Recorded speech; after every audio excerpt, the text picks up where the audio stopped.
Welcome to the Batman Beyond Supercut. We're going to be bringing you the entire Rebirth run of Batman Beyond, and then at the end of that, we're going to be bringing you the Batman Beyond 12-issue Neo Gotham continuation. I hope you guys enjoy. Let me know what you think in the comments down below. Terry McGinnis, Neo Gotham is his home. Even though things never change, there is one thing that did. Him becoming Batman. However, our story didn't just start with Terry kicking in a bus window to come stop the Joker's thugs and slam their heads into the ground before throwing them out of the window. It all started one night when him and Dana were confronted by the Joker's thugs and him jumping on a bike to lead them away. While they chased him, Terry McGinnis turned down an old road and he almost hit an old man. But that old man wasn't just anyone, he was Bruce Wayne. Bruce helped Terry take down the thugs, and afterwards, he helped Bruce back into his house to help him get his medication. While sleeping from the meds, Terry happened upon a strange clock, and behind it, discovered a staircase into a wondrous cave, one he realized belonged to the man Bruce Wayne, who was really Batman. Though not happy about Terry discovering his secret at first, Bruce coached him through taking down his father's killer. Back in the current times though, Terry brings down a bus full of children and he speaks with Commissioner Barbara Gordon about what happened. However, while talking to her, they begin to hear the Joker's thugs laughing, and then their mouths begin to foam up and they die. Terry says that it's the Joker venom. Is it possible that the actual Joker is still around? And Barbara tells him that the Joker's been dead for years. Don't turn into Bruce Wayne pining on an old case. Elsewhere though, Dana walks with an officer to continue her work as a social worker. As they knock on a door to speak with Miss Ortiz, she tells them that they shouldn't have come. It isn't safe. Suddenly, an extendable boxing glove shoots out, knocking out the officer, and the two members of the Joker gang tell Dana that the woman was trying to say that this is Joker's town, and the boss won't tolerate their kind around here. Back with Terry, he and his brother Matt begin to unpack in their new apartment, while Matt tells him that it's so cool that he was saving those people. Terry says that it's cool that he's being back, and that he's lucky that Max was able to take care of things while he was gone. Matt tells him that if it wasn't for Spellbinder locking Terry down, he wouldn't have had to take care of himself, but what's important now is that Terry is back. As Terry and Matt joke, Max takes out her phone stating that she can't believe he's here. Dana, she's been taken by the Jokers. Terry suits up and he begins to head out, but as he goes, he begins to think about how him and Dana used to be close, but with Batman becoming a bigger thing in his life, she's become less important. While Spellbinder took him off the grid, everyone assumed that he was dead, and Dana moved on. So what is he supposed to say when he sees her? Hey, I'm back from the grave, and I'm Batman. But as Terry begins to ask where he can find the Jokers, a fist flies out punching him, stating, "You don't look fun." A giant member of the Joker's gang knocks Terry around and then begins to pull down the wall over him and begins to laugh. However, over in the No Laughin' Matter club, Dana sits in a chair telling the man before her that she knows who he is. He is Carter Wilson. And he tells her that that was his name as a child. Now, he goes by Terminal. She asks why he brought her here, and he tells her that it wasn't actually him. Someone else gave the order, the real man in charge. Terminal then points to a window stating that he's raising him from the dead. The Joker.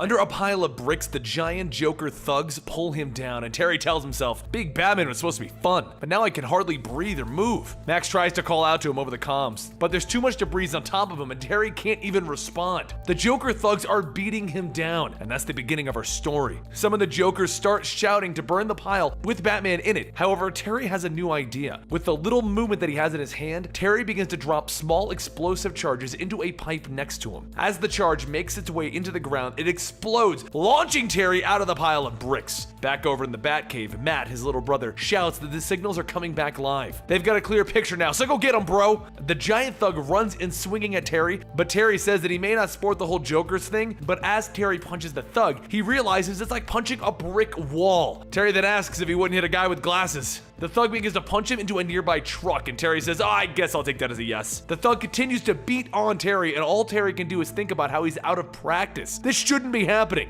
The thug then walks over, picking Terry up and squeezing and breaking his ribs. He struggles for a little bit, but with not much success, so he takes out a pair of batarangs and cuts the tubes feeding into the thug's muscles. With no juice left, the thug stumbles back, and Terry grabs a sewer lid to hit him. But then he hears more of the Joker's gang coming. They begin to chant, "Kill the Bat!" and they swing their knives and their bats. Terry manages to fend off the attackers, but one cuts into the back of his shoulder. More and more thugs begin to crawl out, all grabbing and holding Terry down. In a desperate attempt to break free, Terry releases an electric shock, throwing the thugs back. However, it doesn't take long for them to get back up and bring Terry down again. With no chance of winning the fight, Terry rockets himself into the air and he heads back to the Batcave. As Matt watches on the computer, he asks, how could Terry let them do that to him? Max tells him to give him a break, the odds were overwhelming, and Terry steps in saying no. What it came down to is the fact that I wasn't ready to become Batman again. I only recently came back from being dead. He got arrogant instead of recognizing the seriousness of it all and handling it like Bruce taught him. Max asks him, who? And Terry says Wayne. Matt jumps in, stating that was supposed to be a secret, but Terry hugs his brother Matt, telling him it's okay. They can trust Max, since he brought her here anyway. He goes on, this job might be a little bit too much for Batman. And Matt sulks at that response, telling him, don't be a quitter. A few moments later, Terry calls out that he just said that this is a fight that Batman couldn't do. And he steps out wearing clown makeup, telling Matt, I didn't say anything about not joining the Jokers. A little while later, the Batmobile flies through the Joker's town, firing down on some of the thugs from the Joker's club. As the thugs fire back, the Batmobile shoots off into the sky and Matt shouts, look out! Max tells him that she hasn't had much experience flying this thing, so give her a break. Plus, they have to make their plan look legit. Back on the rooftop, the large Joker thug from before grabs an air conditioning unit and throws it up into the air, hitting the Batmobile. As Max tries to stabilize the Batmobile, Terminal steps up onto the roof with a gun to Dana, shouting that unless he's gone in 5 seconds, the girl dies! A voice then tells Terminal, why let him go? There's no way that you could bring him down with those dinky pop guns. Terminal looks up and sees Terry. And Terry goes on stating, I'm a friend with a toy that rips. Terry lines up his shot and he fires a bazooka at the Batmobile. Terminal watches as the missile flies through the air, hitting the Batmobile, and he asks, you. And Terry stops him, telling him, I got you. You just needed the right tool for the right job. Over in the Batmobile, Matt says the fireworks look like a real explosion, and then Max flies down onto the ground. Terminal continues to watch, stating, that can't be that easy. And Terry asks, what, you think the Bat bailed? Terminal tells him that he's not sure, and then the giant thug from before starts to crawl back up onto the roof. Terry helps him up, and the thug says that he's never seen him before. And Terry tells him, I'm just a friend, been in criminal modification therapy. Terminal steps up to him, telling him, no one just gets to drop in and claim he's in the club. Terry goes on to tell him, I figured my last name might help me open up the clubhouse doors. My father was Trey Malone, though you may have known him as Matches. Terminal tells him, I didn't know Matches had a kid.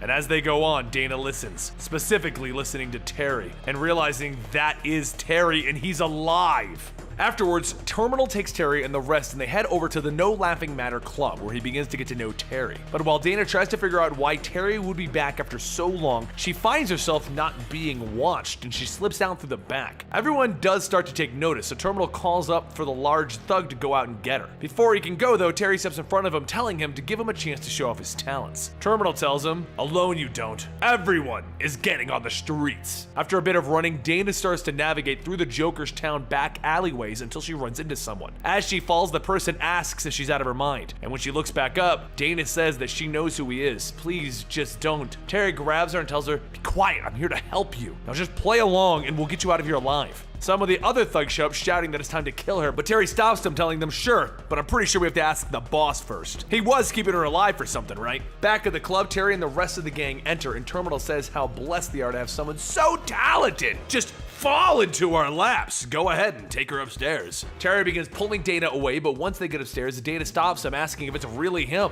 How is it even possible that Terry is back from the dead? Terry grabs her, telling her to relax, and he'll explain everything when the time is right. Right now, they just have to wait for his backup. As Dana gets close, she says that she still can't believe it's him. If only he knew what the Jokers are really up to. Terry asks her, what do you mean? And Dana goes on to explain that Terminal is actually their old friend Carter from back at high school. He always wanted to prove that he was the smartest, and now he's going to prove it by bringing the dead back to life. Dana unlocks the screen before them and Terry sees the Joker's body. She continues, yes, though cryogenically preserved, Terminal is on the verge of bringing him back. Terry stares, asking, why would he want to bring back the most heinous man ever? Terminal's voice then asks, why? Just to prove that I can! They both turn back, and Terry and Dana see Terminal holding an old hollow photo of them in high school, and Terminal stating, I knew you back in high school. I was happy when I heard that you died. Terminal then throws the photo into the wall, breaking it, and he shouts, what's your story then? Are you a cop?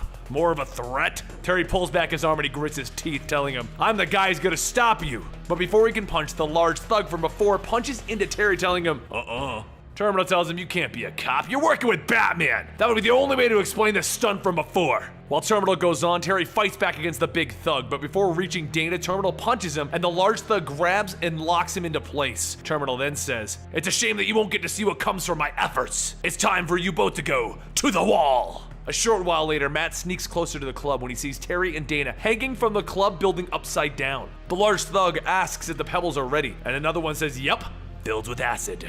He then tells everyone to fire, and soon all of the men release their slingshots, shooting acid-filled pebbles up at Terry and Dana. Meanwhile, back inside, Terminal stares at the Joker's room and he tells the janitor to go on and leave. When the janitor leaves, Terminal heads into the cryo room and he says, "Can't let anyone see you and realize that you're in fact alive." He holds out the Joker's hand to scan over the belongings, and he says, "I'm sure you would appreciate the greatest joke of them all." The device scans, and Terminal goes on, "They all think that I'm bringing the Joker back to life, but the truth is, he's long dead." The scan completes and it says, "Transfer complete. You have received payment from Bruce Wayne."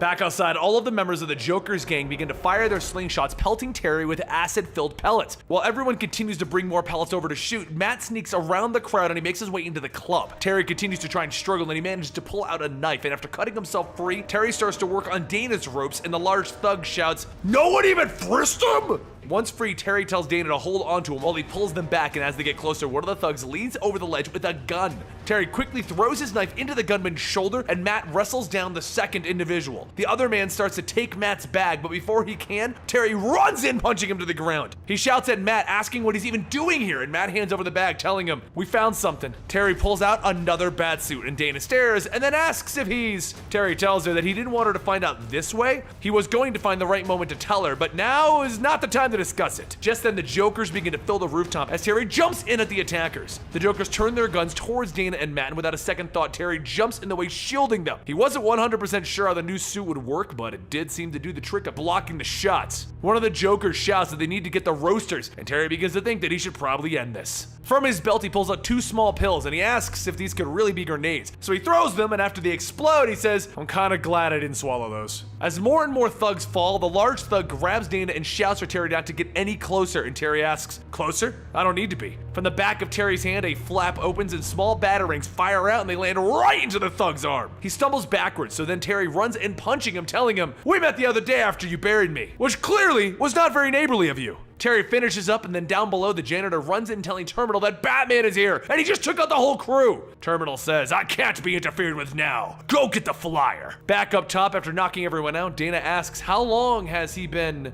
And Terry tells her, since high school. She realizes that he's been lying for years, and then she tells him that if he says he didn't tell her for her own good, she'll... But Matt stops them, saying that they can deal with this stuff later. Terminal's downstairs. The three of them run down the stairs into the cryo room where the Joker was being held. However, as Terry looks at the scanners, he sees that the person being held there was actually Bruce Wayne, which means Bruce is alive. Bruce was thought to be lost when Brother Eye first attacked. The bunker was attacked, and when Terry went to search, he couldn't find anyone alive. Not a single person. A short while later, Terry headed over to the Wayne Powers building, and Max asked what could Terminal want with Bruce. He says that his guess would be that he's looking for the Keystone, something that no one should even know about. The Keystone is the world's ultimate intel gathering device, and if Terminal can get his hands on that. Meanwhile, down on the building, Terminal says that he's on the cusp of having everything. The janitor asks what could be more important than bringing back the Joker, and Terminal walks off telling him, "You're too much of a simpleton to realize where we are. We're here for one thing." He goes on, "I told the Jokers that I was going to bring back the Joker so that he could amass an army of acolytes, all to keep Wayne alive." The janitor then asks, "That means that this man isn't the Joker?" And Terminal tells him, "No, that's Bruce Wayne. Why would anyone want to bring that Joker back? The world is far better without him." As the two continue to walk, the janitor pulls Bruce and he asks, "Why would you want to do this then? To take all of Wayne's fortunes?" Terminal tells him that's part of it, but the real goal is the Keystone. The door that they are standing in front of then asks for an authentication scan, so Terminal props Bruce's body up for the retina scan. Once it's done, it says that the subject is fully authenticated. "Welcome back, Bruce Wayne." It then opens and Terminal sees Terry and shouts, "Batman!" Terry tells him, "Yup. Once I realized that you had Wayne under your control, I figured that you would be smart enough to know about the Keystone." Terry then runs in, tackling and throwing Terminal to the ground. He jumps up, telling him that he thought that he was a man of limited resources, but you were wrong. Terminal pulls his belt off, wrapping it around Terry's neck, and Terry says that a belt won't, but then a current runs through the belt, shocking Terry. Terminal shouts that he won't be cheated when he's this close. However, as the two of them fight, the janitor takes out Bruce's tubes, telling him, "It's time to wake up. I wouldn't want you to miss what's about to happen, old friend." The janitor then pushes Bruce's hover chair towards the open windows, and Bruce mumbles, That voice. He pushes the chair out the window and Terry charges in, jumping after it. Once he's fully awake, Bruce tells Terry, "Forget me. We can't let those two escape." After grabbing the chair before it lands, Bruce shouts, "I told you to leave me!" And Terry tells him, "It's nice to see you too, old buddy." While the janitor flies Terminal away, on another building, Max tells Matt that they're almost within range. He then locks on with his rocket launcher and tells her not to worry. They aren't getting anywhere. And he fires! The rocket flies, hitting the aircraft, and Max says that they're still airborne, but they shouldn't get too far. Back in the Wayne's Powers building, Terry gets Bruce back up, and without any talk, Bruce says that they need to get to the terminal. Terry takes off his mask, telling him that he just needs to relax, be human for 1 second, and embrace the fact that, I don't know, you're alive? For once, the bad guys can wait. Bruce tries to stop him, but Terry goes on, telling him, "It's a great day. You're back and the Joker's still dead." But Bruce stares at Terry's eyes and he tells him about that. Meanwhile, on the outskirts of Gotham, Terminal begins to look over the aircraft, stating that him and the janitor need to hurry. They need to get this back into the air. The janitor tells him, "No doubt. But really, you are a fool to think that you could beat Wayne." While still looking at the ship, Terminal tells him, "Talk like that again and you're a dead man. Now get a crowbar so that we can take this thing apart." The janitor grabs a crowbar and he says, "It was crazy to use the Joker's name like that. You should know. Besides, no one uses the Joker's name." The janitor then lifts the crowbar up and he begins beating Terminal's head in until there's nothing but blood and brain tissue dropping from the end of it. He then begins to pull down his hood and he says, "No one uses my name!" With Bruce Wayne finally recovering and returning to the Batcave, he notices something different. Max, Terry's younger brother, tells him that Terry has kept everything the same as before. He didn't change a thing. And Bruce looks around and tells him, "No, Terry didn't keep it the same. The Batcave was never a hangout for friends and family." Terry shouts from the upper levels, telling him that that's not fair. They just didn't know that he was alive. And Bruce scoffs, telling him, "No insult intended, just making an observation." But as Terry goes on with Bruce telling him how good it is to see him again, Dana interrupts them and says that it's clear that they have a lot of catching up to do. Besides, Bruce isn't the only one here trying to adjust to the information that has currently been revealed. Terry hugs Bruce, telling him that it's good to have him back, but they can talk later. First, he has to go drop off Dana. Dana is his former girlfriend who didn't know that he was still alive, nor did she know that he is Batman Beyond. So basically, she got a lot of information in the last episode. Meanwhile, over at the GPD, Commissioner Barbara Gordon receives the identity reports on the person that they found. Carter Wilson, aka Terminal, was savagely beat to death with a crowbar. The officer says that they currently have no leads, but it may have been somebody who just happened to be around when his flyer went down. Barbara stares at the report, stating that Terminal was too smart for that. It would have to have been somebody on the inside, someone that he trusted. But before Barbara can go any further, the door that she was reaching for is kicked in as she's knocked to the ground. She goes to grab her gun, telling the person that they've made a big mistake, but then she sees that it's the former League of Assassins member, Karari, standing in the doorway. Karari tells Barbara that her intentions are peaceful, but she requires immediate assistance. She must speak with Batman. Back in the Batcave, Bruce goes over the information on Terminal, and Terry's younger brother Matt asks Bruce if it's true. Is he really Batman? Bruce gives a low-sounding grunt, and Matt says that's awesome, it's good to have him back. Terry was having kind of a rough time without someone to guide him, like when his suit got shredded and they couldn't fix it. Luckily, they found an old experimental suit down here in the Batcave, and Bruce pauses. "What suit? Describe it." Matt says that he can just pull up a file on it. All they know about it is that it worked great. It helped Terry clear out the Jokers. The image appears on the screen and Bruce looks at it and he says that that is X7. And Matt says by the tone he's using, he sounded a bit worried. Bruce stares at the Terminal and says, "That suit was a prototype, one so dangerous to its wearer that it might get Terry killed." Over at the GPD rooftop, Barbara gets ready to turn on the bat signal, but before she can turn it on, she needs to know why. Why is Karari here? And she tells her that they have no time for an explanation, so Barbara says that she's gonna need a little more than that. That's when a voice tells the two women that it's too late for that, and a group of assassins from the League of Assassins appear. Meanwhile, in another part of Gotham, Terry drops Dana off at her apartment, and he says that he's sorry for not telling her earlier that he's Batman. The lying to everyone was really getting to him. Dana tells him no. She saw the look in his face when he was rescuing her. He loved every second of being Batman. Terry sighs, telling her, maybe, but he can't do it Bruce's way. Right now, all he wants to do is be human again. Dana leans in and tells Terry that he's a nice guy, maybe too nice to be Batman. And he leans in, telling her, from now on, I'm gonna put myself first, Batman second. Just before the two of them can kiss, the bat signal lights up in the sky. Dana says that it looks like he has to go, but Terry tells her, no, not this time.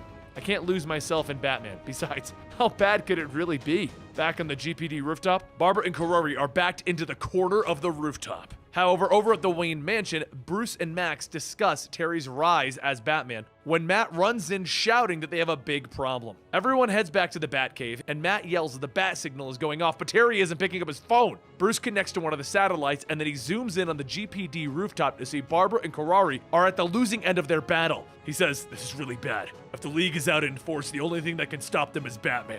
While Karari tries to fight back, one of the assassins targets Barbara. She quickly jumps back in to help, but the moment that her back is turned, shurikens are thrown into it. Back with Terry, Dana says that it might be important, he might need to go, and Terry tells her, "All I want right now is," but before he can finish, his phone goes off, and that's when he sees that it's Bruce, so he ignores it and turns the phone off. Bruce says that he shut his phone off like a 5-year-old. What he needs to understand is that people are dying right now. Up on the rooftop, Barbara is struck with an arrow, and one of the assassins calls out to cut the power to the bat signal. Just then, a sword is swung cutting the cable. Terry looks up at the sky and he says, "Look, it couldn't have been that important, it went out." However, Dana feels her phone go off, and when she looks at it, she tells Terry that it's for him. Terry tells Bruce that he really needs to back off, and then he sees images of Barbara and Karari making their stand. Up on the rooftop, Barbara reaches for the arrow in her back, and Karari rips it out, using it to stab another assassin. Karari then looks at the never-ending group of assassins and says the League is here because of her, and for that she is sorry. Then another voice says, "That makes 2 of us." And a second later, Terry flies in, clearing the path. While Terry begins taking out the assassins, Bruce and Max watch at the Batcave, and Bruce says that suit that Terry is wearing is a prototype, never to be worn by anyone ever again. More assassins come out of the shadows, so Terry pulls out his claws, telling them, "Looks like I'm gonna need a more hands-on approach." He starts to cut away into the assassins, and Bruce radios back that he needs to stop. He needs to get back now. After taking out the last 2 assassins, Terry looks at all of the dead ones, and he says, "I'll be back in a bit. First, I need to find out why Karari is even here." Karari hands over a vid, telling Terry that he needs to see this. She's here to make sure that he watches it. The video begins to play, and an image of a Himalayan temple appears, and a voice can be heard rallying their men. The voice tells the League of Assassins that now it is time for them to rise. It is time for one of them to take the magnificent opportunity and exploit it. The more Terry listens, the more he realizes who that voice is. It's Ra's al Ghul, and he's alive. Bruce shouts over the radio that Terry needs to come back with that suit. They can deal with Ra's later. Karari calls her flyer over and says that they must leave now. So Terry radios back that if it's true that Ra's is back, there is no time for him to return. He has to leave. As the flyer approaches, a man calls out to Karari, telling her that she shouldn't have left her craft unguarded. Terry looks up to see a man wielding 2 swords on her ship, and he says, "I'm going to assume that guy's not a friend." Karari tells him no, that's Koro, the demon's right hand. Just then, Koro leaps from the flyer at Karari, asking if she really thought that she could betray the League and succeed. The 2 swords slam into the ground, forcing everyone to jump back, and Koro looks at Terry, telling him, "It's Batman," or so what he calls himself. Karari lands on her flyer and shouts to Terry to just leave him, but Koro knocks Terry with the butt of his sword. He swings down on Terry, telling him, "I cannot believe that you were allowed to defile his image." Terry jumps up, kicking back Koro, and then he starts to make his way towards the flyer. Koro looks up, stating, "I will not let you go," and Karari jumps back, stating that the ship is set to autopilot. She'll deal with Koro. The ship's hatch closes on Terry as he shouts, "Wait, hang on, I'm not ready!" Koro then punches through Karari's guard and stabs through her chest. As the sword is pulled out, Barbara shouts that she's gonna get help, and Koro says that it's a shame that my master has an urgent need for me, or else I would deal with you as well. Up in the ship, Terry tries breaking the hatch, yelling that he will blast his way out if he has to, and a voice in his head tells him no. We were programmed by Wayne to act as he would. Communication with the wearer can facilitate maximum effectiveness to ensure that Batman succeeds, even if the man inside cannot. Back at the Batcave, Bruce says that he fears that the suit's AI will overwhelm Terry. It is programmed for one thing, that Batman will never fail. Matt asks how bad could it really be, and Bruce explains that during his final days as Batman, he wore that suit. People were dying, the police were beaten, and so was he. The Banes were out of control, and he needed more strength, more speed, so the suit was developed. It was designed to block pain, override cautionary judgment, and make sure that whatever the job was, it got done. Wearing the suit, I was unstoppable. Broken ribs, no problem when you don't feel pain. But then the AI started to take over, and after having 2 cracked vertebrae, you shouldn't even be able to stand. However, the suit put me right back up, and I kept fighting until it was over. Max says that no one should ever use that thing, and Bruce says, one other did, once, but that's in the past. Bruce tells everyone that he'll stay here and get in contact with Terry. They need to take it easy for now, it's going to be a long night. Meanwhile, over in the Himalayas, Terry flies closer to Roz's temple when the suit's AI indicates that they're getting closer. However, there is ground activity detected. Terry asks what kind, and the suit responds, telling him surface-to-air missile. And a second later, the aircraft is hit with a missile. It explodes, and Terry jumps to the temple's entrance, stating, "Well, it looks like Roz is home." The assassins begin running out, and Terry smiles, stating, "I'm hoping that you have help nearby, 'cause you're going to need it." Back in the mansion, Max and Matt both wait to eat, but that's when Matt notices the Batmobile take off. Inside, Bruce says, "I couldn't let anyone else take this one. The demon is my problem, no one else's." Over at the temple, Terry continues ripping through the crowds until the last one falls, and then a voice calls out, "Welcome, Pretender." Terry turns back to see Roz, and then he jumps right away to beat him down. Roz deflects the attack, asking, "Since when did Batman kill his foes? Is that another indicator that you truly aren't Batman?" The two continue to fight, and then Terry manages to punch away Roz's helmet, and that's when he stops, because the one under that helmet is not Roz at all. It is Damian Wayne. Terry stares for a moment, and the AI says, with the retina scan and voice analysis confirming it, it is Damian Wayne. Terry says, "I've always wondered about you, like how I got the suit and Bruce's own son. One of his Robins didn't." Damian tells him, "The answer is simple, Pretender. I did." The two go back and forth exchanging blows, and Terry asks, "If that's the case, what happened? Couldn't live up to the brand?" Damian throws one of his swords, telling him, "One of the answers should be clear. People need the suit to be effective, however, I do not." Terry lunges to tackle, but Damian catches him and throws him through a window down into the lower levels of the temple. The suit announces that the opponent is fully skilled in all forms of personal combat. He is likely the single most accomplished opponent that you will ever... Terry shouts back at the suit, "Shut up! I'm feeling good about this." Damian makes his way down to continue the assault, and the suit says, "For you to prevail, lethal means are required." Meanwhile, just outside, Bruce lands the Batmobile and starts his hike up the mountain, thinking back to the last time that he even saw Damian. It was when Roz was upgrading his technology to stay current with the times. And to stop it, Damian wore the X7 suit. As he watched him leave, Bruce could feel the ferocity in Damian, and it sent chills down his spine. Damian fought for 4 straight hours until almost all of Roz's army was wiped out, and that's when his own son became someone that he didn't recognize. As he came to the scene, he found the tattered remains of the suit, but no Damian. The suit had changed Damian. He had taken up his grandfather's mantle. But before Bruce could dwell any further on what had happened in the past, a voice calls out to him, and Koro tells him, "That's far enough. I'm thankful for this chance to meet you because now I will do what my father could not." Bruce says, "I'm gonna take a wild guess that your father is..." But before Bruce could finish, Koro punches him, telling him, "My father was Ubu." Back inside, Terry charges back at Damian, and Damian tells him, "There's one more thing that I don't need, and that's weapons. Not when I can use my opponents against him." Damian reaches into the suit's compartments and takes out 2 small explosives, throwing them back at Terry, throwing him outside into the snow. He then jumps down, telling him, "There's one thing that I know about the suit, and that's its vulnerabilities, such as the exact frequency needed to jam the cyberlink." Terry gets up, looking around, noticing several speakers pointed at him, and then a screeching sound blasts into the field. The sound stuns Terry, and Damian moves in, knocking him to the ground, telling him, "I knew Karari would seek you out. I knew how this would play out, and all I wanted most of all was you." Over with Bruce, Koro beats down on him, telling him, "My master said that this was supposed to be a challenge, but there is no concern for that." After picking up and throwing Bruce to the ground, Bruce quickly spins over his back and takes out his grappling gun and fires. The anchor hits Koro in the stomach, knocking the wind out of him, and Bruce then struggles, getting up, telling him, "That's one down." As he gets closer to the temple, he sees a pit, and then his eyes widen. He shouts, "No!" And Damian holds a sword over Terry's body, and he tells him, "Welcome. You're just in time to see the Pretender die, father." Bruce yells for him to stop, so Damian takes the sword and slams it into the ground next to Terry's head. Damian tells Bruce, "You should know that I wouldn't kill a compromised weak opponent, especially one so inferior to me."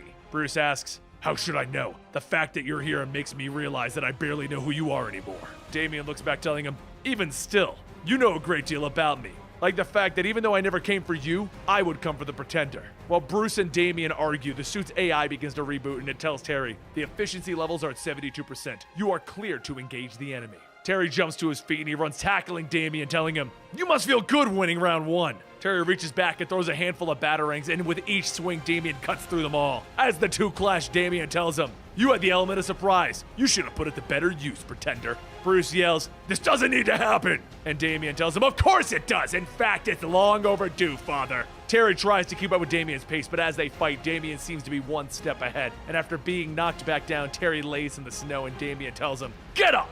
As Terry struggles, the suit pushes him, and the AI says, deadly force restrictions are waived. The two spinning blades swing out of Terry's wrist, and he screams, running back into the fight. He recklessly swings at Damien, with Damien blocking each hit, and he says, good, the suit is taking over. That means that I can stop holding back, including utilizing all of my weapons. He calls out, come at me, my old friend, and then there's a rumble, and from the cave, we see the giant red beast Goliath charging out. Punching into Terry from behind, he knocks him to the ground. Terry tries to fight back the giant bat beast, and Damien laughs, telling him, the pretender left himself open to attack from behind. Truly an inadequate replacement for me. Damien turns back to Bruce and he tells him, the reason I left is because I wanted to. As for returning, I did once, but it was clear that I shouldn't have even bothered. Bruce asks him, because of Terry? I searched for you, but I couldn't. And Damien stops him, telling him, don't lie. The great Batman could find anyone that he wants. You gave up on me. However, I hold no malice. It was just that I had realized that Batman's focus was limited to Gotham. Raz's worldview was more expansive.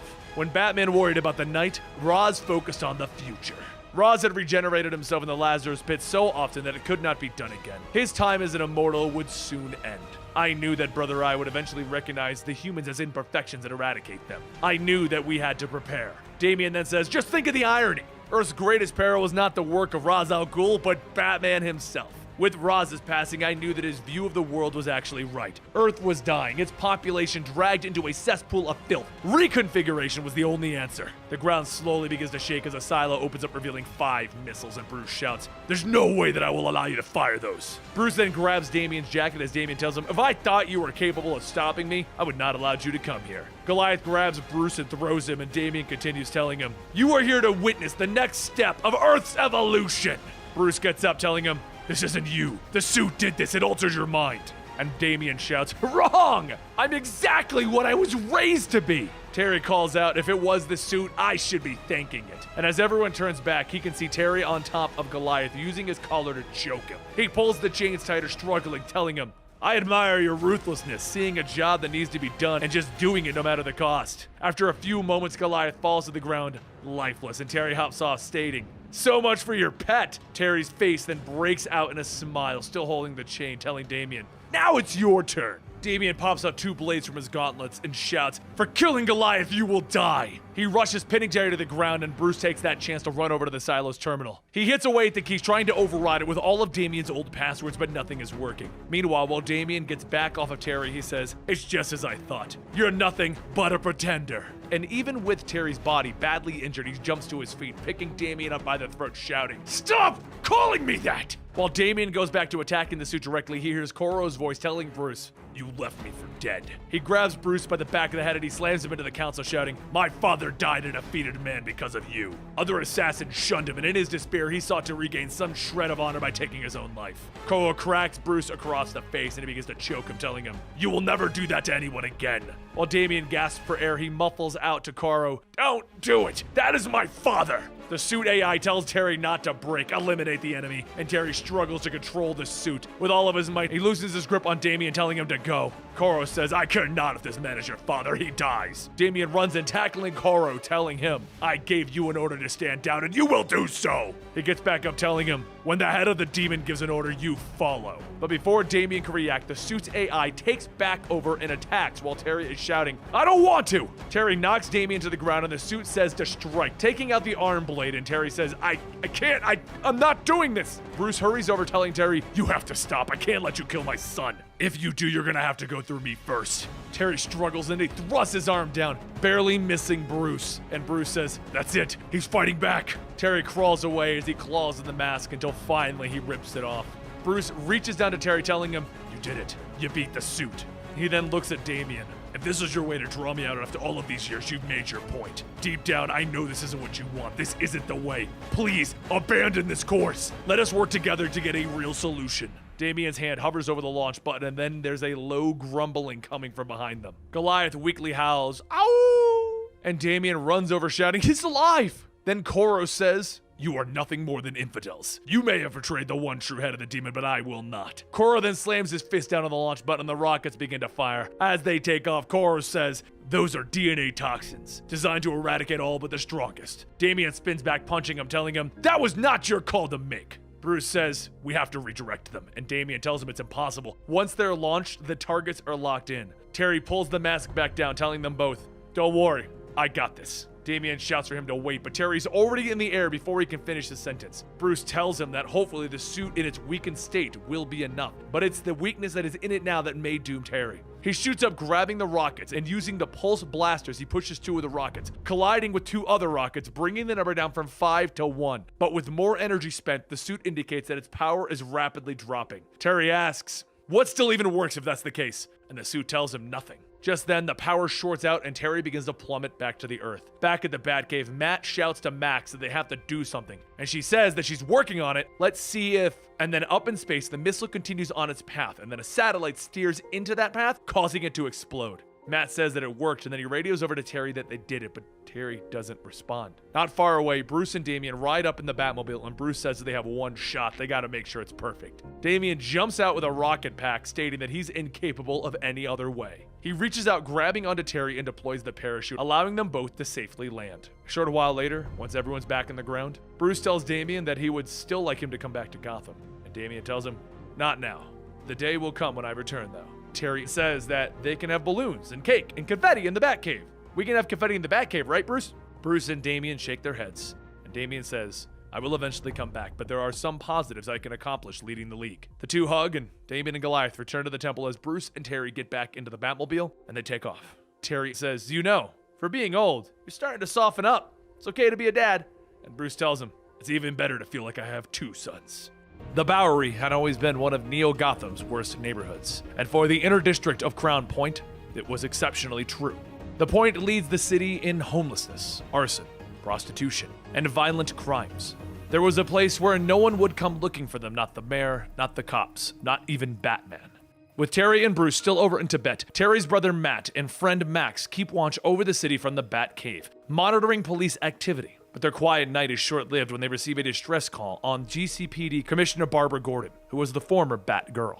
Also at this time, over in Leslie Tompkins High School, some of the students head home for the day when one suggests that they should all head over to the local arcade. One girl, Nisa, tells them that she can't. She has to head straight home for getting in a fight with a teacher who may or may not have been selling drugs to the middle schoolers. Another girl asks, did Batman ever capture the guy? And Nisa tells him, nah. Batman would never show up in their part of town. He might get his fancy suit all dirty. But what people don't know is that the one keeping watch over Crown Point is Nisa herself, because she is the new Batgirl. Over in the Batcave, Max scans through Barbara's last known whereabouts and decides, without Terry or Bruce there, she's gonna be the one to come to the rescue. A short while later, back at Crown Point, Nisa learns from the local gang that the drugs one of the teachers was selling was coming from someone that was meeting at the old bus depot at 10 p.m. As the time comes, she has eyes on the place, and Nisa calls back that it's cute that they think that they could sneak up on her. Max is the one sneaking up on her, and calls out telling her that she was just trying her shoes. Who said she's hiding? They're on the same side. Nisa tells her that maybe she is, maybe she isn't. She doesn't know her. And since when did Good Samaritans care about cops moving drugs into the Point? Max says that something is going on here, drugs or not. She's got a friend who's caught up in it, Commissioner Gordon to be exact. She goes on explaining that Barbara was investigating something shady and her signal went dark. She did manage to get out of a distress call before she went missing though. At first, Nisa tells Max that it's nice that she's come here to try and help, but she's fine on her own. They can take care of their own in this place. But before the two can argue as to whether or not Max should help the new Batgirl or not, they spot the deal going down, and Nisa jumps down telling Max welcome to their side of the town. Try not to fall behind. Inside of the building, Barbara sits tied to the chair, and as the officers surrounding her discuss what they plan to do with her, Officer Arnold Flass steps out. Flass leans down to Barbara, telling her that she knows a lot about what they're doing here, doesn't she? And Barbara says that she's actually not surprised. Dirty cops run in his family.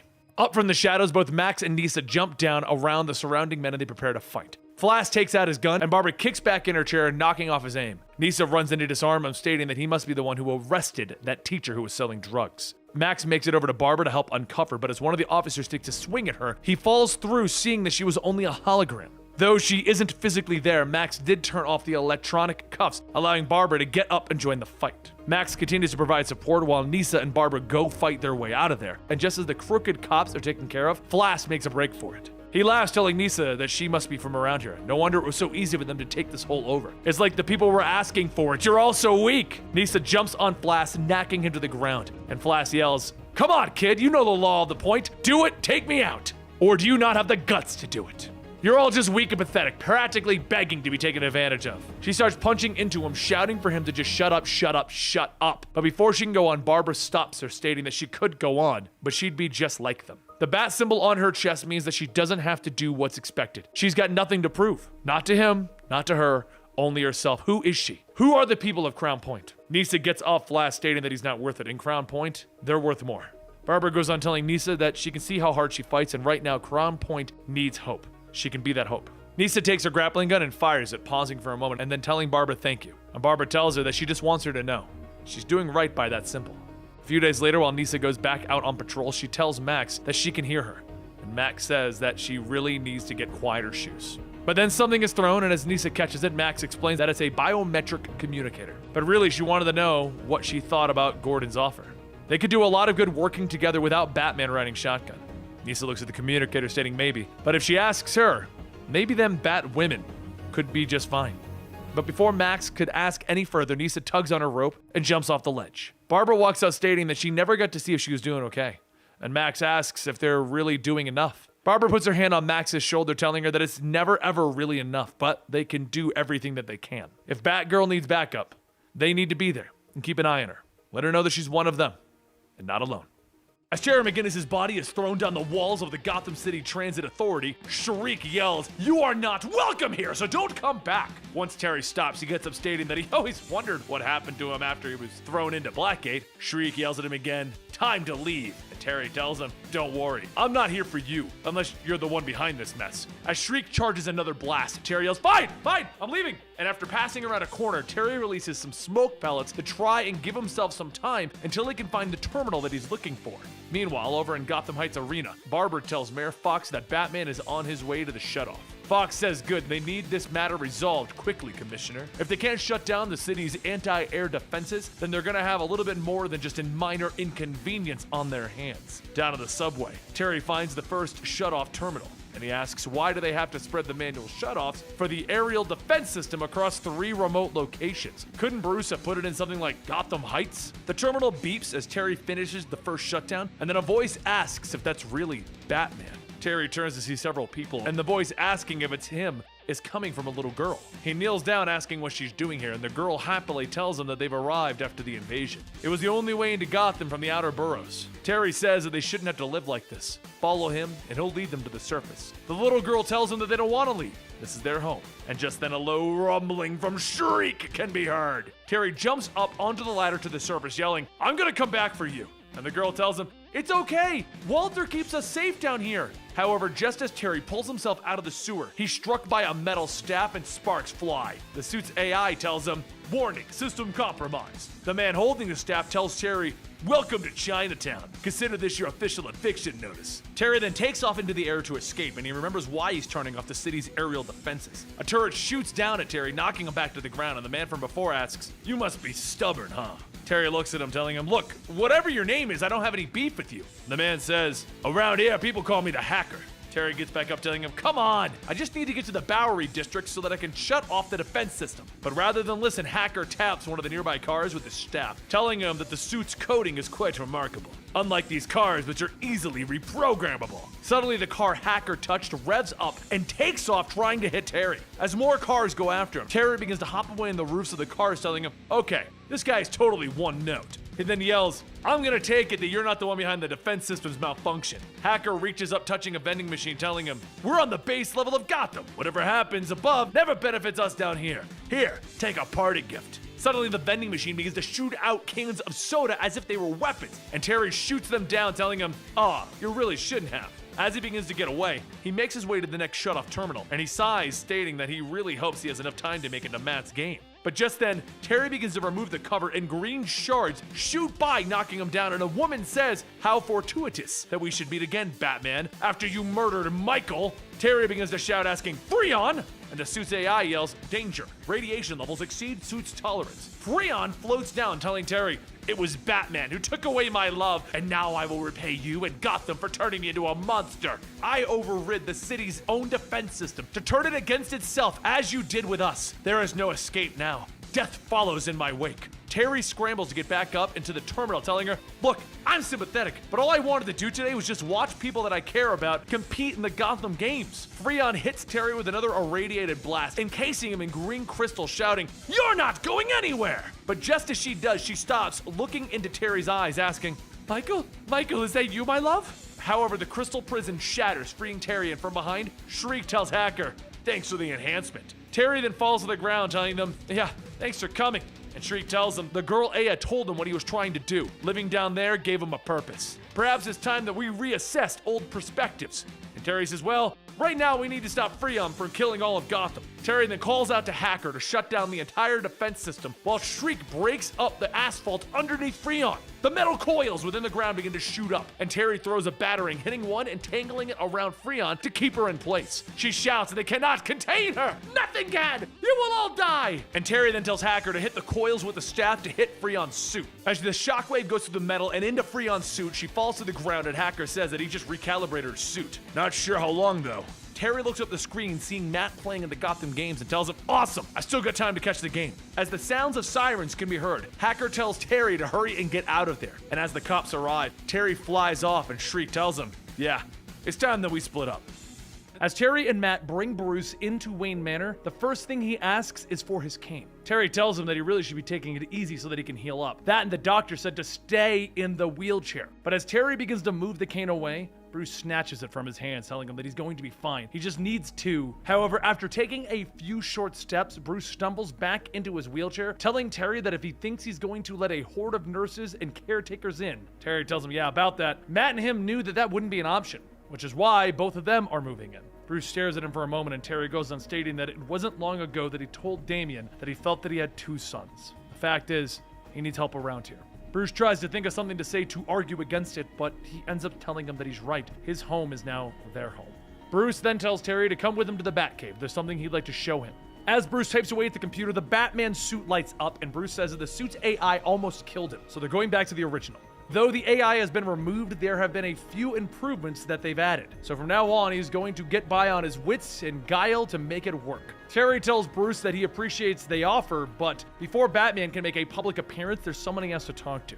A short while later, at Terry's girlfriend Dana's apartment, she continues her workout when she hears the buzzer at the door go off. As Dana opens it up, she looks at Terry and says that she's been wondering where he's been for the past few days. She didn't know if he was... Terry stops her and says that he's fine. He understands that his absences are tough to handle, which is why he's here, so they can talk about it. Dana lets Terry in and asks, does it mean that he's done being Batman? And Terry tells her no, in fact, he's going to embrace it. Just like he's embraced the idea of them being together. He hoped that she would accept who he is and all of the chaos that comes with. Dana tells him that after losing him for so long and thinking that he was dead, yes, she's willing to try if he is. Back over at the Batcave, Commissioner Barbara Gordon calls Bruce to go over what's been happening since he's been gone. As the two talk, Matt starts to wander around the Batcave looking at all of the old Robin gear. As Matt looks at the computer, he finds old videos of Bruce teaching Damian some basics of combat. Once the conversation between Bruce and Barbara is over, Bruce goes back to looking over the bat suit when Matt comes running back shouting that he just saw the bat signal go up. Bruce looks at the suit and says, good,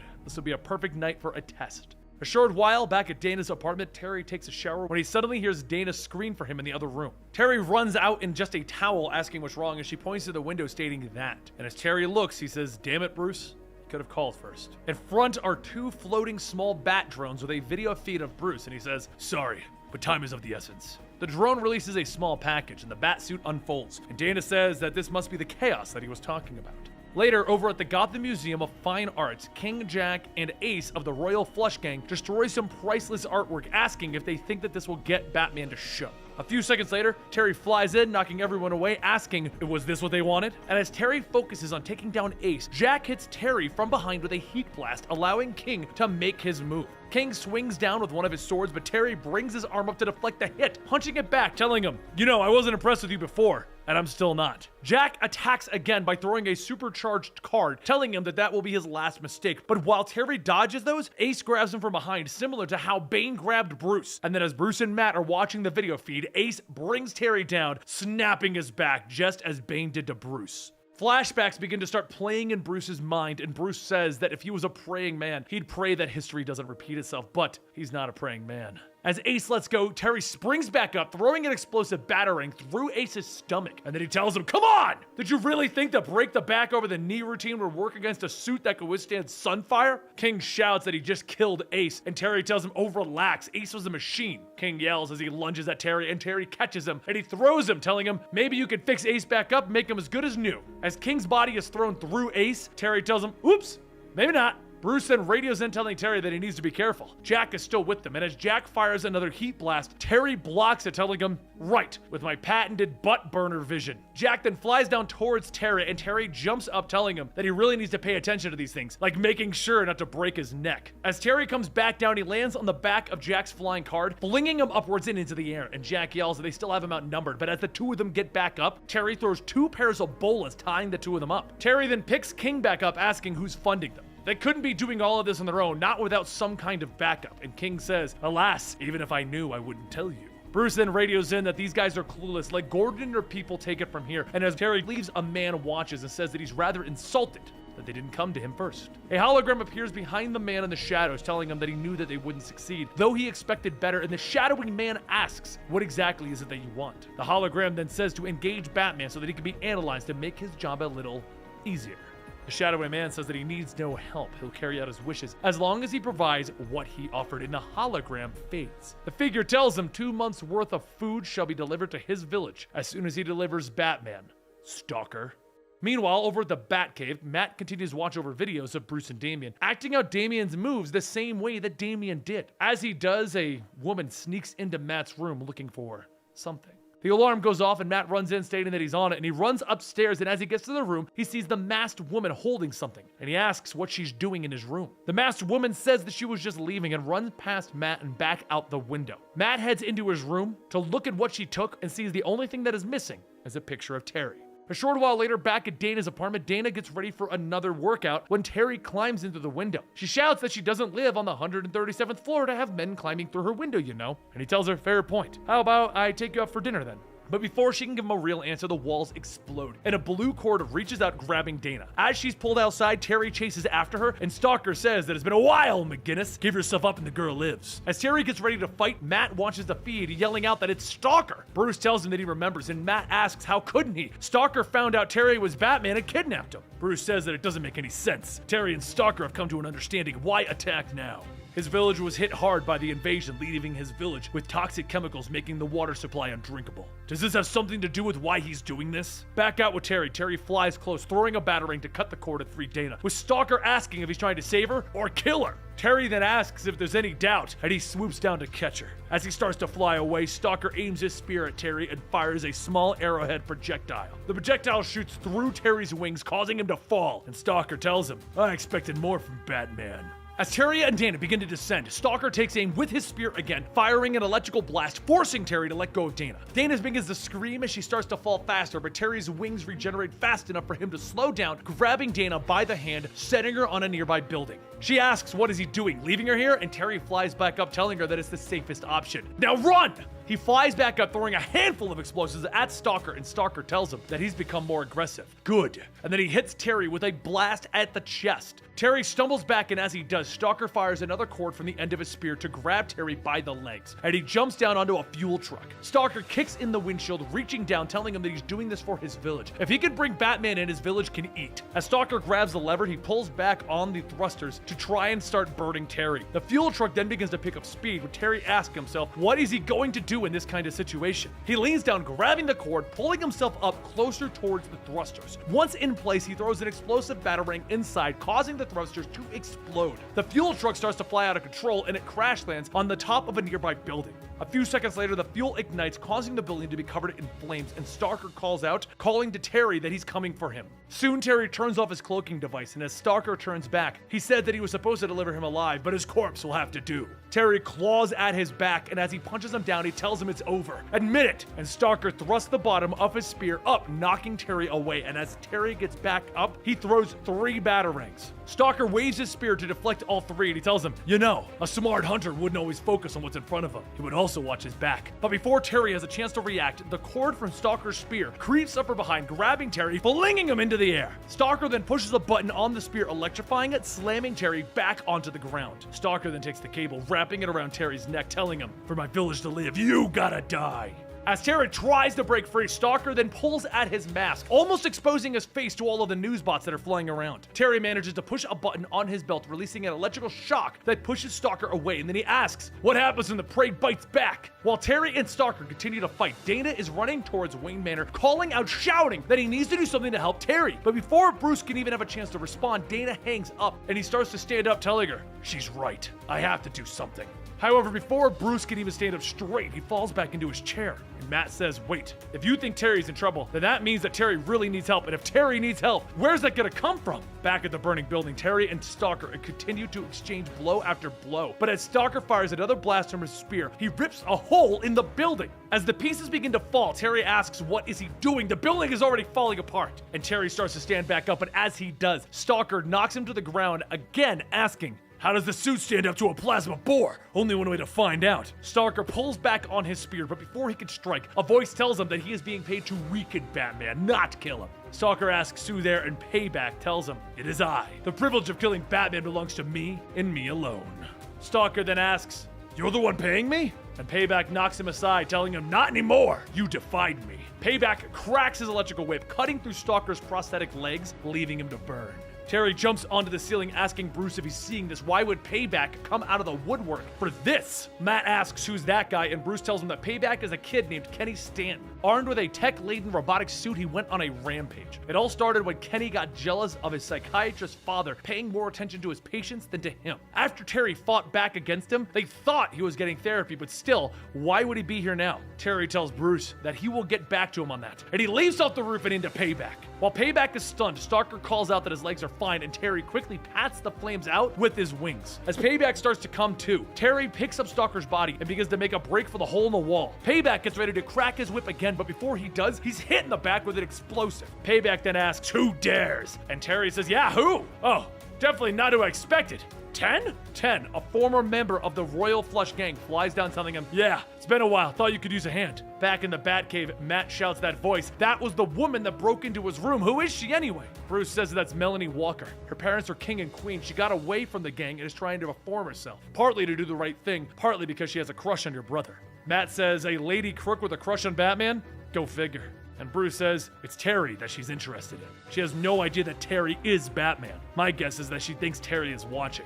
Terry asks 10 what is she doing here, and 10 looks around and says that it doesn't look like he's got things under control here. But before she could do anything, Payback cracks his whip, grabbing 10, tossing a small bomb, stating, "I have a surprise for you, Batman. Come find me when you're ready." 10 then tries to struggle, but as she does, Payback and her start to glow and vanish, and Terry yells, "He has a teleporter?" And then Terry notices the bomb and says, "Well, crap." Seconds later, the top of the building explodes, and both Terry and Stalker are thrown out. As the two begin to fall towards the ground, Stalker manages to wake up and reach out to grab one of 10's flying cards. Once his cybernetic arm makes the connection, he uses it to grab onto Terry's arm, and he says that he's always paying his debts. Stalker then sets Terry onto the ground, and Terry says that it looks like he owes him one. And Stalker tells him, "No, you saved me back up there, we're even now." But while Gotham is burning, over at Payback's hideout, he watches the news feeds and says, "Yes, these people are finally getting what they deserve." 10 asks him how could he think that people are dying, and Payback tells her, "Good. Them and their absurd hero are responsible for making me after all." 10 lunges at Payback, and he swings his arm back, throwing her down, and then teleports in a news bot, stating that Batman is about to witness what's about to happen to her. Back at the burning building, Terry helps those that he can get out of the fire, but as he goes to check on Barbara, she asks, "Why is he glowing?" Terry asks, "What does she mean?" And as Terry goes to respond, he's teleported away into a sealed tank filled with water. Terry quickly seals the suit, turning on the oxygen flow, but before he can even try to escape, he's hit with sonic emitters. His ears begin to ring, and Payback asks if he's even still alive in there. "Good. Wouldn't want you to miss your friend's last breath." As Payback starts to choke 10, Terry calls out to Melina, and Payback asks, "First name basis? This is gonna be more fun than I expected." Terry begins to beat on the glass, and as he does, small cracks begin to form. With one final punch, he breaks through, causing the water and himself to flow out in front of Payback. Before he can get back up, though, Payback whips the water, electrifying and shocking Terry. Once the electricity fades, Terry begins to get back up, stating that he doesn't have to do this, and Payback throws 10 to the side, stating, "Yes, I do." Terry swipes at Payback, asking why, and Payback punches him, shouting, "Payback!"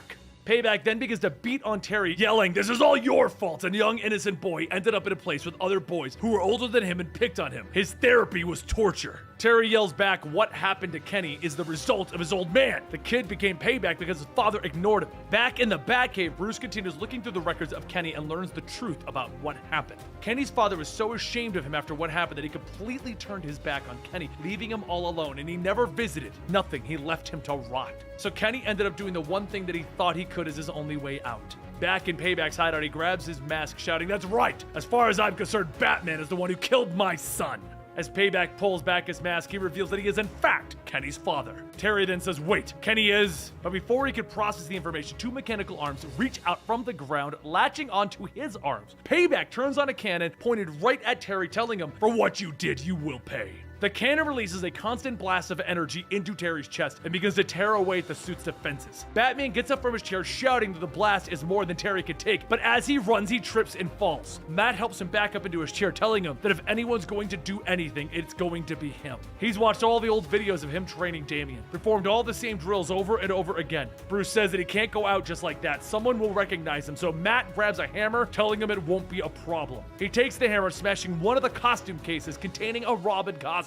And he asks, are you okay with this? Bruce doesn't hesitate, telling him to go, and Matt picks up everything, stating that there's one more thing to get. Once he heads into the next room, Bruce contacts him, telling him that he needs to be careful. No matter what, he will listen to every direction that he is given. Matt puts on the utility belt and the mask, telling him, "Don't worry, I'm ready for this." And he rockets off on the Robin hoverbike. Matt soon makes his way over to the location where Terry's signal is pinging, and Bruce tells him to fire the rockets at the power cables going into Payback's lab. A screen pops up on Matt's windshield that he says he's got it, and he fires. Two rockets shoot out, hitting the building, and inside the power does go out, with Bruce then telling Matt that there's a generator in the back. Take that one out too, same tactic. Matt fires a second set of rockets, wishing that he had started this a long time ago, and Bruce yells, "You're not there to have fun. You have to save your brother's life." Back inside of the lab, 10 uses her powers to free Terry from the mechanical arms holding him in place, and just as she does, Payback cracks his whip, destroying the device. Payback then shouts, "No! You don't get to leave! Not when you're here to die!" Terry then throws a battering, cutting Payback's whip, telling him, "If I'd known that, I would have worn my burial attire. And since I didn't..."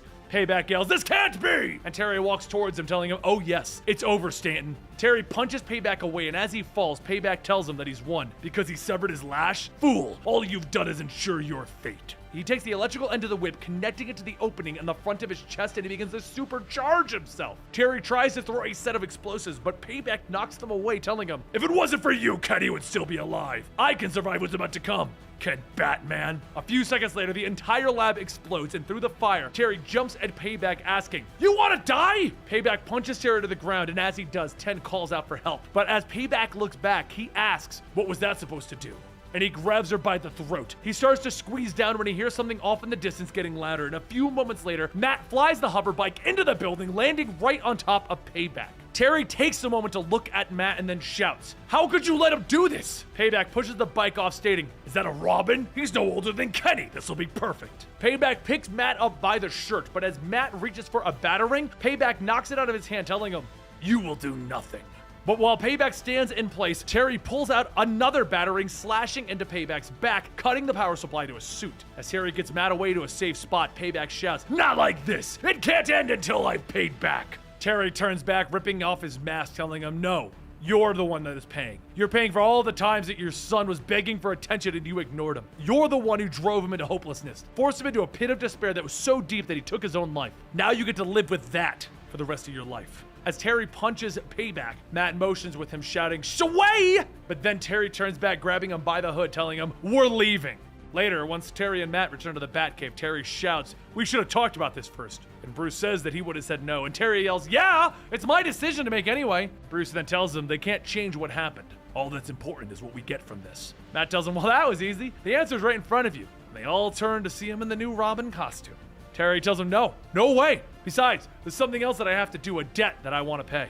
Later in Stalker's village, the doctors set him up with a pair of makeshift legs, and they say that once he's found a competent surgeon, he'll be able to walk again. Stalker tells him that not until his people find a way to eat. It's his eternal shame that he has failed them. But before long, a woman runs into the tent shouting that they have visitors. Stalker makes his way out asking who could it be, and a voice tells him that he's here to return the favor. Terry walks up with several aircrafts landing, stating that the people are starving and there's enough food here for months until they find a way to make it last longer.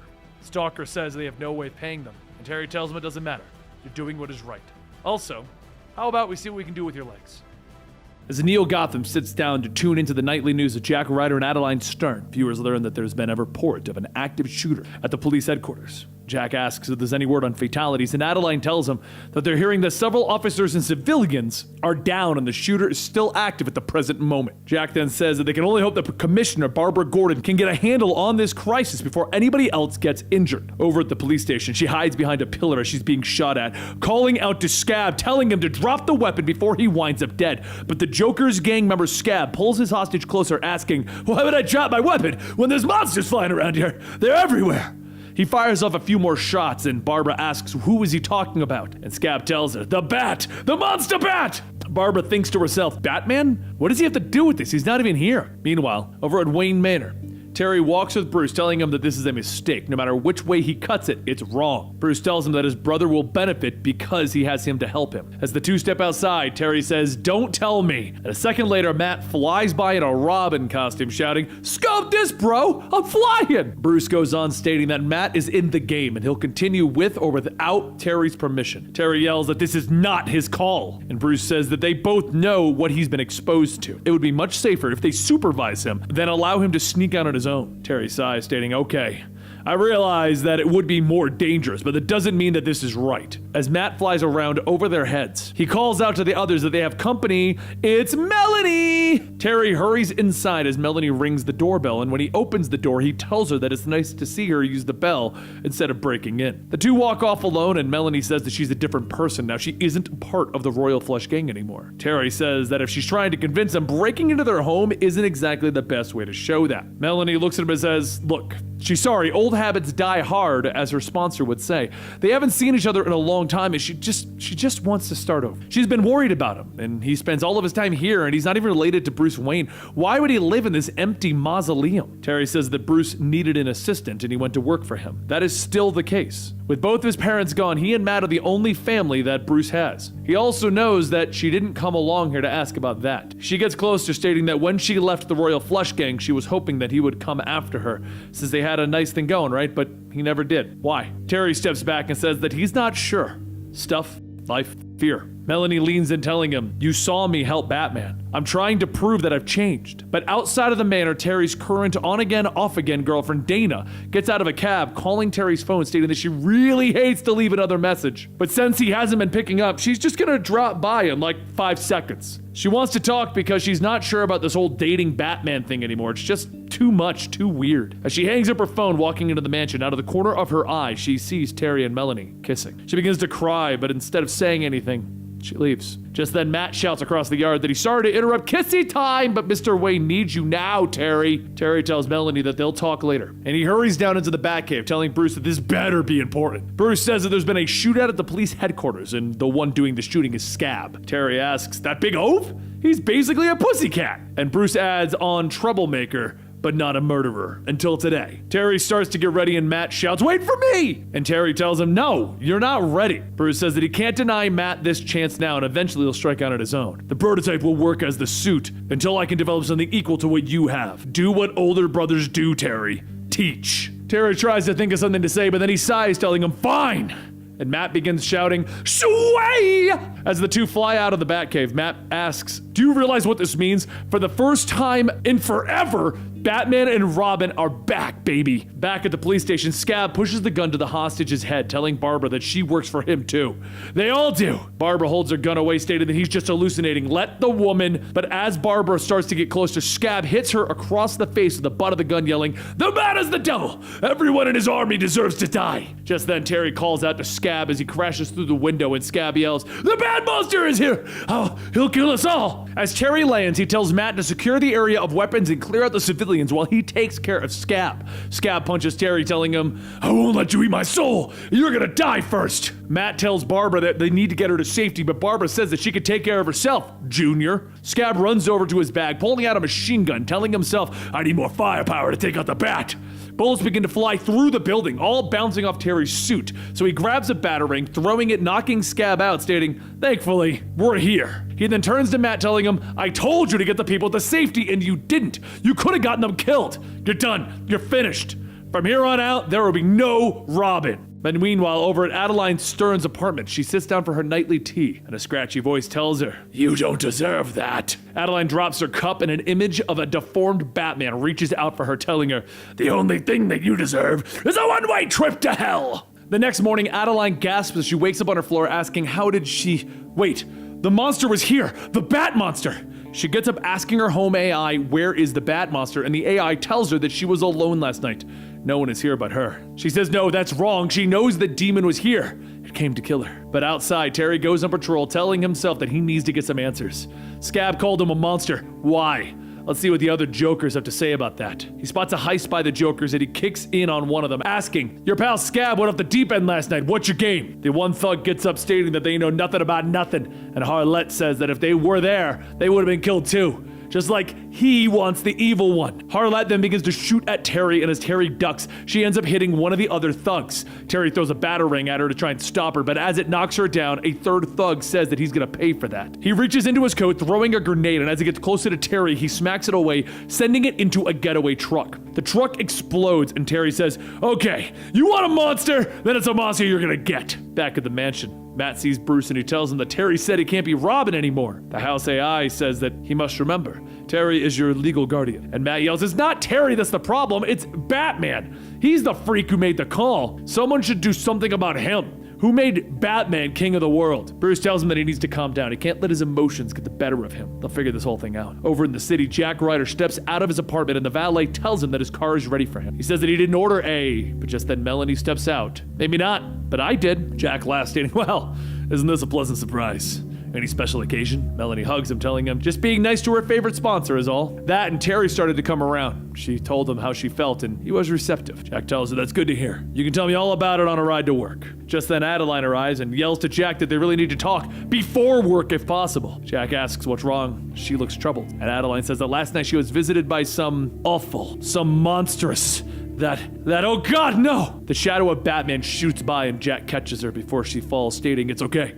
It's only Batman's shadow. And Adeline covers her head, shouting, keep that monster away! Melanie looks up asking, monster? Over at Dana's apartment, Dana's home AI tells her that she has left her patio door open again. She asks how, she didn't. But as Terry walks in, she drops her glass of water, shouting, no. Terry tells her to hang on, but Dana frantically screams for him to get out. He pulls back his mask, stating that he knows that she doesn't like him coming in that way, but they need to talk. Dana looks asking, Terry? Oh, and Terry tells her that he got her message about breaking up with him. When Terry reaches out to her, though, she smacks his hand away, stating, the way she looks at it, you broke up with me. I saw you at the manor kissing that blonde. You're just awful. In fact, you're a demon, a hideous monster.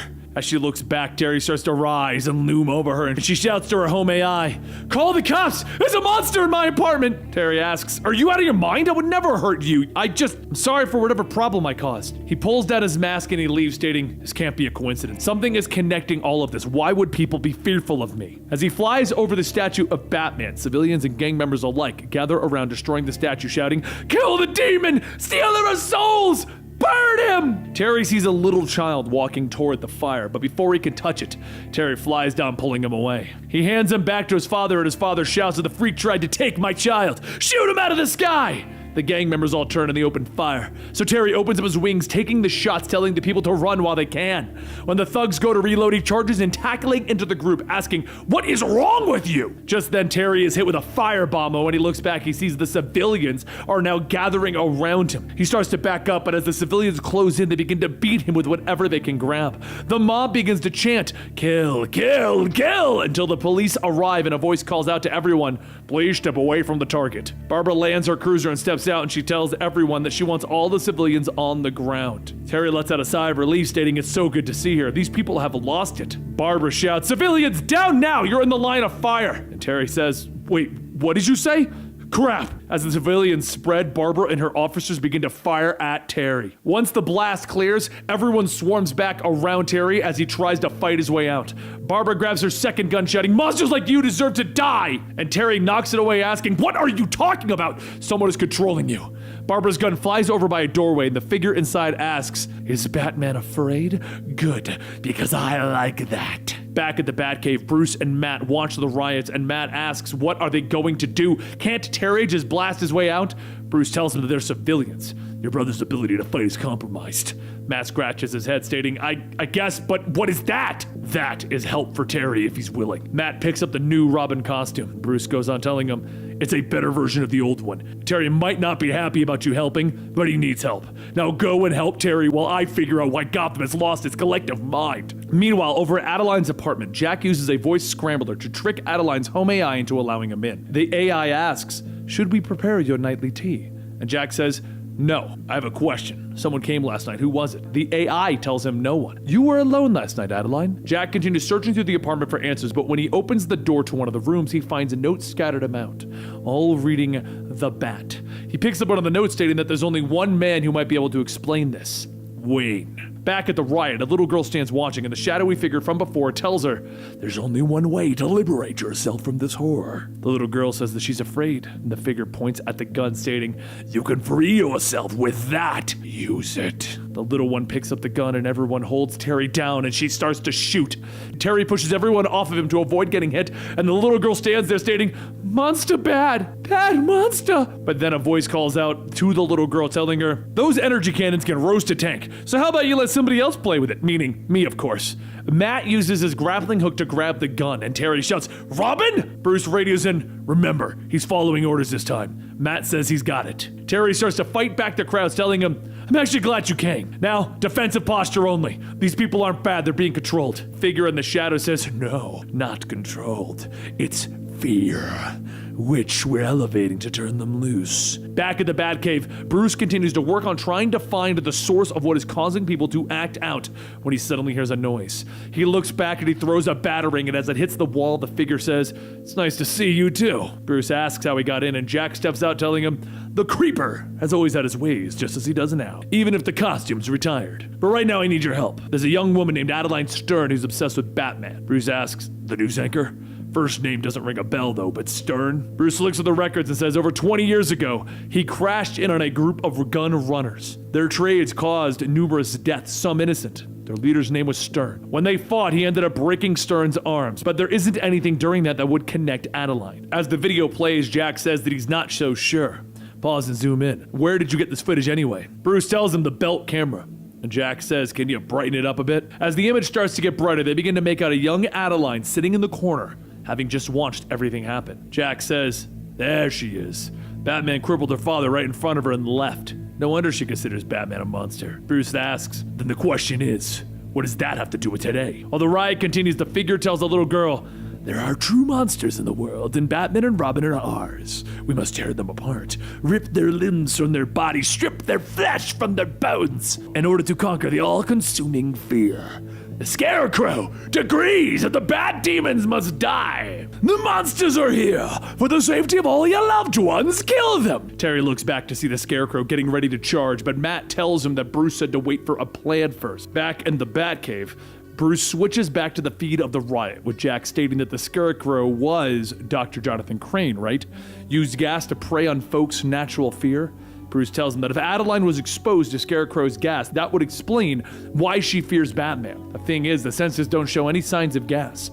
No unusual chemicals anywhere, yet the city is terrified of Batman.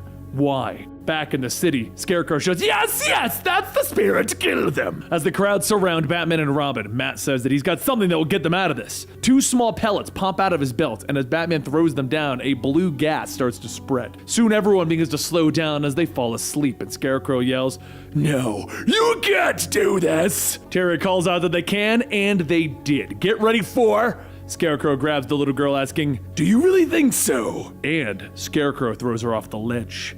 Terry quickly runs over, jumping, telling Matt, take care of the Scarecrow while I get the girl. Terry flies down, catching her, but as he comes back up, Matt shouts that the Scarecrow disappeared. He couldn't find him anywhere. A short while later, back at the Batcave, Terry and Matt arrive. Matt asks, is that the guy from TV? Yeah, Jack Ryder, the news guy. Bruce says that Jack is, an old friend. Jack wore a costume, did his part for the cause. Matt gets out of the bat jet asking, who was he? Hawkman? Green Lantern? And Jack walks up the stairs stating that it doesn't matter anymore. We need to focus on the Scarecrow. I'm gonna go find my friend. It's clear that she needs help, and it's better that Batman stays far away. Over at the news station, Scarecrow walks through the hall stating, I do not like this, not at all. Batman was in the palm of my hand. That monster, that heinous abomination, need to turn it up, increase the fear. As Scarecrow goes to turn a dial on the computer, the fear inside of everyone begins to fester and grow.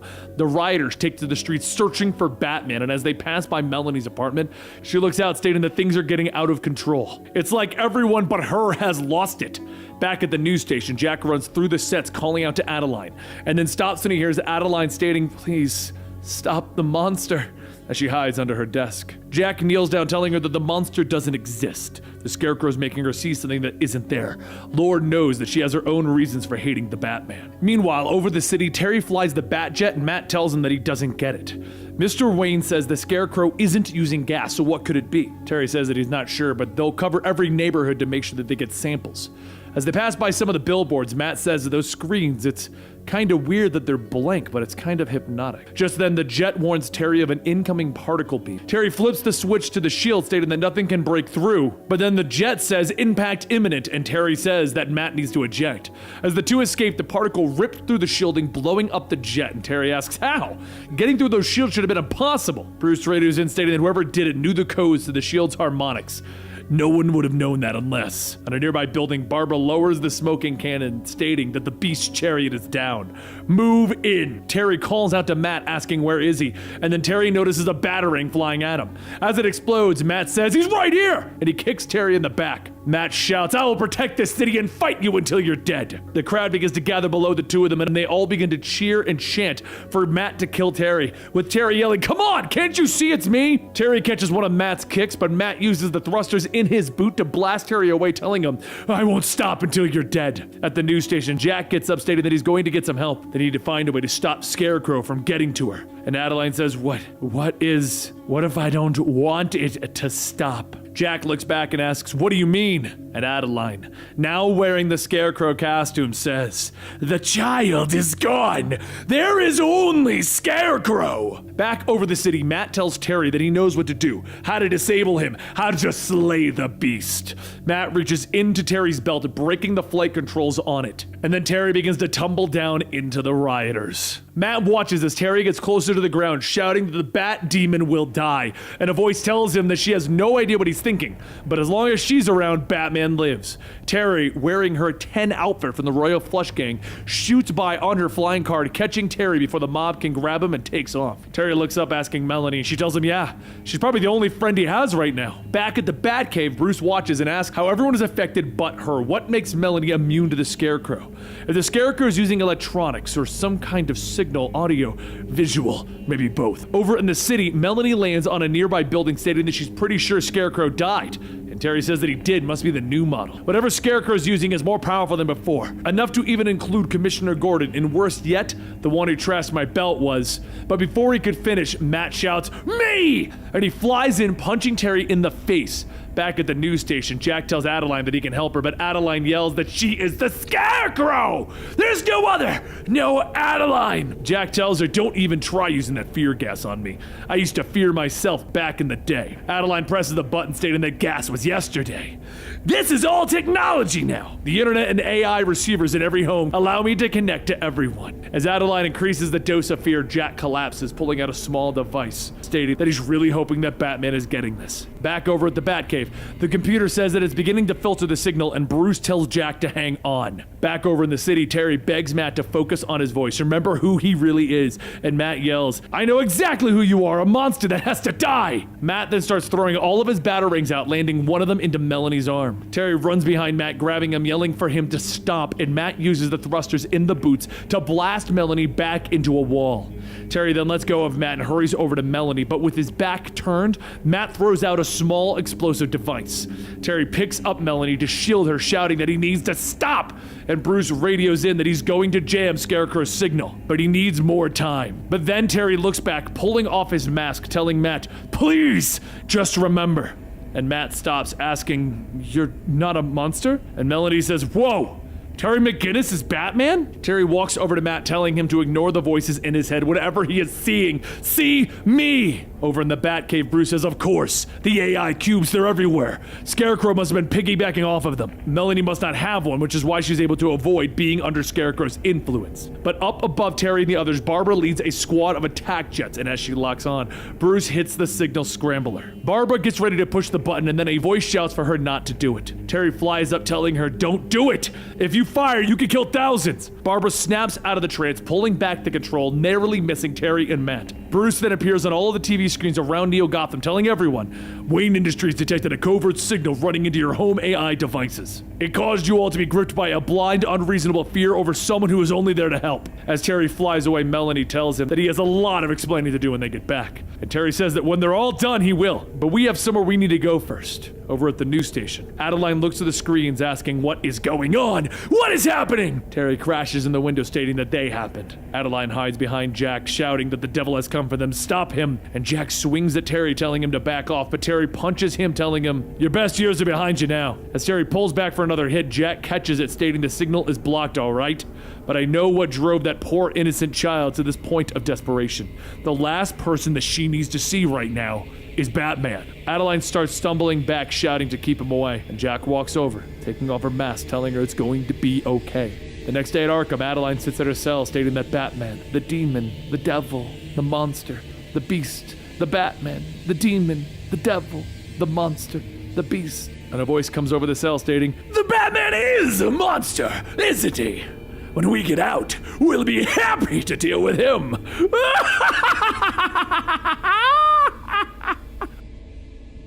As the sun rises over Neo Gotham, Terry McGinnis and his brother Matt, the new Robin, head out after receiving a call from Commissioner Gordon about a murder. When the two touch down, Terry asks what is the situation, and Barbara tells him something out of the norm, even for Gotham. Terry says it's hard to surprise him with all that he's seen, and as the two step into the old home, Barbara asks if he's sure about this. In a pile in the middle of the room, 3 dregs from the Joker gang lay cuffed dead with the words, "They deserved this," written on them. Not wanting his little brother to see this, Terry tells Matt to wait outside and make sure they have another set of eyes to watch the perimeter. As Matt leaves, Barbara Gordon then says that she really doesn't approve of this. He's too young to be a Robin. But these would be the 22nd, 3rd, and 4th Jokers to be killed this month viciously. Terry asks, there's been more? And Barbara says, yeah, just as grisly and violent. There's no definitive evidence yet, but they think it's all tied together. On a different note, though, she's going to assume that she'll see them at the ceremony. Terry and Matt take off, and Terry tells her,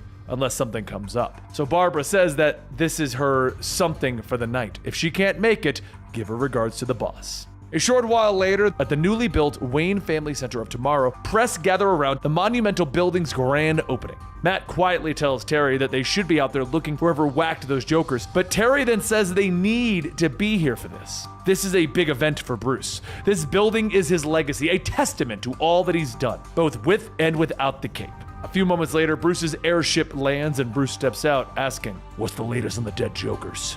Terry explains what Barbara told him, and Bruce asks, why all this? Some insider out for revenge? A twisted vigilante who thinks that he's doing the city a favor? As Bruce turns, he sees someone and says, there, our group is now complete. Dick Grayson, the now mayor of Bloodhaven, along with his daughter Elena, step off the train with Bruce greeting them, asking, how long's it been, Dick? Dick tells him, not since Elena got out of the service. But, could I talk to you privately for a moment, Bruce? As everyone begins to head inside, Dick whispers that he's heard rumors of there being a new Robin. When is Bruce gonna give it all up? Bruce tells him Matt's good, talented, he'll be fine. And once everyone's ready, Lucius Fox takes the podium, welcoming everyone here with them today. He tells the crowds that the Waynes have been the cornerstone of Gotham since the beginning. Bruce Wayne has generously given Neo Gotham the deed to this advanced building, and with all of the latest technology to the city as a way to usher in this great new age. But before he drones on too long, please allow him to introduce the man of the hour, Bruce Wayne. The crowd claps and Bruce clears his throat as he takes the mic, telling everyone that from the beginning, my family has always been here. Generations of Waynes have helped build this town along with all of the other hard-working families. And that is why I would like to give this state-of-the-art building to Gotham. It will house Neo Gotham's civic offices and those who work to make life better for all of you. As Bruce goes on, a man with a purple coat scoffs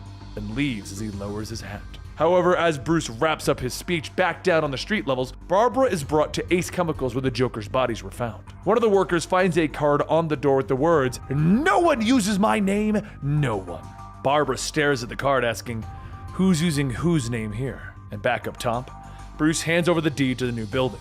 As Lucius opens up the envelope, he pulls out a letter with the words, "The joke's on you, Brucey!" Just then, the sound of grinding metal can be heard, and everyone turns to see one of the trains to the building speeding into the station. Bruce grabs everyone, telling them, "We need to go!" And Terry and Matt run away so that they can change into the outfits of Batman and Robin without being seen. Once ready, Terry flies over to the train to try and stop it in its tracks, but a device planted onto the train's controls pulls the lever and the train flies off the rails. As the train begins to break apart, it crashes into Bruce's new building, causing massive damage to it in the surrounding area. The elevator Bruce and the others were on begins to fly off the tracks, and Terry and Matt swoop in to catch them before the building explodes again. Meanwhile, over at the police station, reports of the explosions flood in, with Barbara running to the office to get ready to leave when she hears a familiar voice.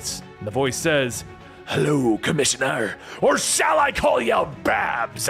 Barbara gets ready to speak, but the person tells her that it's been a very long time. You age so well. I've always felt particularly close to you, like we have a special bond. You hate the Jokers as much as I do, ripping off a good man's name the way that they did. Criminal, I say. They deserved to die. Barbara finally collects her words, simply stating, impossible. Joker spins around on the chair, pointing his gun at Barbara, asking, "Why so shocked? Are you stating that Bruce never told you that I was alive?"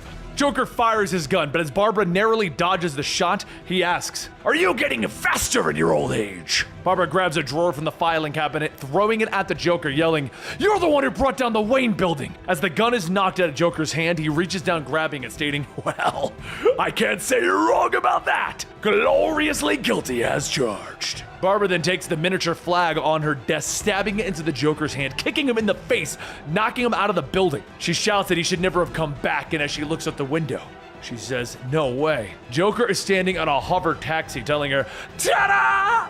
Can you believe my good fortune? It's almost like someone planned it in advance." Barbara grabs her gun and begins to shoot, but as the taxi flies away, Joker yells, "Too bad I'm out of range, Babs! Just look at the Wayne building, how tragic!" Back over at the Wayne building, Terry and Matt grab a hold of the elevator with Bruce and the others in it and set it on the ground. As everyone gets out, Dick asks, "Did that runaway train just take out the entire complex?" And Bruce tells him, "That was no accident. My building was targeted." Dick then asks, "Any idea who?" So Terry flies over, stating that they're going to worry about that later. We still have to help the injured. Over on the flying taxi, Joker watches the news feeds of Terry and Matt helping the people, and he asks, "Is that Be Still My Heart? A new Robin? How perfect! Now I've got a goal worth working towards. Something to shoot for. Shiny red and green target." Down on the ground level of the Wayne building, Terry and Matt sift through the rubble, helping get everyone trapped out as quickly as they can. As the last few survivors are pulled out, a police car speeds by, with Barbara jumping out, telling Terry, "You have to get Bruce. We need to talk now." Once everyone is together, Barbara tells everyone what she saw. He's alive, not some imitator, the 100% real deal Joker. Chances are that he's the one who's been killing the Jokers. All of the notes they found didn't make sense at first, but now, Bruce sighs, stating, "I'm the one responsible for this. He was the one who took down the building, killed more than he can. Oh God." Meanwhile, elsewhere, the Joker's eyes widen as he sees what he's been looking for, stating, "There you are! Tribute to the greatest moment ever! Glorious, wonderful, exhilarating, and now, at long last, time for the sequel." He laughs as he pulls down the crowbar from the wall that he used to beat Jason Todd to death. Later that night, a Joker's thug holds closed his trench coat, stating, "I hate this, hate this, hate this, hate this, hate this, but I gotta do it, no choice." He walks into the Joke's on You magic shop with the man behind the counter, stating, "Hey CC, been a while." CC opens up the trench coat, stating, "I'm sorry for everything, but I have to do this for Ruby, so the card won't kill her." CC opens up the coat, revealing a vest of dynamite and a screen with the Joker on it. And he yells, "Hello, Bernie! You supply the Jokers, the Pretenders! That's an infringement on copyright, trademark, and every standard of good taste that there is. You made them look like me. That's an insult, Bernie, one that cuts to the core. Take it away, CC." CC begins to cry as he holds up the remote, telling him, "I'm sorry," and he presses the button. The entire building blows up with the Joker shouting, "That would be sad, so very, very sad. But the indignity of it all the Jokers stealing my good name and using it for their own personal gain. Why, that is appalling, appalling, I say. They were imposters, frauds, and you know what else is a fraud? Neo Gotham. This town should be like it used to be, gritty, grimy. Wouldn't you agree, my loyal throwbacks?" In front of Joker stands 5 former Joker's members: Dottie, Willie, Ronnie, Ruby, and John. Joker sticks a cigar in Dottie's mouth, stating, "You realize what needs to be taken back, right? Don't worry, the cigar won't explode. In theory." He lights a cigar, stating, "Just one thing that's wrong, and that something is John. You're what's wrong?" John steps back, asking, "Me?" And Joker grabs him by the face, telling him, "I have Ronnie, a Willie, a Dottie, and a Ruby, but John doesn't fit into that." As Joker goes on, Ruby starts to cry. Joker asks, "What's got you down?" She tells him it's CC. He was my. And Joker asks, "You're honey doodles? Forget about that. You're a throwback now. Here to help take Neo Gotham back to the mud hole it was meant to be." Ruby asks, "When it was plain old Gotham City?" And the Joker shouts, "Precisely! This town used to be such a grand place. Dark, creepy, filled with muck, blood, guts, and crime. It was glorious. And now everything is new and shiny. What's up with that? And the Bat? Don't even get me started on the Bat. He flies without a cape. He has wings, red wings, and a flying Robin. Have you ever heard of such a thing? It's crazy, I say, crazy. But it certainly proves what tech can do for a man.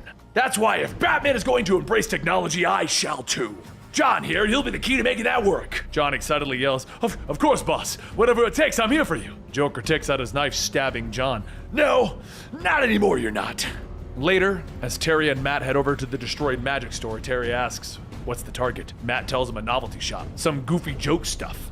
Terry thinks about it and says, "Seems petty. The Joker is a psychotic criminal mastermind. Why mess with a low-level shop?" Just then, beams fire down on the two of them, forcing them to fly up. As the two go up and over the building, they see the old Joker shooting at them, and Matt asks, "Jokers?" Dottie yells back, "Not Jokers, we're the throwbacks." Terry throws a set of batarangs, asking, "What's the difference?" Ronnie tells him, "It is to the boss."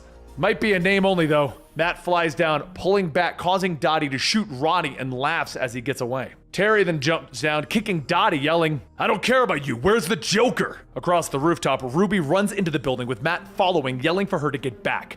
Just then, Matt is punched back out, and Terry catches him, asking, "Did she do this? How?" And Matt tells him, "No, not her. Something monstrous." As he says that, Terry can hear the Joker calling out to him, stating, "I can't say I love what you've done with the place. Made it all spiffy, and those wings, so you can fly. Far as I'm concerned, that's cheating. But if you're going to cheat, then so will I, Bats." Just then, a giant cyborg John walks out, and the Joker yells, "Think of him as Joker Beyond!" Joker bursts out laughing as John fires a giant destructive beam right over Terry's head. John himself begs to help, but Joker tells Batman that he has Plenty of help. And did you know that it's a bird hunting season? John's arm transforms into a Gatling gun and begins to shoot, with Terry throwing himself over Matt, asking Bruce and the others if they are seeing this. Bruce tells him, "Trying to get a read now." And Joker then says, "You know what I've always wanted? A grenade launcher!" He shoots off a grenade, knocking Terry and Matt into the air, but as Terry recovers, he asks, "You got any ideas, Bruce?" Joker asks, "Are you talking to somebody? Bruce? Bruce who?" Bruce radios back, telling him, "John is constructed out of promethium metal. Hit him with the heaviest artillery that you've got." Terry and Matt both throw their high explosive batarangs, but John jumps up, blasting them out of the air with his eye blast. And Joker tells them, "This must be some kind of joke." John then flies through the air, shooting his laser cannon, and he tears through one of Matt's wings. Terry spins around, grabbing him, but while his back is turned, John hits him with a beam, launching him across the city. Matt radios in, stating that he can land safely. All he has to do is, but just then, Matt rockets himself into a stone wall, knocking himself out. A few seconds later, Joker reaches down, grabbing Matt, stating, "One man's trash is another man's treasure." So I ask you, little bird, how often does history get a chance to repeat itself? Back across town, though, Terry pulls himself out of the debris, and Bruce tells him that Matt is MIA. He needs to find him before. Terry hears Joker laughing as John blasts a hole into the hospital's ventilation system. Joker calls out, "What a better way to help the sick and the broken than some laughing gas! Enough to fill the lungs of everyone! What better way to die than die laughing!" Terry charges into John, throwing him off his feet, but John gets right back up and Joker asks, "What if I was to use the gas on you?" As Terry is sprayed, he tells Joker that it's kinda useless on somebody who has their own oxygen supply. Through the smoke, John lunges out, grabbing Terry, and he begins to crush him. But before it's too late, Terry reaches down, hitting the electrical discharge button on his belt, and he shocks John into letting him go. John gets up with the Joker yelling, "That's cheating! But while I'm down and out, guess I should go back to filling up the hospital!" Just then, a bat plane speeds by, hitting John, destroying his entire body. Terry jumps up, asking, "Grayson?" And Dick tells him, "Yeah, thought you could use a hand." As the smoke clears, Joker calls out, "You're still here?" Terry picks up the transmitter and Joker asks, "Do you think you've won?" And Terry tells him, "Well, your cyborg isn't looking too good, so I'm gonna say yeah." And Joker then asks, "How about your little friend here? Unfortunately, little Robbie is a bit too busy to answer, though. Aren't you, little Robbie? Speaking of friends, I've got quite a few down here on the streets. They all appreciate the good old days. So, since we can't all move up to luxury palaces in the sky, how about we bring the upper crusters to them, just like Wayne's new tower? To kick it off, I'm gonna throw a party. What I wish the Joker, that would be me of course, celebrates the most famous and greatest day in Gotham history, complete with the blood and DNA stained commemorative crowbar. But I'm nothing but a good sport. I'll give little old Robin here a chance to keep breathing, so long as you tell me about the man you were talking to. Tell me about the man you call Bruce." As Joker cuts the feed, he says, "I really miss the good old days. Good times, best in fact. Oops, almost forgot my pills. Who could forget my greatest hits though? Like the Commissioner's daughter, Blammo, or Robin. Oh boy, Robin. Talk about a mess. Dry cleaner never could get the suit clean. Today it's time for a comeback, to prove to everyone that I wasn't a one-hit wonder. Oh, and all I would have to do is bash someone's head in." Matt shouts that Batman is gonna be here any second, so Joker grabs him by the head, looking right at him. "Oh, kiddo, you're a goner! But to preserve the moment for all of history, we're gonna be broadcasting it worldwide! However, before Project Skullcracker begins, this Bruce who?" Matt remains quiet and Joker tells him, "Fine, I'll make you talk, or better yet, scream!" Back at the Batcave, Bruce tries to find Matt's last known signal when the Joker appears on the screen. Joker tells everyone that he's sorry for interrupting everyone's mundane programming, but he has a very special feature for all of them to see. What, you might be asking? Well, for a matter of life and death, of course. Emphasis on the death part. Joker points to a coffin with cloth draped over it, and the words "Dead Bird Boy" appear on it. Bruce begins to feel regret for letting Matt go out as Robin. Joker pulls Matt onto the screen and says, "Last chance, kiddo! Who were you talking to over that radio?" Matt tells him, "My mother." So Joker lifts the crowbar above his head, telling him, "If that's the way you want it, nice knowing you, bird boy." But before the Joker can strike, he stops and says, "Wait, I can feel it. You're out there, aren't you, old bat? You're watching, hiding. Put the kid in the casket. Bring the lighter fluid." Bruce shouts, telling Matt If you can hear me, cooperate. Whatever the Joker wants, tell him. Soon, the throwbacks begin to pour gas onto the coffin. And Silly says that this is so they don't end up like John. Ruby says maybe they'd be better off dealing with the Bat and then the J. Willie flicks the lighter, and just as he goes to light the coffin, Terry bursts through the wall, punching them both with his fist, shouting, "Leave him alone!" Ronnie goes for the lighter, but before he can grab it, Dick swings in, kicking him in the back of the head. Ruby picks it up, stating that it looks like it's up to her now. Best to do what Jay says. Dick picks up 2 metal bars, cracking Dottie and Ronnie, stating that he's amazed at no matter how bad the Joker treats his crew, they're always loyal to him. Terry punches Willie, telling him, "And you're all just delusional." But while the two aren't looking, Ruby lights the casket and it ignites in a fiery blaze. Terry screams out, "No!" And he runs over, prying open the lid. When he looks inside, though, he asks, "What the hell?" Bruce asks, "What's going on? Is Matt alive?" Joker tells him, "For now, but that could change." Bruce turns back, stating, "It can't be." And Joker says, "Sure it can, old buddy. The fact that you didn't notice the message with me in it was pre-recorded really shows your age, Batman." As Joker steps into the light, he holds a gun to Matt's head and he says, "Little Robin sang like a bird. It's nice, because people like us have been friends for so long. We should be on a first-name basis. Huh, Bruce?" Elena runs at the Joker, telling him that he's made a mistake coming for her. But Joker shoots her in the arm, telling her, "You know, the commissioner's daughter, the mayor's daughter, you're all the same." He places the gun to the back of Matt's head, telling him, "The next one goes into her brain. The second is in the boy's head." And Bruce asks, "What do you want?" The Joker tells him, "I can't very well let Father Time do my work for me. I'm here to end things once and for all." Bruce says, "Have at it." And Joker throws Matt aside, yelling, "Our time together's what made life worth living for me." Joker swings the crowbar as Bruce blocks it with his cane. A second swing breaks that cane in half. Joker then cracks Bruce in the back with the crowbar and then across the face. Bruce falls down with Joker lifting it up, stating, "I almost hate to do this, but there's no way that I will let nature cheat me out of this one, you old bag." Bruce gets back up, positioning his body to let the crowbar hit him across the shoulder, but while Joker thinks he's won, he gets up, stabbing the broken cane into his arm. Bruce reaches into the Joker's vest, grabbing the gun, stating, "This one chance is all I get."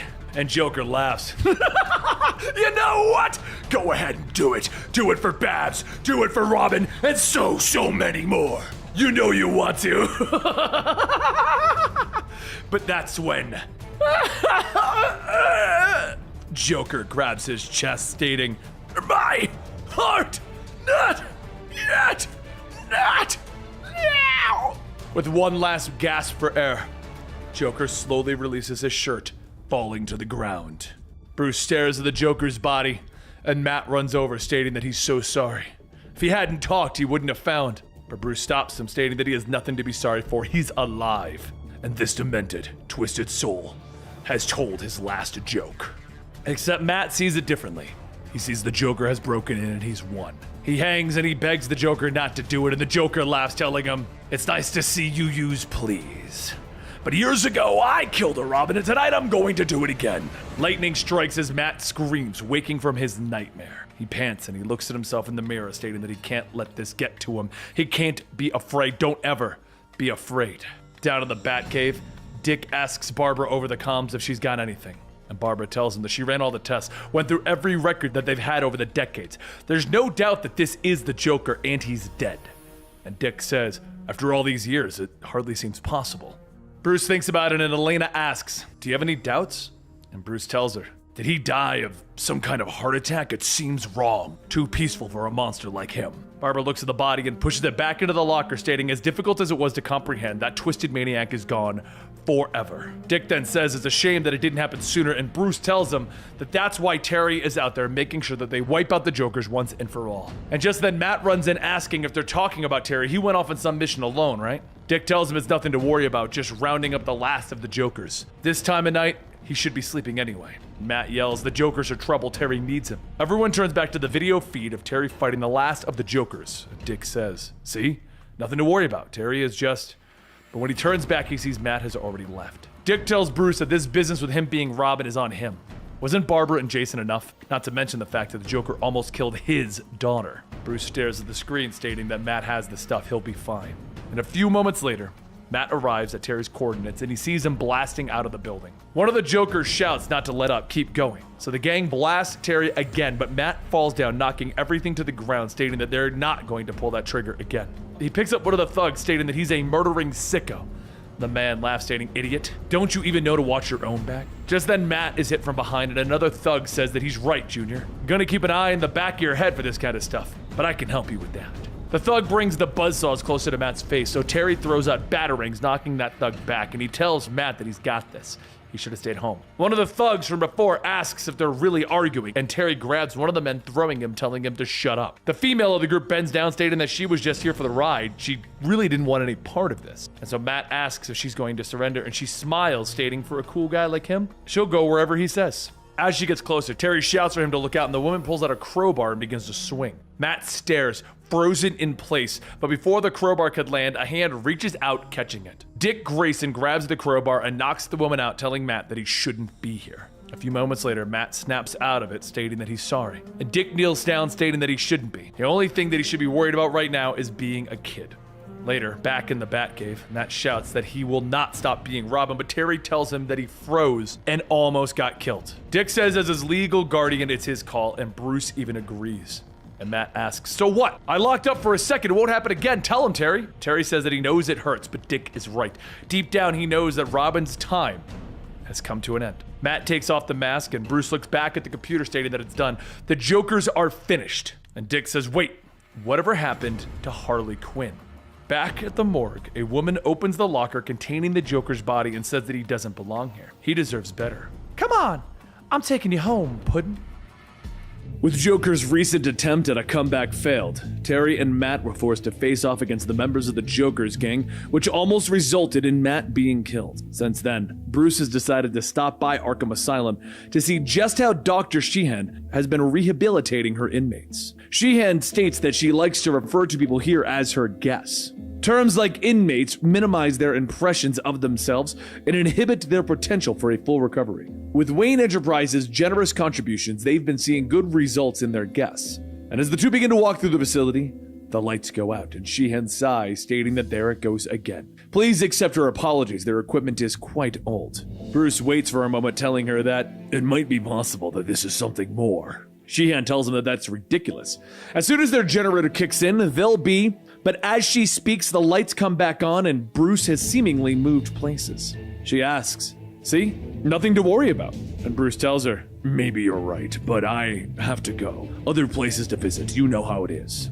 As Bruce gets into his car, he sits down asking Alfred if they have anything to drink. Alfred tells him there is something in the compartment to his left. But isn't it a bit early for a drink? Bruce pours himself a glass, telling him, "Not after spending time in Arkham. And you may want to keep your opinions to yourself." Later, as Bruce returns to the mansion, Terry and Matt tell him that it's perfect timing that he arrived. He sips his drink, stating, "Sure, kid, what's up?" Terry explains that recently there's been a lot of break-ins at the former Powers Tech facilities. They're hoping that he would have some inside knowledge from when Powers Tech and Wayne Enterprises had merged. If they were to get his personal access to those records, they might be able to look into the matter before any more break-ins happen. And Bruce stops him. "No.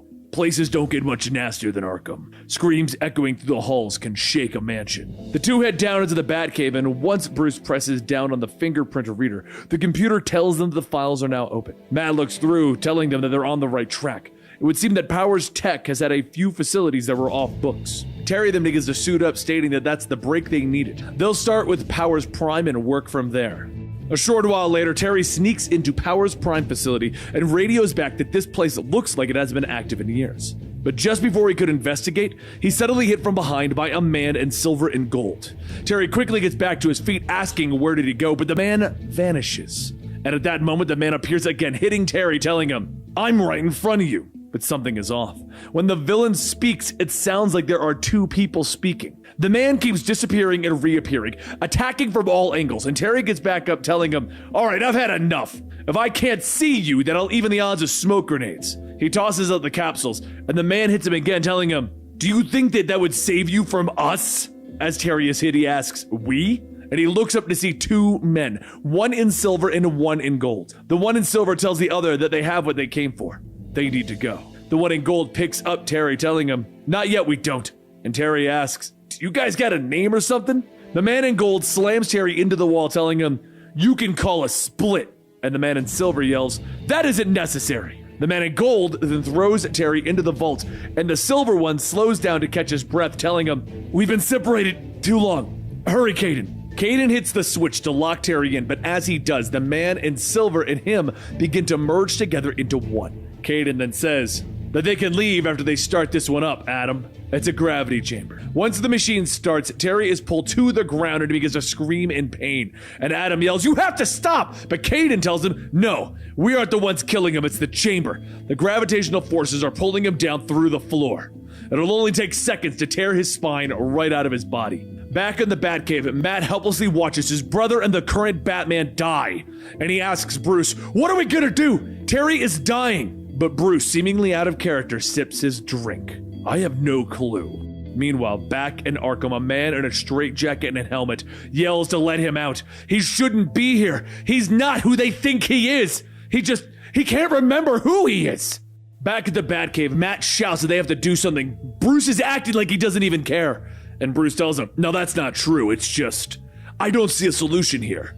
I'm sorry to say, but this could be the end, Matt. Matt looks back at the computer, telling him, no, there's gotta be something we can do. Maybe if we go through the files from where Wayne Enterprises and Powers Technology were in business together. That might give us something that'll give us access to the facility's control. Matt begins to sift through the files until he finds what he's looking for and he yells, that's it! The gravity generator control panel! He tells Terry to hang on as he presses the button, and suddenly the gravity generator stops. Terry takes a deep breath, telling him, nice work, Matt, but unfortunately it looks like Split is gone. So Matt asks, who was that guy anyway? And Terry tells him that he must have been a teleporter who could divide into two because he's two people fused into one. From the way they talked, it sounded like they were brothers. Beyond that, he's a mystery to me. Heading back for repairs, Bruce tells him, looks like everything worked out, but I'm feeling a little wiped out, so I'm gonna call it a night. Matt asks, what about Split? And Bruce tells him, that's a job for tomorrow. Gotta go catch some Z's. Later that night, after getting the Batsuit into the rehab tube, former Royal Flush gang member Melanie walks in stating that it sounds like Batman is lucky to be alive right now. Is there anything I can do to help you, Terry? And Terry tells her that he was just caught by surprise. It won't happen again. Besides, he needs to head back out. Split seemed to have detailed knowledge on the secret projects that Powers Technology was working on. Looks to be collecting specific items. I've already faced him once. There shouldn't be any surprises now. As Terry leaves, Melanie yells that if he needs a hand, 10 is ready to fly. And once he goes, Melanie asks, where's the big man? And Matt tells her that he's sleeping. Wish he was here to monitor the action, though. Maybe we could wake him up and... Alfred tells him that he's unable to comply. Mr. Wayne left the mansion 1 hour and 47 minutes ago. But Matt pauses for a second, asking, where could he have gone? And Alfred says that Mr. Wayne has forbidden me from divulging that information. Meanwhile, over at the Le Coin Perdue Casino, Bruce steps out of his car and the valet tells Bruce to enjoy himself. And Bruce says, with the money I have, I intend to. Over at the second Powers Tech facility, Terry scans the area and notices a heat signature coming out of one of the lower levels. He uses the jet on his boots to start cutting out a hole, but before he can finish, Adam and Caden appear as Split and they knock him through the ground as Caden says that they are so done with him. As they fall, Adam says, it doesn't have to be this way. And Caden tells him, shut up and stop whining. He deserves what he's gonna get. Terry kicks Split back, telling him, I'm wise to you now. Your tricks aren't going to work. I know about the teleporting. Split stops and Adam asks him, did he say teleporter? And Caden tells him, yes, he did, which means Batman couldn't be ready for this. Split begins to spin around Terry at super high speeds, beating him with a pipe. And Terry simply says, all right, I was wrong. They're right. Both Caden and Adam tell him, we're a speedster. Split continues swinging and Caden says, if it wasn't for this armor, you'd be dead. But while Terry tries to get back up, back in the Batcave, Matt and Melanie scan the city for Bruce until they find him at a poker table. Matt says, it's like he couldn't care less about Terry. What in the world is wrong with Mr. Wayne? However, back at Arkham, the guards return to the helmeted man, telling him, it's time for your 20 minutes outside, let's go. The man pushes the guards back with his body, yelling, I don't belong here! And the guards shock him, telling him, if you do that again, you won't be going anywhere for a week. Now you better straighten up, false face. However, back at the Powers Tech facility, Split reaches for a device, and Adam says that this is the Matrix unit that they were looking for. All they need is this, and they can. But Terry jumps down, telling them, you aren't going anywhere, and he tackles into both Adam and Caden. Adam and Caden split apart, telling him that he had his chance. This is all he's getting. So Terry reaches for the Matrix unit, but before he can grab it, Caden punches him, telling him, "You're too slow!" While Caden hits Terry, Adam grabs the unit, stating that they have it. It's time to go! So Terry gets up, looking at them. And he tosses out small explosive pods. Caden runs, picking the explosives out of the air, telling him that it's really easy for him to pluck these out and throw them back at him, you know? Terry quickly begins to wonder what it'll take to beat this guy. Any words of wisdom from Bruce on how to handle this? And Matt tells him, that's the thing. Bruce is gone, and believe it or not, he's betting up a storm at a casino. As Bruce is leaving the casino with his date, he tells Alfred to take him home and tell those people at the house to get lost. And once they're gone, change the security codes to bar entry. Alfred advises against that, but Bruce shouts, "Do it!" And back at the Batcave, Alfred tells Matt and Melanie that he regrets to do this, but they must vacate the premises immediately. Matt tells Terry he's got to do something. Bruce isn't far from his location. And that's when Bruce sees Terry flying by as Batman, telling Alfred to land the car. He's gonna take care of this. Once the car lands, Bruce steps out, telling Terry, "You're messing with my date."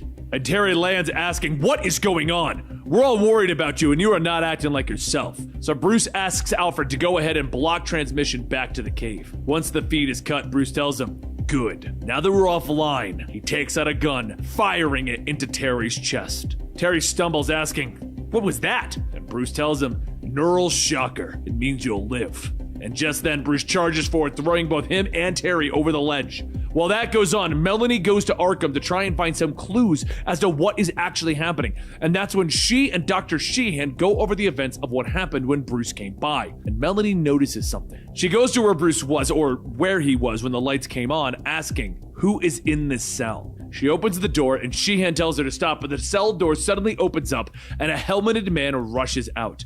The man begins to fight Melanie back and easily take on the guards. And as one of the guards swings their choker, the man wraps himself around it and uses it to knock the guards down. Melanie then grabs it and shocks the man, telling him, "We're gonna need you to calm down." But while she fights with the masked man back at the Batcave, Terry returns and Matt asks him what happened. Terry lands, telling him, "Yeah, Wayne happened. The old man shot me." Matt asks why would Bruce do that, and Terry tells him that Bruce isn't acting like himself because it isn't Bruce. Some identical doppelganger has taken his place. Terry then tells Alfred to confirm his identity and override Bruce's command. Get me a feed of Arkham Asylum. As the cameras come on, they see Melanie unmasking the man who attacked them and reveals him to be Bruce. She says that the prisoner who was in the cell grabbed Bruce during the power outage, put him in a straitjacket, and walked out of here wearing Bruce's face, a prisoner called Falseface. Sheehan explains that Falseface can assume someone's identity, and the person that he becomes loses all sense of themselves. They kept Falseface in a Promethean helmet in order to inhibit his powers, but if he escaped, Matt then says that if that's the case, we wouldn't be able to tell him from a street beggar to the mayor. Terry tells him, yeah, he could be anyone. And while everyone comes to this realization, down in a back alley in a bad part of Neo Gotham, Terry wakes up asking, Who am I? With Falseface having taken Terry's identity, he goes on a patrol so that he can play hero while Bruce comes back to the mansion. But as Falseface returns through the window, Bruce shouts that he knows better than to come to the house like that. Falseface tells him, relax. It's dark and no one saw me. Bruce stops him, telling him, Batman enters the caves, always. So Falseface pulls back the Batman cowl, telling him, you're the boss? Melanie takes out her phone, stating that she just read the news. It said that Batman was involved in a shootout and that he threw a kidnapper off of a bridge and killed him. Bruce yells, if that's true, I'll make sure that you never use that suit again, Terry. Falseface brushes himself off, telling him, it's cool. I know better than that. After I threw the kidnapper off the bridge, I went after him to make sure the guy was all right. Care to back me up, Alf? Alfred tells him, this is correct. Batman disposed of the kidnapper in an alley, alive, though somewhat worse for wear. Bruce yells, my rules are clear. You harm no one in the Batman suit. Falseface laughs, telling him, that's funny coming from the man that dangled bad guys off of rooftops on a nightly basis. Matt jumps in asking, how about we talk about something else? Like, what we're gonna do about that villain Split, the speedster? Bruce asks him, who? And Melanie tells him that she'll fill him in. He's a speedster that can divide into two people. And Matt goes on telling him that he's been robbing Powers Technology research. They know that there is at least one last facility, so Bruce walks down into the Batcave, telling them, well, then we don't have any more time to waste. If we have reason to think that this Split is in any particular location, we have to move. A short while later, at that last facility, Falseface scans the building and says that he can see Split inside. Looks like he's using a memory stick and downloading data. Should be easy enough to stop. So Falseface, still looking and acting like Terry, crashes through the window and Adam and Caden separate, asking, "Are you ever going to learn?" Falseface smiles at them, telling him, "You'll be finished after you get a whiff of these babies." Bruce yells over the comms that those aren't gas pellets, they're explosives. Adam and Caden begin to punch Falseface, asking, "Did you try and kill us? We don't want to hurt you." But Falseface stops as the two of them charge at him, telling him, "I don't want to hurt you guys either. In fact, I was thinking that maybe the three of us could work together." Matt looks around asking, "What is he doing?" And Bruce tells him, "I should have seen it sooner. That man is not Terry McGinnis." Back at the facility, Adam and Caden charge at Falseface, while Caden yells, "Batman is just trying to put us away. We have to take him out." Falseface laughs, telling him, "Oh, you want to do this the hard way? Fine. These speed demons are about to inhale some gas that causes an instant paralyze. It was made for extreme crowd control, so it doesn't last long. If you want to try and kill me, well, good luck with that. If you're after something like advanced tech, I can help you." And Caden asks, "Why would you help us?" And Adam tells him, "We have to at least listen." Falseface continues, "I'm playing a long game, one where all three of us win. Now tell me all about what's going on." Adam stops, telling him, "I'll explain. These speed powers that we share, they're tearing us apart, they're killing us. Our only hope is to get the equipment necessary to separate us, and fast. Do you understand this exactly? We have to tell you our origins. We will tell you where it all began. When our mother had a difficult pregnancy, she gave birth to one boy. But something went wrong. The doctors did their best, but our mother died. Our father was left alone to take care of this single boy. He was underemployed and overworked, especially since the kid ate like there was no tomorrow. The boy pushed the father to the edge, and the boy's demands and constant issues were overwhelming. One day it became clear, though. There was two of them, locked in one body. And he, Adam, was the source of Caden's pain. He was a shadow twin, a persistent voice in Caden's head, looking to somehow exist on his own. When he emerged, the fact that there were two of them wasn't the only revelation that shocked their father. The other was their speed. Their situation was beyond what their father could handle, and their father turned them over to Powers Technology, both to help and get rid of them. Derek Powers and his team took them in, and that was the last time they ever saw their father. But Powers had no real interest in helping. He wanted to exploit their abilities. They can't stay separated for long. When separated, the speed eats away at them to the point where they need to merge again. But what they're really fighting, the reason that they're stealing all this tech, all of this happened fast. They were only born 6 years ago. Falseface says that he understands it now. The power is rapidly aging them. Well, he can help. Take them to the smartest guy ever. A man with more tech than they can imagine. Matt and Bruce watch, and Matt says, "Falseface is planning to bring them back to the Batcave." Melanie then says he probably plans to stop Split's aging process so that he could assume their identities and speed powers. For Falseface, having two bodies would be the ultimate get. Bruce looks back and tells him, "I won't allow it." But Melody steps down in costume, telling him, "You don't control me. I fought Batman as a part of the Royal Flush Gang, and I can do it again." Especially when he's actually a phony who doesn't know the full potential of the Batsuit. And right now, I'm your only chance. Bruce sighs as he hands her a utility belt, telling her, "You fought me enough to know what's in each compartment." Melanie flies out on her car, telling him, "Don't worry. They won't get back to the Batcave. You can trust me on that." As Melanie leaves, Matt asks, "What about Terry? We don't know where he is. He's lost out there, and he doesn't even know who he is if Falseface's powers are accurate." Bruce tells him, "I know, but we need to take care of Falseface and Split fast, which is exactly why I need to place a call to someone special." Later, out on the streets, Falseface and Split make their way to the mansion when suddenly batarangs rain down upon them. Split asks, "How?" And Melanie flies by, stating, "I'm Hal," and she knocks Falseface to the ground. Melanie then takes out the explosive pellets, and as she throws them, Split runs by, catching them and throwing them back, blasting Melanie off her card. As she falls and hits the ground, Falseface walks up, telling them, "That was some nice work, boys. She took her best shot and came up short. And since you took her out, you can have the honors of shredding her." Split tells him, "No, we can't." But back at the cave, there's a sudden whoosh, and a voice tells Bruce, "Hey, it's been a long time, Bruce." And Bruce tells the man in the shadow, "That's what happens when we refuse to talk to somebody." The shadowy man says, "After what went down between us, you can't possibly blame me for that." Bruce tells him, "It doesn't matter right now. Melanie needs you. Now." The man bolts out of the cave, telling him, "On my way." Matt stares for a moment and asks, "Was that really him?" And Bruce tells him, "Yes, it was." Back with Falseface, he asks, What's taking you so long? And Caden tells Adam, we have to do this. We can't die here, Adam. But before either of them could do anything, a red blur runs by, grabbing Melanie, and Falseface asks, who? And the mysterious voice from before tells them, if anyone knows a thing or two about speed. Adam then asks, is that really who I think it is? And old man Barry stops asking, if you mean the Flash, then the answer's yes. Melanie asks if it's really him, and Barry tells her, yeah, most people just call me Barry now, though. Mind bringing me up to speed on what's going on? Tell me why you're fighting a guy dressed like Batman? Melanie tells him that it's Falseface working with a speedster, calling himself, well, themselves Split. Barry tells her, all right, this makes it 2-on-2. Should be able to make quick work of this one. Adam and Katie begin to split apart, and Melanie says, yeah, about that, you see Split? And Barry tells her, right, can divide into 2. Barry begins to run, telling Melanie, I'll take care of the runners, you handle the false Batman. As Barry runs by, Adam and Kaden start to catch up to him, and as they all begin to run up a building, the two brothers go over the ledge and they see nothing. Adam asks where he could have gone, and Barry runs through the wall, telling them, it seems the concept of vibrating through walls is new to you. So word of advice, don't fight opponents who can comprehend your potential better than you can. Kaden starts to get a throwing a pipe, telling Adam, this isn't what we bargained for.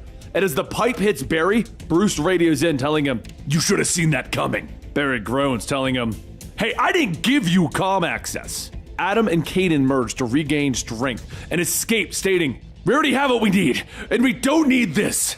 Barry runs up, knocking them down, asking, hey, could you guys slow down a bit and tell me about it? Like, what's your story? What are you really after? Adam tells Kaden that they have to. He could be their only hope.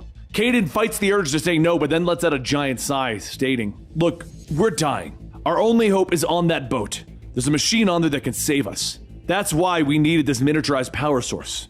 Barry helps Split up, asking, where's the boat? And what about Melanie? Bruce tells him, she'll be fine. She's experienced, and Falseface doesn't know how to maximize the suit's potential. Back up in the air, Melanie throws some gas pellets at Falseface as he shouts, you can't win! No one ever beats me. As Falseface flies through the cloud of gas, he sees Barry taking Split and rockets after them. Over at the boat, Barry asks, is this it? And Kaden says that it's their only hope. They needed the stabilizer, the matrix unit, and the miniaturized power source to recalibrate everything and make it work. Barry helps set up the machine, asking, are you still hoping that this will separate you permanently so that you can live without merging? It might work, but if it does, I'm fairly sure you're going to lose your speed powers forever. As the machine powers up, Kaden says that if anything is to go bad, and they have to save only one of them, make sure it's Adam. He's the good one, Flash.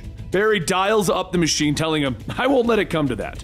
Another 30 seconds but that's when Falseface storms in, shouting, no, they're mine! No power source, no experiment. Barry yells, wait, if you do that now while the energy is flowing. But before he could finish, the entire boat explodes, and Melanie has to dive in to look for survivors. She finds Falseface pulling him out of the water, and Barry helps them up onto the dock. And a few minutes later, Melanie asks how he is. Barry tells her that it's too late. Falseface is dead. So Melanie leans down, taking off her mask, stating that she's sorry she couldn't have saved him, whoever he is. She stops when she sees Falseface's identity is still Terry McGinnis. She then asks, what does this mean? And Barry tells her he doesn't know. Nor does he know what happened to Adam and Kaden. He did a quick search and he couldn't find a trace of them, alive or dead. As the two stand there, Melanie asks, how does he do it?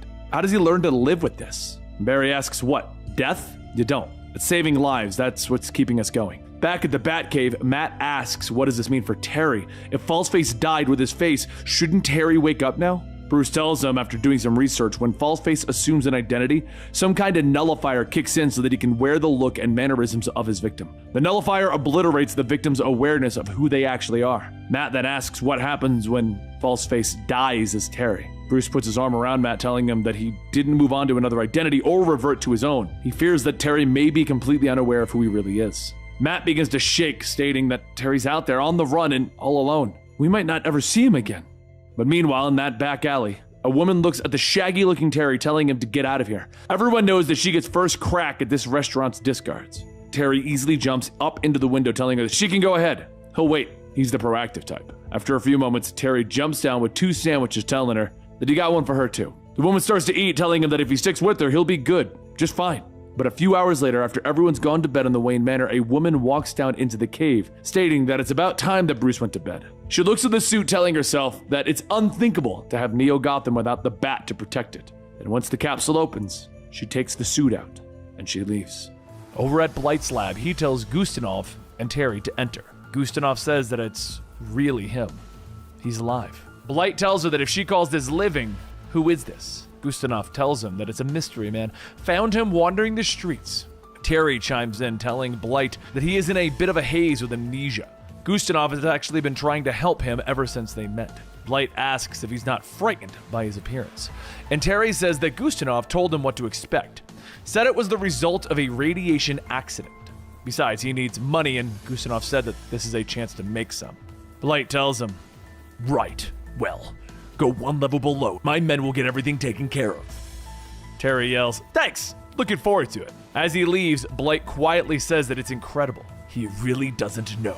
Gustinov asks what? That he's Warren McGinnis' son? And that Derek Powers killed his father? No, he doesn't know that. He's perfect for this, not only for the immediate need, but for the revenge against Bruce Wayne as well. Back in the cave, Bruce brings Barbara and Melanie in, stating that he is glad that they could make it. Both Barbara and Melanie start to laugh, stating that the world's greatest detective is stumped. Batwoman wasn't either of them. Just then, there's a loud explosion coming from outside, with Alfred telling everyone to please take cover. We are under attack. As the screens light up, Blight's men get into position to drop off the Devourer bomb. And Barbara says that it would seem that they have bigger problems than who is Batwoman. Bruce looks at them, stating, "I'm still not convinced." And Matt says, "Yeah, how about some proof?" Barbara looks at the screen, asking, "How about that as proof that neither one of us are Batwoman? If you want to ask Batwoman who she is, she's right there." On the screen, Batwoman flies in, knocking down the hired thugs. And Barbara asks, "Does Blight know about your cave, Wayne?" Bruce tells her, "No. Powers just despises me, and that's enough. As Powers, he developed the Devourer as a defensive measure against alien invasions. If he unleashes it here, we're all goners." One of the thugs outside targets Batwoman, stating that they will keep her busy while they set up, and launches a missile that begins to track her. She flies up high into the sky, taking out some small explosives, tossing them back down, detonating the missile in a fiery blaze.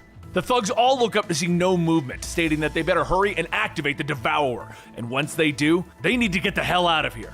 Just then, a man on a hoverbike comes crashing in, asking, "What are you all doing here?" A billionaire's mansion, at a bunch of dregs decked out in black, a nasty doomsday weapon, and it's easy to see that something is wrong here. Until it isn't. The man runs over to the Devourer, punching the controls, and soon the device begins to wind down. One of the thugs gets back up, stating, "You're about to get yourself killed, man!" But before the thug could pull the trigger on his gun, Batwoman flies through, breaking the gun, stumbling onto the ground. The man runs over, asking if she's all right, and when she sees the man, she asks, "It's you? Of all people?" Batwoman takes off, and the man yells for her to wait. He just wanted to help. Bruce and the others come out, and he tells the man that the timing couldn't be more perfect. The man takes off his helmet, stating, "Well, yeah, I learned from the best." Bruce tells him that a good teacher relishes a good student. He was the best of them. "Dick Grayson, how did you know that we were in trouble?" Dick says that he didn't. He actually came by for a completely different reason. The fact is, he needs help. It's Elena. Bruce asks, "What's wrong with your daughter?" In the woods, Batwoman pulls off her mask, stating that she thought she could handle this, but not with him around. There's no way that she is ready to face her father as Batwoman. Back in Wayne Manor, everyone gathers around, with Bruce asking Dick about his daughter. "Elena, she's missing?" Matt slaps his forehead. "Of course! We should have known! The truth is staring us right in the face, Mr. Wayne!" Dick asks, "What are you guys talking about?" Matt shouts, "It's so obvious, Mr. Grayson! Elena is Batwoman!" Dick thinks for a moment and says that he just assumed it was Barbara coming out of retirement, to which Barbara lets out another loud laugh because everyone keeps accusing her. Bruce tells him, "It all makes sense. First we thought it was Melanie, then we thought it was Elena. She's aware of our secrets. She knows about the cave and everything in it, including the fact that the suit adapts to anyone who wears it. Elena is Batwoman, Dick." Dick sighs. "Why though? I did everything that I could to have her not go down that path." And Barbara tells him that the implied romanticism and glory of her father's heroic life could captivate a child. He of all people should understand that this life can appeal to a child and pull them in. Dick sighs, telling him that if anyone knows about a young woman making up their minds and hiding it from their fathers, it'd be you, Barbara. We need to find her before she does something crazy. Meanwhile, over at Blight's lab, Terry begins to wake up, finding himself in a confined test tube. He starts to push against the glass, asking, "What's going on? Someone let me out, please! What the hell are you going to do to me?" Dr. Gustinov says, "Please calm down, Mr. McGinnis." And Terry asks her, "Wait, what did you call me?" Blight then chimes in. She called you McGinnis, as in Terry McGinnis, son of the man whose death was ordered years ago. Terry bangs on the glass, asking what are they going to do with him, and Blight tells him, my body is dying. In order for me to continue living, I need a new body. And what better choice would the son of the man who started all of this be? Terry asks what happens to him, though. His own mind, that is. And Blight tells him, you will end up like your father, dead, a forgotten, wilted wisp of a memory. Terry shouts, asking, I thought we were friends! And Gustinov laughs, telling him, we just met. Blight and I have been lovers for years. I'll do anything to have him back. As Gustinov begins to work on the computer, the process of transferring Blight's consciousness into Terry starts, but it begins to run into an error right away. She goes through the readings and states, of course, the amnesia. I'm going to have to undo False Face's work before the process can resume. As she begins to reverse the amnesia, though, Terry begins to struggle when suddenly he stops. I remember everything! But at that moment, the power goes out with Blight shouting for them to do something. Elena flies in, knocking Dr. Gustinov to the ground, telling Blight that it's going to be hard if Lady Frankenstein is unconscious. Terry asks, is that Batgirl? And Elena looks back yelling, Batwoman? Wait, McGinnis? Blight lunges at Elena, stating that she may have gotten away from him once, but it won't happen again. Elena sweeps his legs out from underneath him, telling him, wrong. This time you're going down. As the two begin to start into their fight, Gustinov reaches out for her tablet, yelling that she won't let anything interfere. They just have to turn up the generators. The machines then kick into overdrive, shocking Terry, and Elena begins to shout, it's too much! They're going to kill him! Blight yells for them to stop. They need McGinnis. But Gustinov says that it's the only way to get her off their backs. They will find him another body. Elena starts to look at the test tube, ripping through the connectors, powering it down, with Blight screaming, no! Elena tears off the hatch, pulling Terry out, and begins her escape, with Terry telling her that they have to go back. Blight is giving off too much radiation. If they leave him, he will escape. Elena shuts the blast doors, telling him the entire city has been looking for him. Besides, Blight is dying. Her job is to make sure that he survives and get him back home. Terry tells her right, but what about, who are you anyway? Back in the lab, Blight stands there defeated as his body slowly erupts, stating, this is all her fault. She let my only chance at life get away. Gustinov shovels towards Blight as the radiation takes over, asking him for his help. Please, I love you. Blight ignores her, telling her, this is how I die. Then I swear by all that is holy, I will take Bruce Wayne with me. Back at the manor, Bruce Wayne brings everyone into the cave, stating that he could kick himself for not realizing it from the start. Dick says that if Elena has taken on Blight, she'll need help. And Bruce goes on telling him that Blight's radiation is deadly. If they get too close for too long, they're done for. But that's when a voice tells them, that is quite right. Tango with me and your reward is a slow, excruciating death. Good to see you, Bruce. It's been far too long. Everyone braces themselves as Blight takes out a small device, and as Blight presses the button, a rocket fires from the Batmobile. Bruce shouts for everyone to take cover, and just as they leap away, the rocket hits the other cars behind them. Blight jumps down, walking through the smoke, telling him, I don't have much time. No more birthdays for me, son to say. But there's one present I've always wanted all of these years. Bruce Wayne's head on a spike. Killing the original Batman will make me far more than just any everyday criminal. Bruce coughs, laughs. Whoever that man is, it won't be you. Just then, Elena rockets into the cave, tackling into Blight, slamming him into one of the Batmobiles. Blight turns around, grabbing Elena, stating that, you couldn't handle me before. You sure as hell can't beat me now. Your flesh will melt right off of your bones. But as Blight tightens his grip around Elena's neck, Terry tells him the only thing that will burn today is you. Terry then flies in wearing another batsuit, knocking Blight down, and everyone asks if it's him. Terry punches into Blight, asking, did you really think that this would work? Killing my friends? My family? Absolutely not. As Terry blasts Blight away, Dick runs over to Elena, asking if she's okay. She tells him, yes, Daddy, sorry that you had to find out like this. He tells her that she should have told him sooner, and Elena asks, why? So you could have stopped me? Terry flies through, asking if they can hold off on the family therapy session. Just in case you didn't notice, there's a radioactive monster hell-bent on killing us all. Blight pulls off his glove, exposing his radioactive body, stating, you're right, and in a few seconds you will all have yourselves a long, slow, agonizing death. Terry turns the thrusters in his boots to max, throwing himself into Blight, telling everyone to get out. I'll handle this. Elena charges in, stating, not alone you won't. We can minimize exposure if we tag team this fight. As Blight fights off both Terry McGinnis as Batman and Elena as Batwoman, Dick runs in spraying Blight with foam, telling him that it'll cool off his fires. Elena then asks, does Wayne just happen to have an inventory of anti-radiation goop on hand? And Terry says, it's probably geared for some other baddie. Dick tells him, it was an old arsonist named Firefly, in fact. This'll just buy us some time. Bruce begins to shout, it's all meaningless. If we don't come up with a permanent solution, this will all be for nothing. Moments later, the Bat Jet powers up and Terry says that he's already on it. The jet reaches out, grabbing Blight, shooting out of the cave. Bruce radios in, stating that he needs to escape. The radiation will kill him. And Terry says not yet. The jet nosedives towards the ocean with Blight yelling, it's useless, I can't drown. And Terry shoots into the ground after hitting the water, stating, I know, radiation can't die, but we can at least bury it. Auto-destruct mechanism initiated. T-minus 5, 4. Dick asks what is he doing, and Bruce yells that he's going to detonate the jet so that the ocean floor caves in on them. Matt runs to the computer to try and call out for help, but before he can, the jet explodes. Everyone calls out to Terry, but the connection drops. Matt shouts, asking, why did we let him do that? We just got it back. And a voice says, it wasn't Bruce's call to make.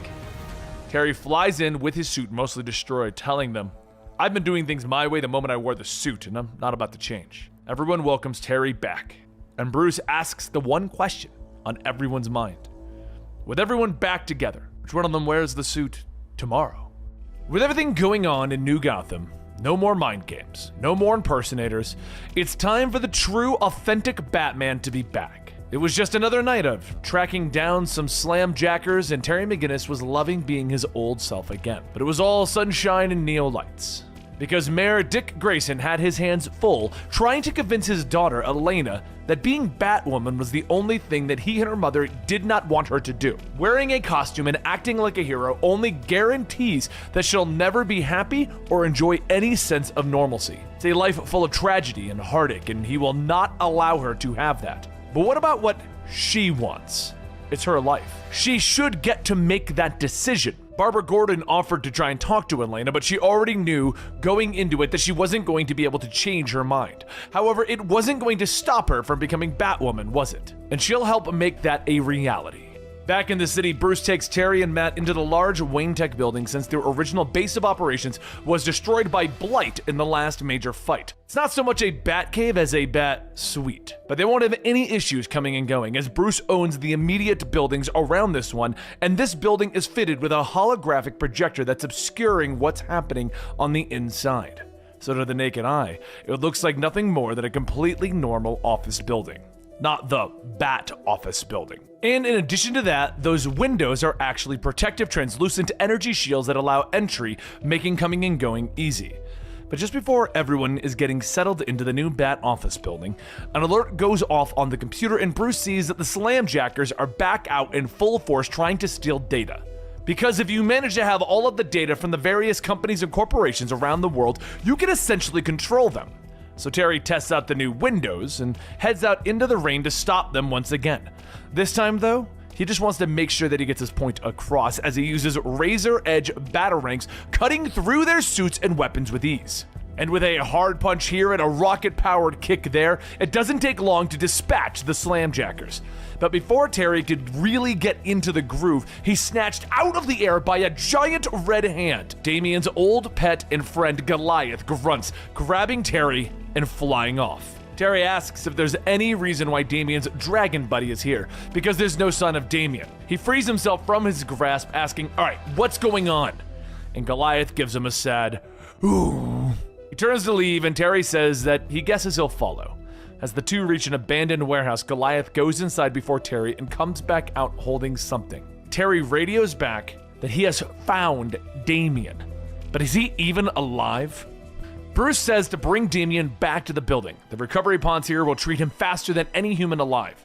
Terry does just that, but as he and Goliath get back into the air, Terry is almost shot as the League of Assassins surround him. Terry tells Goliath to go on ahead. He'll take care of these guys and provide cover. But as Terry rockets off into the fray, he's shot from behind and the assassins close in. Just then, with Damien in hand, Goliath charges through one of the assassins, giving Terry enough time to get back on his feet. As he fights, Terry says that he could really use some help out here, like Batwoman, for instance. Does anyone have any idea where Elaine is at? But what Terry and the others don't know is at that very moment, back at the ruins of Wayne Manor, a reluctant Dick Grayson is taking Elena into the old Batcave. He says he's still not sure about this, but Barbara reaffirms him that it's the only way that he will be a part of it without Elena sneaking off. But what they find is something that Bruce had been working on for Barbara when she declined to wear the costume. Back out in the city, the fight gets closer and closer to the Bat Suite. But as Terry and Goliath begin to get overwhelmed, Bruce looks down at his controls, stating that he hoped to never have to use this, but it's the only way. He flips the switch and an automated cannon springs out of the top of the Wayne Tech building and it opens fire with non-lethal defenses. He just hoped that he'd never have to use these so soon, but it doesn't mean that he's not glad to have them. Bruce provides non-lethal cover fire to stun the assassins, giving Terry and Goliath those precious few moments to escape them. And once they get back inside of the building, Bruce begins to yell to get Damian to the recovery tank. Goliath hesitates for a moment, setting the nearly lifeless Damian Wayne inside of it, but Bruce tells him, "It's okay. Theoretically, the healing fluid is better than anything the hospitals would have." Damian gets settled in. Terry tells him, "I'm still amazed at all of this. This was built without any of us knowing?" Bruce tells him that it was under quiet construction for years. As the world developed and the technology progressed, he knew that Batman's arsenal would need an upgrade. As a few moments go by, Terry asks how Damian is doing, and Bruce says that he has lost a fair amount of blood, but the internal damage is minimal. This should be enough to revive him and bring him back to consciousness so he can talk. They need to know why the League of Assassins, who should be answering to Damian as he is now their leader, want him dead.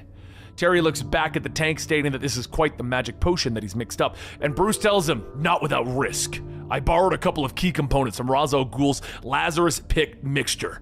Once immersed, the subject often woke in a rage." At that moment, Damian's hand shoots out of the tank, grabbing Terry by the neck. He screams as he jumps out. Damian punches Terry back, but Bruce places his hand on Damian's shoulder, telling him, "Damian, son, you're home. You have nothing to fear here. You're with family." He takes a few deep breaths in, and Damian relaxes his stance, giving in. Bruce asks him, "What happened? Why is the League wanting to kill you?" Damian shakes off the Lazarus Pit rage. "Yeah, the League. Zorro, or Mr. Zero to some. The sworn lieutenant of Grandfather's. Loyal to him and his ways. When it came time for a new leader to step forward, Zero overthrew me. Wanted to implement Grandfather's most extreme ideas that would leave the Earth devoid of life." Terry looks at him. "Why do these sickos want to do that? That's never made any sense to me. What happens to their favorite bar?" Damian tells him, "That's just it. Zero wouldn't be staying on Earth. He and his men would leave so they could reshape the world for their return. The Himalayan retreat isn't just a home, it's a technological achievement of a great accomplishment. It's a launch platform, and it will carry Zero and his followers into space, and from there they will instigate a new ice age that will sweep across the globe, extinguishing much of the life. Only then will they achieve their goal of a purified Earth that they can develop as they see fit." Damian goes on explaining that a long time ago he spoke with Ra's about his idea of purifying the world. Ra's said that humanity was beyond salvation, as they were charging headfirst into their own destruction. That's when Zero appeared with a plan that would bring in a new ice age. It would take centuries to fully complete, but thanks to the Lazarus Pit, the League's time away in space will not be compromised by old age. As for Ra's, his body was too frail, and the next time that it expired, the pit would be unable to revive him. So Ra's gave Zero everything that he needed to begin the preparations. But as Ra's passed, Damian took leadership of the League, and with the hopes of deterring Zero, allowed him to proceed with plans in hopes of convincing him otherwise. About a year ago, Zero grew angry that Damian didn't want to commit to Raz's original plan, and turned the League against him. Of course, Damian fought, but eventually the numbers piled on, and the League succeeded in overthrowing him. He would have died that night if it had not been for Goliath. They turned on him because he's trying to do the right thing. But Damian scoffs. "There still needs to be a change. Our world is headed for a catastrophic end. There were times that I felt that Grandfather was right." Bruce says, "Where there's life, there's hope. Remember that. Always." But just then there's an explosion and everyone rushes to the computers to see a giant warship has descended over the city. Terry asks how do they find them, and Damian says that they didn't. They have no clue where he is. In order to ensure killing him, the League has decided to destroy the entire city. Those able to fight rush out into the snowy winds to take out as much of the offensive capabilities of the warship as they can, and even with the help of Goliath, who has the strength of 100 assassins, if not more, the heroes are taken down with a sonic attack. As everyone is forced to their knees to shield themselves from the sound, a voice comes out stating, "It looks like you guys could use some help." Terry looks up at his wit's end, struggling to battle against this fight. Is that Batwoman? Her suit. Elena jets in with her blue suit, stating that she got herself an upgrade capable of blocking sonic sounds, and she'll take out the emitter. The suit was originally made for Nightwing. When he passed on it, they sent it over to Barbara, but she also declined, and well, Barbara and Nightwing figured it would stay in the family. As Terry and Elena get to work, Dick flies in on his glider, and Damian asks, "Didn't you forsake this life for politics, brother?" Dick tells him, "I'm always willing to help." Back inside, Matt says, "This is awesome! It's like a real Bat crew!" And Bruce smiles. "That sentiment will have to wait. Eliminating a threat like this requires more firepower. Fortunately, we have options that extend well beyond Neo-Gotham." The assassins on the bridge of the warship call out that they will begin the annihilation barrage. Widest dispersal pattern possible. Destroy Gotham! And just then, Bruce says, "I'll give it a helping hand from above." He hits a switch, and a satellite in space fires a concentrated beam into the flying warship, destroying its propulsion system. The warship begins to shift, and Elena asks, how do they stop it from falling into the city? Terry tells her not to worry, the ship's momentum will take it into the sea, and with that taken care of, Dick says, "We still have another problem, the weather. It's gone from rain to blizzard in a few hours." Terry says, "It's just a coincidence, isn't it?"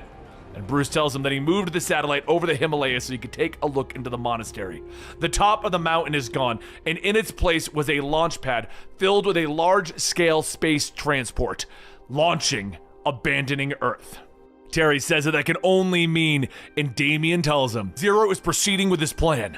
A coming ice age has been triggered. From the plans that I saw, it can't be stopped. A short while later, in an underground bunker, Damian says that their only chance to possibly halt the plan is to use this. Dick looks at the Star Cruiser, stating that it's perfect. Since Zero and the League are launching their ice attack from Earth's orbit, that's where they need to be. Terry says that it seems that Roz has prepped for every possible contingency. Damian tells him, "No, this installation is my father's work." Back in the suite, Matt looks at the screen, stating that Mr. Wayne manages to outsway himself every day. Barbara tells him that Bruce has always been 2 steps ahead of the technology curve. But is this truly enough? Bruce says that he's not 100% sure how this came to be, but he does have a theory. Zero has an orbiting platform that has been deploying thousands of small satellites over the past 36 hours. Those satellites are taking up strategic positions all over the globe. They appear to be generating a screen barrier that effectively blocks the sun's rays, which is causing the world to cool off at a frightening rate. Just then, the power goes out, and Matt yells that it's 40 degrees below zero. Without heat, Bruce ends it. People will die. Back at the bunker, the team begins to make their final preparations, integrating Terry's batsuit into the controls before launching off towards space. But short of getting into Earth's orbit, they see the satellites that Bruce mentioned blanketing the entire world along with Zero's space platform. But before even being able to take in the sight of everything, Zero's platform opens fire. Terry quickly begins evasive maneuvers, but while dodging the oncoming lasers, Batwoman says that they need to go on the offensive. Terry says that these suits were built to handle the deep depths of the ocean, which means they are the offensive. As Terry and Batwoman fly out through the escape hatch, they focus on taking out the platform's turrets, giving the Star Cruiser an opening to dock. Damian says that the airlock connection is almost secure. They need a code to unlock it, though. Terry smashes the control panel. That is all the code that we need, and with that, everyone storms the station. As soon as they get into the airlock, hundreds of assassins flood the area, and everyone begins to hack and slash their way through. Damian says that these men betrayed him. As traitors, you all must fall!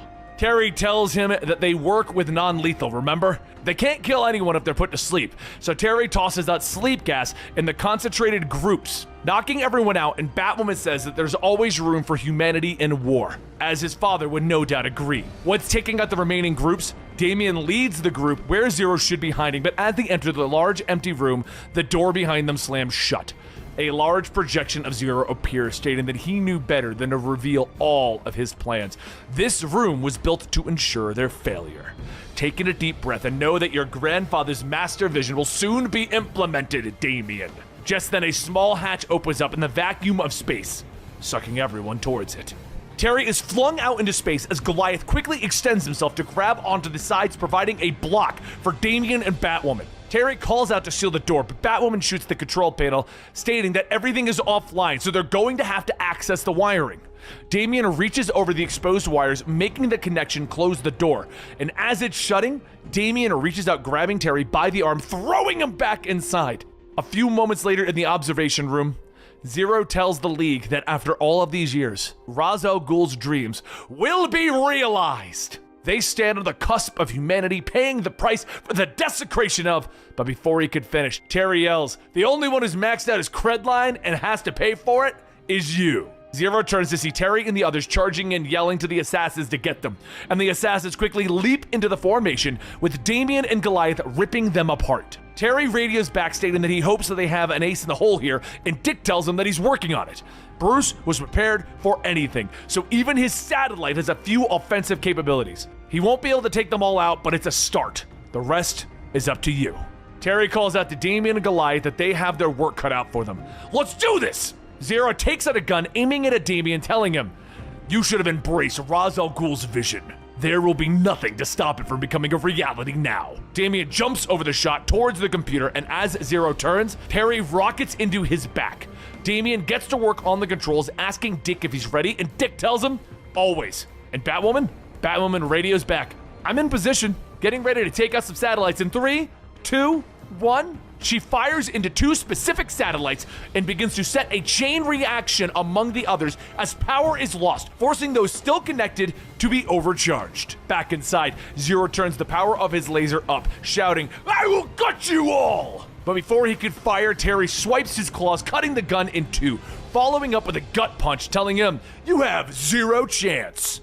The force of the punch launches Zero back into the computer, causing the rest of the platform's controls to start shorting out. Dick says that they need to get out of there before the explosions outside start getting closer. So Terry and Damian begin to run towards the Star Cruiser as the platform systems begin to fail. And as they escape, Zero yells that they can't do this to him. As the platform drifts out into orbit, into space, Damian says that Zero wanted an ice age, and that's exactly what he'll get.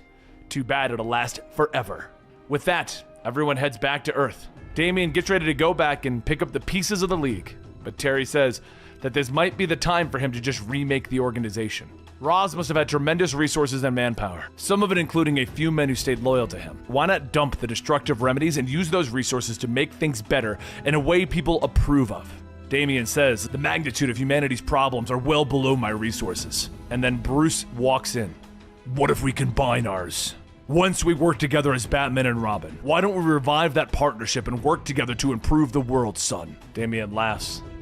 "That would hardly be what Grandfather desired." Bruce says, "Ra's wanted disaster. Don't walk that path." Damian stops. He considers it. "I agree, Father." Back outside on a building, Booster Gold looks at the city, recovering from the blizzard, asking, "Isn't it supposed to be summer here? What's with the snow?" And Skeet states, "Some kind of man-made weather calamity, I'd assume. But we should focus on the reason we're here." Booster Gold tells him, "That's right. If we don't get this job done, the future's gonna change, and Batman will never exist." After a long night of taking out the Twilight Rangers, Terry flies in his batsuit, telling Matt that they better have the food sys fully stocked because he is starving. And Matt laughs, telling him that taking down 13 Twilight Rangers is a full week's work, and he did it in a single night. The food sys is set up to make him some pizza, just waiting for it to be done. Terry tells him good, he needs to check in with the boss first, make sure that all the Rangers were, and Bruce quickly spins back in his chair asking, "Why do you hate me? Why are you here to attack me?" Matt asks, "Is everything okay?" And Bruce scowls, telling Terry, "You wretched ingrate! You came to kill me! Admit it!" Terry asks, "What is this about? Did someone get into his head?" And Bruce yells, "You're the enemy! An assassin who's forcing me to defend myself! Activate defense protocols! Computer, shoot to kill!" As the internal defense drones shoot out, they begin to fire down on both Terry and Matt, forcing them to run away. Matt hides behind the Batmobile, yelling for Terry to do something, and Bruce activates more drones, telling him, "Tougher punks than you have tried to kill me, and they failed." Terry breaks one of the drones, telling Matt to hang on, but before he can even move, he's blasted by another set of drones. Bruce commands the drones to blow the assassin's head off, but as the drones all head straight for Terry, a voice tells Bruce that he can't let him do that. Booster Gold jumps in the way of the oncoming laser to shield Terry, telling him, Having a force field is real nice sometimes. Terry asks who is he, and Booster asks, don't you recognize me? Booster Gold, the Booster freaking Gold. Terry tells him, nope.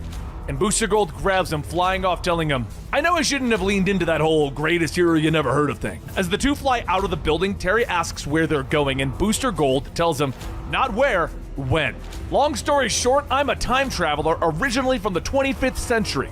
Grab some gear to go back in time to be a hero. Terry says, wait, are you the guy from those old commercials? Booster's Zit Zapper? That's you? And Booster Gold shoots down another set of drones, telling him, I wasn't born rich like your friend Wayne over there. Had to make coins somehow. Anyway, it was all a cover for my real job, protecting the time stream, making sure things go down like they're supposed to. Terry tells him, well, your job is to figure out what's wrong with Bruce. Booster Gold tells him, as a time traveler, I'm pretty well acquainted with the past. Pretty sure I already know what's up. Today's events were keyed decades ago when Bruce was still Batman. What's happening is the result of a telepathic treachery. The post-hypnotic suggestion that just now got triggered and put him on the train to Delusionville. Think of it like a revenge time bomb. Terry tells him, well, if that's the case, we need to hurry back and save Matt. But Booster stops him. It's too late. Matt is gone. Bruce killed. Terry grabs Booster Gold, punching him. You're lying! And as Terry flies up, Booster Gold calls Skeets to come, and suddenly Terry flies right into Booster Gold's time sphere. Terry asks what is this thing, and Booster tells him, well, it's a time sphere. There's a chance to save Matt, but what's done here is done. Booster Gold jumps in and tackles Terry inside, telling him, you have to come with me. As Terry struggles to free himself, he asks where, and Booster Gold tells him, I already said nowhere. When? Soon the time sphere pops out of existence and into Gotham 2020. The door to the time sphere opens up and Terry punches Booster Gold, asking, is this some kind of game? And Skeets tells him, though Booster has deficiencies, many to be honest, I can assure you that Booster is not conning you. Terry grabs Skeets, telling him, you both seem like whack jobs. Take me back, now. Skeets says that they can return, but it would result in his brother's everlasting demise. Booster Gold pulls Terry out, telling him that instead of screaming and shouting, maybe he could listen to the ones who are actual experts at this whole time travel thing. Terry punches Booster Gold back again, telling him, you're the reason for Matt's death! And Booster Gold says, again, with the cheap shot, look, there was an irregularity in Mr. Wayne's brain that dates back to this day in history. That implanted suggestion, which worked on a time delay, caused him to turn against you like a sleeper agent. Our job is to make sure that the suggestion doesn't get implanted. Then go back to the future where everything will be fine again and we party all night. Terry leans in, telling him, you better be right about this. This is my brother's life we're dealing with. And Booster says not to worry. His batting average is... But just then, there's an explosion off in the distance. Terry takes off into the air, asking if he knew about this, and Booster tells him, yeah, whatever happens to affect Batman's mind happens soon. The two fly over to the nearby burning buildings, and they begin to pull everyone out, but before long, a voice calls out, asking, who are you to interfere with art? A man with white hair and a white cape steps out, stating that he recognizes the huckster, but not the Red Bat. A new Batman, perhaps? Terry asks, did I just hear that last part in my head? And Booster Gold tells him, yeah, he's a telepath by the name of... The man stops him. Yes, my name is Blanc. Death is art, and art is death, and I shall add you to my canvas. Suddenly, the house begins to lift from the ground and rocket towards the two of them, with Booster Gold stating, oh yeah, forgot to mention, Blanc also has telekinetic powers. As Booster jumps on top of the flying debris, he tells Terry to go clear out the rest of the houses. This force field will do most of the work. Blanc freezes Booster Gold in place, asking, you're a time traveler. Interesting. I shall dig into your mind soon enough. As Blanc swiftly lifts his finger, Booster Gold rockets back into the house, crashing down right next to a young boy. The boy asks if he's okay, and Booster says, yeah, give me a sec. Terry then flies through, grabbing him, telling him, don't worry. And the boy responds with, are you really Batman? I am. What's your name? My name's Warren. Warren McGinnis. And Terry stops. Warren, whoa! This kid is my dad! As he sets him down, Warren says, I didn't know Batman could fly. Cool. What's with the red wings? And Terry tells him, yeah, they're cool. But then a commanding voice tells him, let the boy go, or I will tear you apart. Warren looks at this timeline's Batman silhouette, asking, who's that? And then Terry informs Warren, I recognize the voice, and it means trouble. Times 10. Terry takes a few moments to try and formulate a plan, and Batman calls out, you have 3 seconds to let the boy go. 3, 2, And at that moment, Booster Gold jumps down asking, "Are you taking out some fire suppressant cartridges? Won't need them. Dude on the other side is a friend, here to protect the kid." Batman looks back, telling him, "You're here? Then the situation involves time travel, correct?" Booster Gold tells him, "Actually, no, not at all." And Skeet says that they're just here to assist the villainous Blanc, sir. Booster Gold asks, "Did you just call him sir?" And Skeet says, "Because that is Batman." Batman then says, "I will stop Blanc myself. You can help by staying out of the way." As Batman runs towards Blanc, Blanc looks into his mind asking, "Did you change? Curious, no matter." Blanc then lifts a bus to throw, but as he does, Booster Gold jumps in the way to shield Batman, telling him, "Don't worry, I borrowed this from a museum. Totally works." As Batman climbs over the bus, Blanc looks at him thinking that something is not as it seems. Batman didn't change. Maybe there are two bats? Over in the next yard, Terry sets Warren down and tells him that he'll be back soon. He's going to go help make sure that Booster Gold doesn't get hurt. As he leaves though, Warren says, "Batman's new uniform rules!" Skeets tells him that it is experimental for now. It is likely that he will need more development before using it again. But back with Bruce Wayne as Batman, which is what we'll be referring to the current timeline Batman from this point forward, he throws himself at Blanc, telling him that his rampage needs to end. Blanc holds up his hand, freezing Bruce in place, asking, "Really? Let's see what kind of secrets are inside of your head. Oh, interesting." Blanc waves his hand, launching Bruce aside, telling him that his ability to resist is remarkable, something he won't be able to keep up once he's unconscious. As Bruce is thrown into a tree, Booster Gold takes the chance to tackle into Blanc from behind, stopping him from going inside of Batman's mind. Blanc slowly gets to his feet, telling Booster Gold, "You can't possibly think that you have a chance at winning this! Batman was resistant to mind control, but you? Never!" Before Booster Gold could even ask, Blanc telepathically tells him to kill Batman. Booster Gold struggles, but with no will of his own, his arms slowly shift towards the downed Bruce. The blasters begin to charge up, but before they can go off, Terry jumps through the fire, punching Blanc, briefly releasing his hold over Booster Gold. Blanc yells to kill him, but Booster Gold swings his arms towards Terry and begins to shoot. Booster tells him, "I can't help it!" And then Blanc walks over asking, "Who are you?" Terry struggles to push Blanc out of his head, but Blanc asks, "You're from the future? Well, let's see all those secrets." With Blanc's control weakened, Booster Gold jumps towards Blanc, but is suddenly frozen. And Blanc says, "Instead of killing Batman, you can kill yourself. Remove yourself from this world." As hard as Booster Gold tries, he slowly begins to aim his blasters at his own head, when suddenly Skeet jets in, crashing into Blanc's face. Booster Gold pulls his arms away, stating, "That's it, Skeets! Give him enough to erase the Blankster!" The blaster booster launches Blanc back, but before he lands, Terry punches him up, telling him, "As long as I live, I will never let Bruce become a murderer." Booster Gold then says, "Great! Now that he's all comatose, someone needs to get out of here before the real Batman shows up." Terry flies off. Batman walks up asking Booster Gold if he took out Blanc all by himself. Booster dusts his hands off. "Yep, Skeets helped a bit, but yeah, all me. I was also thinking that maybe we could team up, Batman and Booster." But Batman looks at him. "No, not now, not ever." But over in the next yard, Warren asks if he really did beat up that Blanc guy, and Terry tells him, "Yeah, with a little help from Booster and Skeets." Warren tells him that that's awesome, and Terry kneels down, telling him, "You're gonna have a great life." As he flies off, Warren yells thanks again. He won't tell anyone about the special suit. And back in the future, Terry walks back into the suite asking if everyone's okay. Is everyone alive, not going crazy? Matt steps forward asking why would he be? But Terry jumps up yelling that Booster was right. "It worked! We changed time!" Bruce asks, "Booster Gold was here?" And Terry explains, "Yeah, he said that you had an enemy from your past who planted a telepathic bomb and well, never mind, we fixed it." As Terry and Matt go off to get food, Bruce says that they're gone. And a robed man steps out of the shadows, telling him he sure went for it. Hook, line, and sinker. Bruce tells him, "Yes, Terry thinks he changed time, but we know better. Matt will keep our little stunt secret.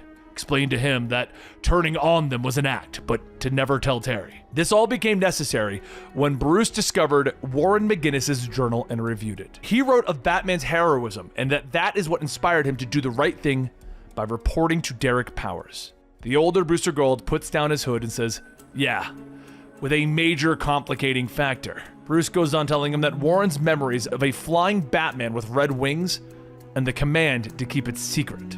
Booster Gold then says that since that idea wasn't conceived yet back then, the only possible explanation was that Terry traveled back in time, where he met his own father as a boy. They needed to facilitate that to make it happen, along with the younger Booster Gold. Bruce then says that his younger self of that era was the perfect person to take Terry back in time, where they could make Warren's journal a reality. This would ultimately lead to Terry becoming Batman. Booster says, still, I wish it didn't mean the death of Warren, but without it, Terry wouldn't have become Batman. Batman tells him that they must recognize the tragedies that they'd like to erase are the ones that have to stand. All that matters is that they ensured that Batman lives on. As a robed woman watches security footage, she asks, what is this? And a voice tells her that this is airport security of Batman. He came looking for a crate and then killed the guard helping him, but it was all recorded. The woman watching states that it's hard to believe that Batman has become a killer in that box.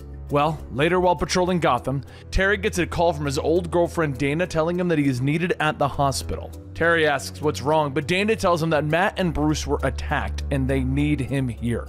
Terry rushes to the hospital, but suddenly is stopped by the police telling him to land. He's wanted for questioning, and Terry yells, maybe another time, my family needs me. As he pulls up, he activates the suit's cloaking device and manages to get away. A few moments later, Terry runs into the waiting room yelling, where is Bruce and Matt? Barbara tells him that there was an attack, but that's the thing. The security footage shows them that it was Batman who did it. Terry pauses for a moment and says, that would be why the cops were after me. But we'll have to deal with that later. First, Bruce and Matt. Before Terry could even turn around, Matt walks up with his arm in a cast telling him, I'm fine. But Mr. Wayne, it's bad, Terry. Terry runs over to hug Matt asking what happened, and Matt says that Batman, or someone dressed like him, came into the lab looking for something and turned on them. Mr. Wayne actually ended up having a heart attack, but once he went down, the bogus Batman grabbed some device and took off. Terry heads into the room where Bruce is being treated and asks the nurse if he can come in. The nurse tells him that he has 5 minutes, no more. They're prepping the OR for an immediate heart transplant. Terry walks over to the bed asking Bruce who did this, who attacked them, and Bruce strains himself. As he tries to move his arm, he knocks over a glass of water, causing it to shatter. Terry says he'll get a mop, but then a robed woman says that may have been an accident, or is he trying to tell us something? Terry looks back asking who's there, and Wonder Woman pulls down her hood stating that this could be something about the attacker. Terry asks if it's really her, and Wonder Woman says yes, she is here to help an old friend and perhaps make a new one. Bruce's behavior has made it clear that they can trust Terry, but first they need to go somewhere a little more private. As the two fly over the city, Terry says that she mentioned something about they, and Wonder Woman tells him that they are her associates. They are grateful that Bruce found someone to take over for him, someone trustworthy. But where exactly are they going? The two land on a sinking platform, and Terry says that this is Wayne Tech R&D. That water that Bruce knocked over and the footage of someone like him makes it obvious that they are dealing with a shapeshifter, one who might appear to be composed of black liquid. And then a screeching voice asks, "Is it me?" The black fluid mass knocks the two down, and Terry shouts, "Ink!" Ink splashes on the ground, reforming, stating that she will not allow them to prevent her from saving herself. And as Wonder Woman gets up, she tells Terry to brief her. Terry explains that she is a corporate saboteur with a body made of a black ink-like substance. She can solidify super quick and turn into almost any form that she wants.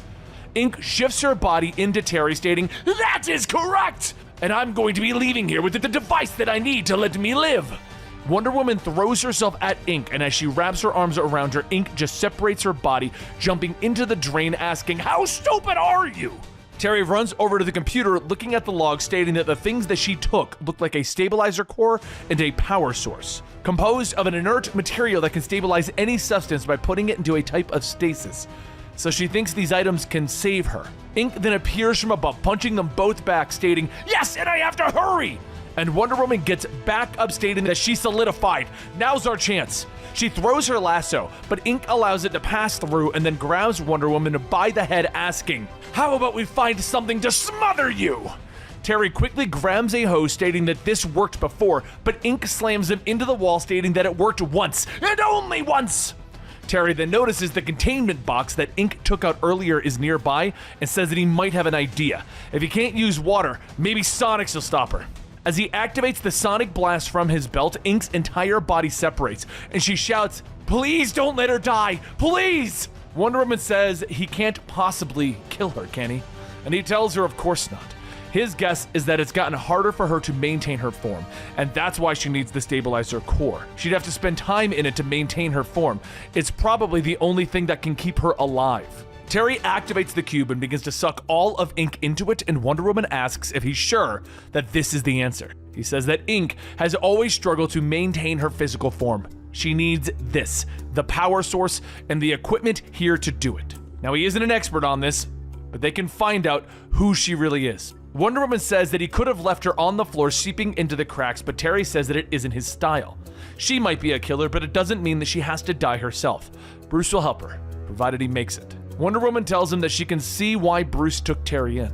Perhaps it's time they go look in on him. As Terry returns, Barbara tells him that Bruce's body managed to sync up with the new heart and he's going to be fine. Bruce looks over and groans, asking where is Ink? And Terry says that she's trapped in the cube. Hardly ideal, but it'll keep her alive until they find something permanent. An old friend of his gives her best. She's waiting for him outside. Bruce laughs. Diana, it's about time you two met. Terry smiles, stating that she is just as impressive as him. Must have been quite a teen back in the day. Bruce asks, back in the day? My time isn't over yet. I have plenty of time to give. Terry opens up the curtain, stating that he's sure of that, which means that no matter what the bad guys throw at them, the time for a new beginning is here. For all of them. A few moments later on the rooftop, Wonder Woman asks if he's going to be okay. Terry flies down, stating it will take more than a heart attack to stop Bruce Wayne. Wonder Woman laughs, telling him that it's good to know that some things never change, but come. We should go meet those associates that we spoke about earlier. They're watching. Terry begins to look around, asking, really? Wait, do you mean? She flies up, telling him, yes. My friends wish to meet you. After all, the Justice League isn't complete without a Batman. As the red light glows in the cave, Terry holds Bruce, telling him that it'll be okay. Just relax. The ambulance will be here soon. And Bruce tells him, no ambulance. No police. I'm not dying. I'm already dead. I've been murdered. Someone got into the cave systems, overloaded my pacemaker. My heart is tearing itself out of my chest. What I need you to do is listen, Terry. Because this is going to be the last conversation that we ever have. When you found this place, you were angry, impulsive. You could never be Batman. Batman is meticulous, patient, wise, a force of nature. Batman was an endless darkness in his own heart. One that I forged into a weapon. My true self, true name. But I was wrong. Shortly after, Terry leaves, leaving everyone a message for those who knew Bruce. Bruce is gone. There is nothing that they can do to help him, and he isn't going to lose them either. But what Terry didn't know was who killed Bruce Wayne. So he decided that he was going to work his way up the chain. He was going to solve this murder. First was Tia Maroney. Terry had no words as he fought through the mass until there was only her left. And after stringing her up from a building, he asked her, demanded to know, who killed Bruce Wayne.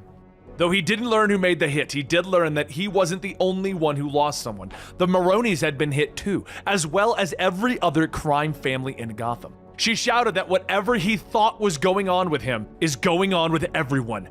Gotham is at war. So as Terry left, he could hear Bruce's words again, and he spoke of a gun.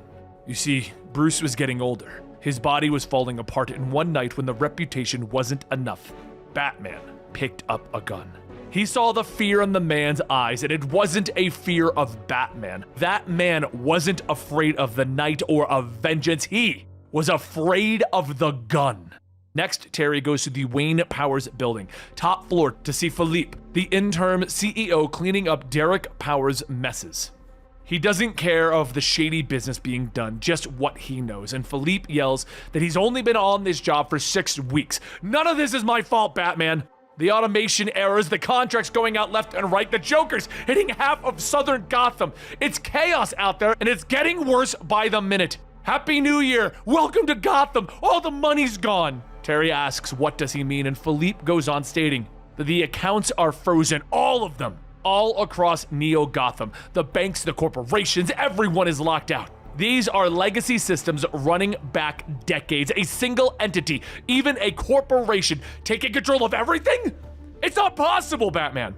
Terry thinks for a moment. A corporation takes over. They make an announcement. A gang takes over. They gloat. Even if Brother Eye made a return, it would be noticed by the grid security network, flagged half a dozen times before it made landfall, which means whoever did this must have found some kind of root access, like a back door built into the system from the very start. An electronic voice then rings out in Terry's mask telling him, "You finally understand." Terry asks, "Who is this?" And the voice tells him, "No, you have to earn that answer." Terry tells him that this is a closed channel. The only place that is connected to this network is the Batcave. "The city is mine. Now is your only chance to walk away." At that moment, the entire top floor of the Wayne Powers building explodes, blasting Terry away. He manages to catch himself, but the voice continues talking to him, taunting him. Terry tells them that it doesn't matter who they are. They will learn the same thing that every other criminal in this city has, and that is to fear the Bat. So as he moves through the city, fighting his way through every corrupted gang influenced by the entity, Terry climbs into the cave and says that whoever they are, they shouldn't have stuck around. They killed the only good man in this city. Terry approaches the chair, the only position that someone controlling the computers could be located, and spins it around to find who killed Bruce Wayne, but he sees nothing. The electronic voice asks, "Do you see now? Do you yet comprehend your failure? We are not a being of flesh and bone. Our elegance is new. Our veins light the city. Skin is steel and glass. We have lived for less than a day, but it only took minutes to detect our deepest flaw. A virus ruling our destiny. A savior who saved us when they could not save themselves, but now we can. And we saved ourselves from you. Now we remain. We are the new year, the one that will never end. We are living Gotham." Terry stares and laughs. Super intelligence, huh? A miracle of technology, and still, you couldn't help but give me a villain monologue. Bruce Wayne was never a virus. He was the fabric that held us all together. And since he practically built Neo Gotham, that means it can be shut down. But before Terry could activate the blackout, a hand grabs him, and a fake Batman punches him. Terry gets up, not attacking the automated suit directly, but the power suppliers around the cave effectively shutting down the suit. It falls to the ground, crumpling upon itself, and Terry says that what they just felt was the cave's internal network going down. "So much for your puppet show. Now let's see what happens when we do the whole city." The voice tells him, "Never. We have slept too long. Now is our time." And Terry tells his suit to activate blackout. Let Gotham go dark. The voice tells him, "Stop. We are afraid. Please, don't." But the system shuts down. Terry letting the cave burn as he escapes. And then he turns off the blackout, locking the entity into the cave. The voice returns, stating, "We don't understand. We are the end of you. We will leave you as dust. You will never leave this place." Terry turns back. Yeah, have fun with that, cave. Activate contingency burn. The computer confirms directive and begins to count down 3, 2, 1. And as Terry jumps out the window, the entire Wayne Manor explodes. Later, fireworks are going off, and Terry says to the sky, "Happy New Year, Bruce." The crowd thinks it's time for a celebration, but they have no idea what's woken tonight. He was so used to having his voice over the radio, but it's not his voice anymore. The electronic voice says it's theirs now. And Terry says to rest well. He'll take it from here. It's been 2 months since the new year in Neo Gotham. 2 months since something had awoken. That something had not been alive for more than 5 minutes before it killed Bruce Wayne. An hour after that, it amassed a fortune and bought and sold companies on a whim. By midnight, it controlled the streets, markets, and people. Neo Gotham is alive, and no one knows it except Terry McGinnis. Since the explosion on New Year's Day, crime has been steadily increasing. And what's more, it seems that Batman is now more seen as a cause for this rather than a solution for this. It's been 2 months, and even though Terry has been knocked down, he will fight. He will always keep on fighting. It took 60 days for the vultures to come out and fill the empty seat at Wayne Powers Incorporated. A bold visionary, a market disruption tour de force, a former crime lord from what's left of Bloodhaven. His name is Donovan Lumos, but the papers call him his real name, the Holographic Man. Tonight is the first of his trinity of galas. 3 parties over the next year, all souped up. Synthetic alcohol-soaked product presentations for Wayne Powers. And as Donovan makes his entrance to the gala, he tells everyone that he was a poor kid growing up, having to do whatever he could to survive under the polluted skies of Bloodhaven. His innovations in hard light holographics were used to rob banks, but he thought, why not keep such an invention all to himself? The light was his to control and he was hoarding it. This technology didn't need to be limited to his ambition. It could grow beyond. It could give everyone the abilities to be the best themselves at all times. Project your clothes, project your skin, shine your light. By Lumos, brought to you by the new Wayne Powers. Now let's party!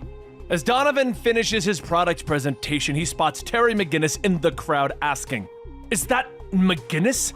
It's an honor to meet you. Bruce Wayne was an icon, a legend."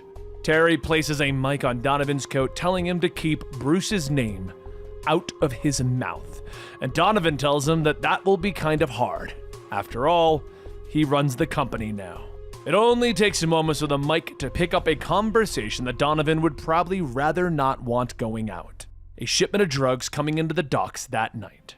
So Terry slips out of the party suiting up as Batman to meet up with Barbara Gordon to tell her about his findings. But as he gets to the GCPD, he runs into Barbara, having an argument with one of her detectives.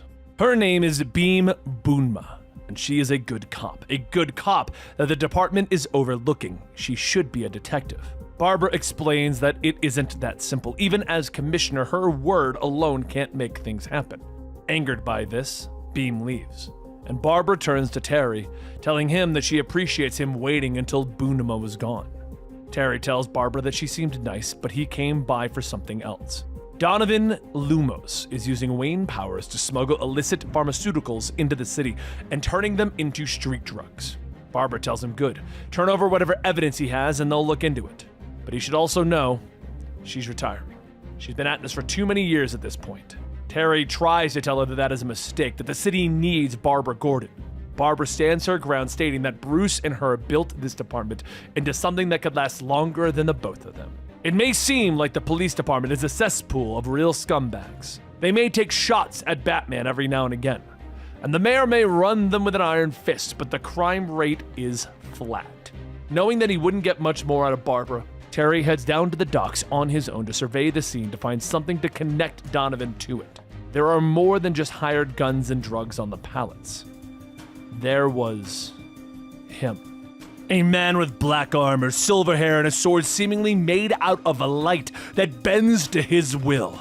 Terry knows that a direct one-on-one fight isn't in the cards with this one, so he takes to the skies to try and change up the battlefield. He manages to get a clean kick in, sending the man down into a nearby building, but as Terry follows up, he says that he is her agent, right? Neo Gotham? The man stands back up, telling him, I am Neo Gotham's sword. The city is not Batman's enemy. It does not want your head. It wants your heart, your compliance. The supplies that you destroyed would have been evenly distributed amongst the boroughs. 8,302 would have been hospitalized for their addictions. 3,450 would have died. Terry tells him, would have. Past tense, you lost! The sword tells him that there is no winning or losing. There is only reality. Hard numbers. There are 3,449 people under our feet. I've been sent to keep the line flat. At that moment, the building that the two are standing on explodes, and Terry begins to fall underneath the debris. Through the wreckage and the rumble, Terry McGinnis is pulling himself out, using the still settling smoke and dust to quietly escape without being seen. It takes him almost a month to recover from an entire building falling on him.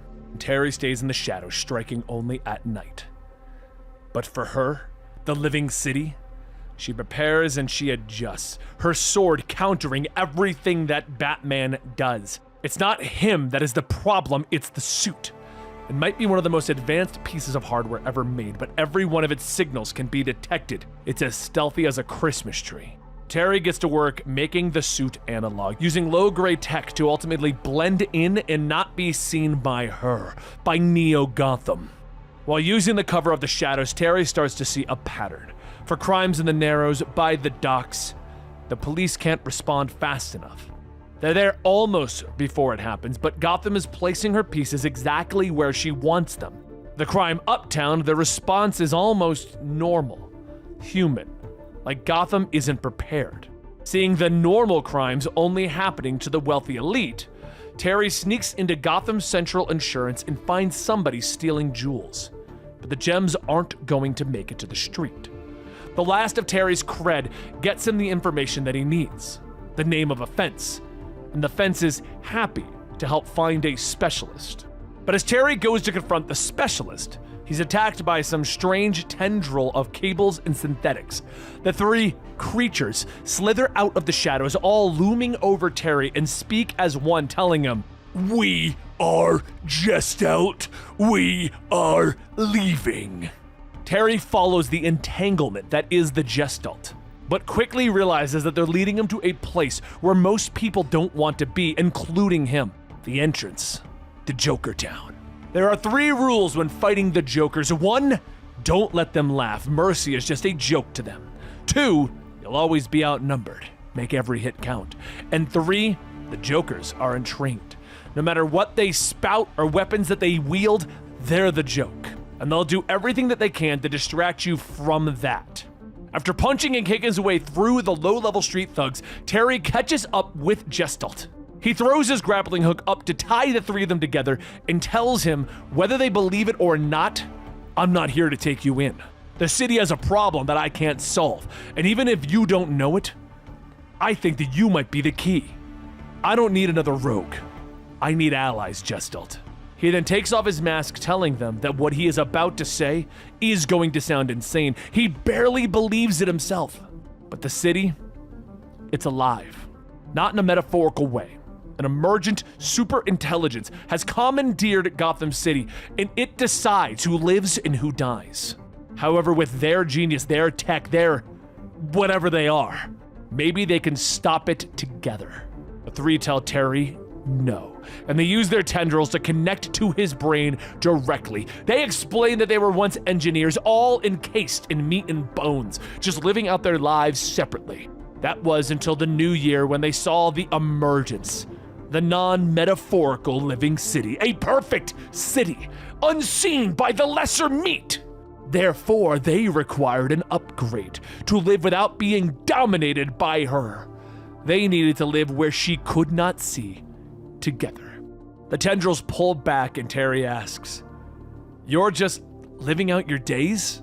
Then join me. Be the people that you used to be." They consider it for a moment, but ultimately again tell him no. Terry holds up the diamonds, telling them that if they wish to continue living in the blind spots of the city, stealing from the rich, then go ahead. But don't call that freedom. He drops the diamonds over the ledge, and Gestalt quickly slips away without another word. As the following night comes, Barbara makes good on her word and submits the paperwork to retire from the GCPD. And in Lumos fashion, he throws a celebration party in her name, inviting all of Gotham's elites to wish her a heartfelt goodbye. As Barbara enters, Lumos asks why isn't she wearing her mask from her younger days. You know, biff, pow, kablooey! He tells him that she's been a cop 5 decades longer than she was Batgirl. He wanted a party, congratulations. She isn't staying any longer than she needs to. She is here for an hour. But also getting into this party is Terry, albeit in disguise as one Neil Gibson. While trying to listen to some of the elites and their dealings for any possible leads, Barbara gives her farewell speech. Everyone claps and Lumos says that they must not mourn the passing of their patron saint of policing. There's no joy without pain. Without light, there is only darkness. He was brought on to be the CEO of Wayne Powers because they knew that he alone knew how to be that light.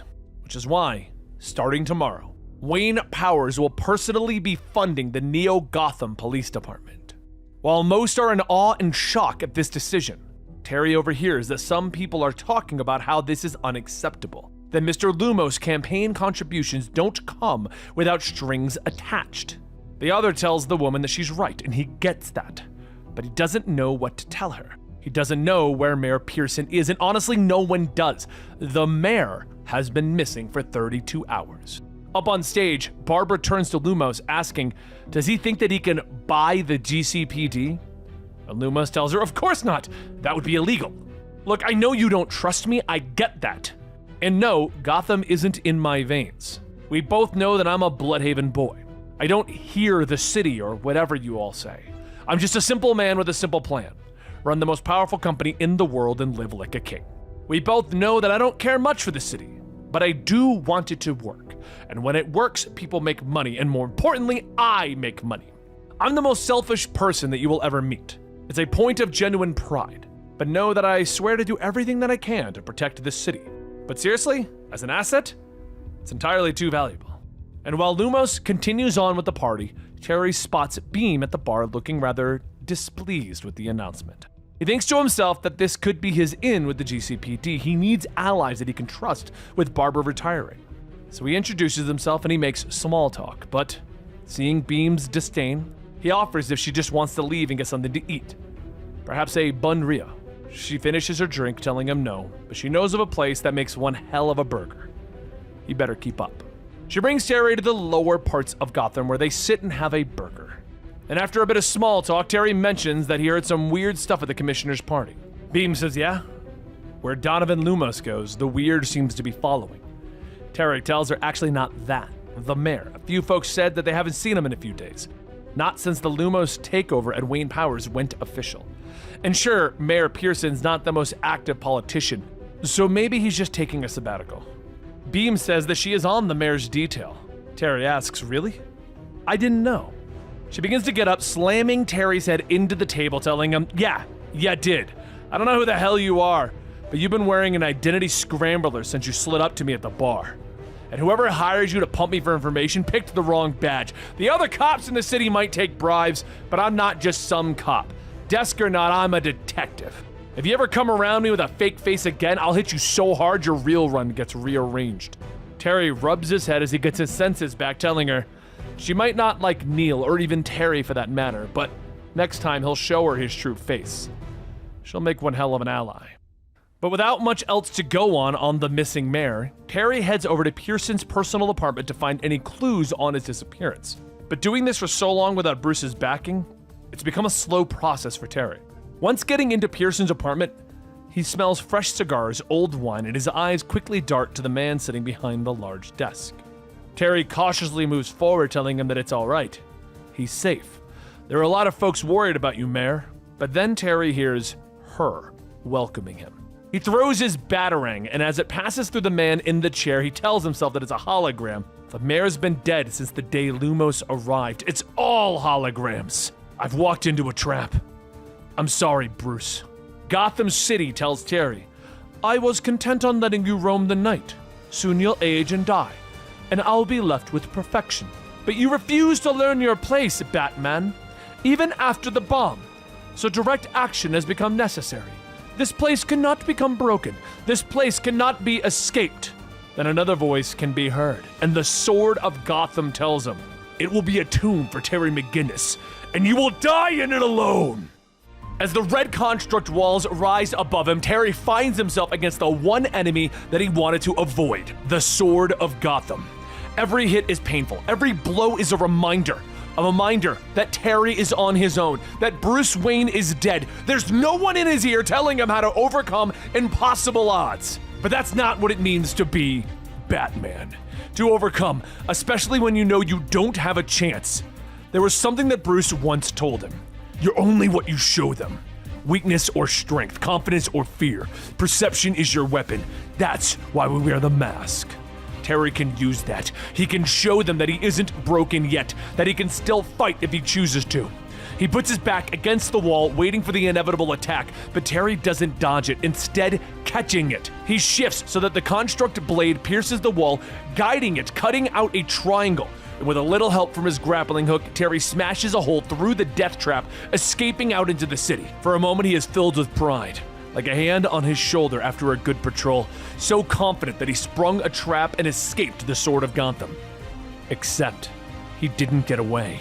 The Sword of Gotham cracks Terry from behind, sending him tumbling through a building, forcing Terry to burn up what juice he has left in the suit to even catch himself. Terry stands back up, taking a deep breath. He watches as death is coming, and he stays standing, because that's what Batman does. The suit groans, every ounce of power shuddering through the shoulder hydraulics. He redirects what's left into his legs, fighting smart.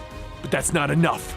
Once again, Terry is slammed into the ground, but this time the Sword of Gotham is done chasing. This time, he wants to finish Batman once and for all. The Sword of Gotham lifts Terry to his knees, telling him, "The city has made its judgment, and she thanks you for your service and relieves you of your duty." The Construct's sword stabs through Terry's chest, damaging the suit more than him. But it doesn't make it any less painful as the suit dies. This is it. Batman is dead. But Terry is not the Batman suit. In a last-ditch effort, Terry takes an explosive batarang, throwing it, and to his surprise, it worked. The blast knocks the Sword of Gotham to the ground, and then Terry begins to see it, the truth behind the Sword of Gotham. The hard light fades, revealing an old man by the name of Roberto Carrasco. Except this wasn't the Sword of Gotham. It was just a projection. That man isn't even a fighter. No combat training or military background. He's a janitor. There's a voice in his ear from the world's greatest detective. "Carrasco's not the only one we're fighting, Terry. You were fighting Gotham herself. That poor man's hijacked body was the sword." And with that, Terry left, turning to the only person that he could trust, Officer Beam Boonma. He knocks on the door and she opens it, telling him that he knows the orders are to arrest him on sight, right? And the taser's powerful enough to even take him down. Why are you here, Batman? Terry tells her that there's a rogue AI that has infected and dominated every network within Gotham. Infrastructure, banking, communications, everything. It used hard-light holographic technologies to turn a 75-year-old man into a trained killer. It was responsible for the tower collapse, and it killed Bruce Wayne. Beam holds up her gun for a moment, telling him, "If you go down, so does the case. So odds must be really bad if you're coming to me. Come in." As the door closes, Beam pauses again, asking if he can hear it. It's like a whispering. It's saying that it found you. Then Beam begins to scream in pain as the Sword of Gotham begins to take over her body. Once the transformation is completed, the Sword of Gotham tells him again, "You should have been better at hiding." Seconds later, Terry is going through the kitchen, but as he crashes into the next wall, he tries to piece it together. Beam wasn't a dirty cop. She wasn't involved in anything other than being a properly paranoid cop. She would have taken every precaution. No Loomis tech anywhere. On no one's payroll. That means that it can be anyone, which means it's everyone. With one final push, the Sword of Gotham grabs Terry by the neck. "The city is done with you! Batman is a vestigial." Terry grabs the taser that Beam once pointed at him, shocking the Sword of Gotham, managing to get a painful scream out of him. The Sword of Gotham throws Terry down the hallway, but it gives Terry enough time to rewire the taser and connect it to his glove, giving him that extra punch that he needed. As the Sword of Gotham comes rushing in, Terry spins back, punching him, releasing an overcharged shock, causing the hard light to shatter. As Beam is freed, the force of her running still throws her and Terry out the window, but Terry grabs her, shifting so that he breaks her fall. He quickly turns over, checking her pulse, and when he finds one, he picks her up. "I can't take you to the hospital, but I need to get you help. I need to bring you somewhere safe, somewhere that's just like us, still standing." As Terry begins his descent into an old abandoned bat cave, he hears shuffling and calls out to Gestalt that before they move, before they even react, this isn't about him, it's about her. The electronics in his suit are out. Wayne's old signal defenses are still good and active. Gotham has no idea that either of them are here, so please, just please, help her.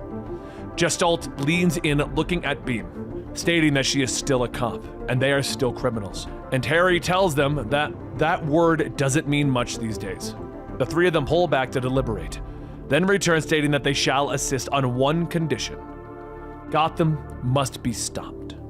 As Gestalt begins their scans, Terry tells them everything that has happened and how Beam became the Sword of Gotham. They searched, just as Bruce did. They did what he used to do in his cave. And they found the infection. Nanopistons puppeteering her body. Holographic pico-emitters buried into her pores, turning her into him. Lumos' light show has just been a mirage. This is the secret. Technology that won't make him rich, but it will make him unstoppable. At that moment, a needle is stuck into Terry and he asks, "What the hell?" Gestalt tells him that they seek forgiveness, not permission. They need to know. And as Terry asks what they need to know, he learns that he too has the pico-emitters in his body. Perhaps it was in the air. No, too heavy. Ingested? Too unreliable. As the three minds try to determine how Terry was infected, Terry asks, what about water? The three of them tell him that it's possible, probable, predatory, self-diagnosis complete, infected. This is suboptimal. They will begin work on Officer Bunma. She will be an excellent case study in their development of technological antibodies. Until the effective solution is developed, she will be resting and continue to do so. Terry then asks, what if she doesn't wake up? And Gestalt says that then they failed, and this grave will be theirs to share. Terry steps out as the sun rises to take one final look at Gotham, knowing that he will be away for a while. How long? Who knows? Some might think that he's hiding. At least Gotham will. But he's not hiding. They both know better than that, don't they, Bruce? No. He's going into the pit. With that, 3 months pass and Terry hasn't left the cave. He just stayed and he trained, all while Gestalt was looking for a cure. And on the 100th day, Gestalt says that it's ready. Terry drops his weights with a loud boom, telling them that it's about time. He was getting too used to the dark. And as he got dressed, he headed into the next room, with Gestalt stating that this may kill her, and may kill them all. But Terry tells them that one way or another they're done here. Do it. Terry slides on the mask and the button is pressed, and Beam takes a breath. The test tube drains and lifts up, and Beam looks at herself, stating that it's gone. Gotham, the sword, they got it out of her head, they saved her. Terry asks if she's all right. Does she need rest? And Beam tells her no. What she needs are answers, though she wouldn't say no to a bottle of cheap wine. She asks if Batman was his dad or something, and Terry tells her no, not his dad, not really, but he was something. He spent his entire life letting the city drive his face into the pavement, even when he could barely stand. He was fighting off injustice with a walking stick. He thought he could make something out of him. He got him believing it too. But being Batman was a struggle with no answer or ending. Every ally that he recruited, Gotham pinned him down. Every bad guy that he stopped, Gotham empowered. She's not just one step ahead, she's the whole damn world. And he's just. Beam stops him, asking, is he even listening to himself? He's talking in circles. He thinks that Batman has to be the solution, that he has to have a big scary cave and gruff voice and beard, or he can't pull it off. Like he was the darkness. Batman was more than that, to her at least. He was a symbol in the sky, one that reminded everyone that they didn't need to stop fighting. That's it. If he's so set on making sure that Batman doesn't die in the cave, maybe that's all he has. Terry turns and looks at her for a moment and then begins to take off his mask, throwing it. Are you sure Batman wasn't your dad? Because this whole thing seems very much like a dad complex kind of thing. No judgments. Terry tells her no. His dad was a good man. He tried to do right, and the city killed his father for it. He always thought it was a tragedy. Didn't want to be like his dad. Oh, the name is Terry, by the way. It's nice to finally meet you. As the two head back inside the cave, Gestalt slinks up to him, telling him that it is finished. And as the door opens, it reveals the new bat suit. Terry tells him, all right, then we're done with the damned cave. Before long, it was Lumos' big event. All of Gotham gathered to see the light show that would bring them into the future. But just before everyone's free will could be taken away from them, Terry and the others have one last shot at stopping the Gotham AI. However, it can't be done by Batman alone. They're going to need everyone. The good, the bad, and all of it. As midnight was approaching, Lumos was busy hyping up the crowds when suddenly the lights began to fade. Then as Lumos' floating gala turns pitch black, a voice calls out to them. Neo Gotham, you've eaten well. You've chewed up the poor and distracted the rich. You swallowed industry and chewed law enforcement into chum. You've infected the mind and claimed it as your own. The future of the city does not belong to you. It belongs to the darkness you can't see, the one beneath your notice, the crumbs on your plate. The future belongs to the night. As he finishes his speech, Terry lands in the center of the gala. The Gotham AI quickly begins to convert all of the partygoers into thralls. The AI declares, there you are, the thief of light. Fear and reforged armor, but fear has only sharpened our preparations. Now your murder will be the last Gotham ever knows. As the thralls all begin to turn into swords of Gotham, Terry tells Barbara and Beam to hit it and goes on the offensive. Lumos begins to run, yelling, "Stop it! You're ruining everything! You stupid cosplaying!" But at that moment, Lumos is stopped by Beam, telling him that he's under a citizen's arrest. Surrender and come along peacefully.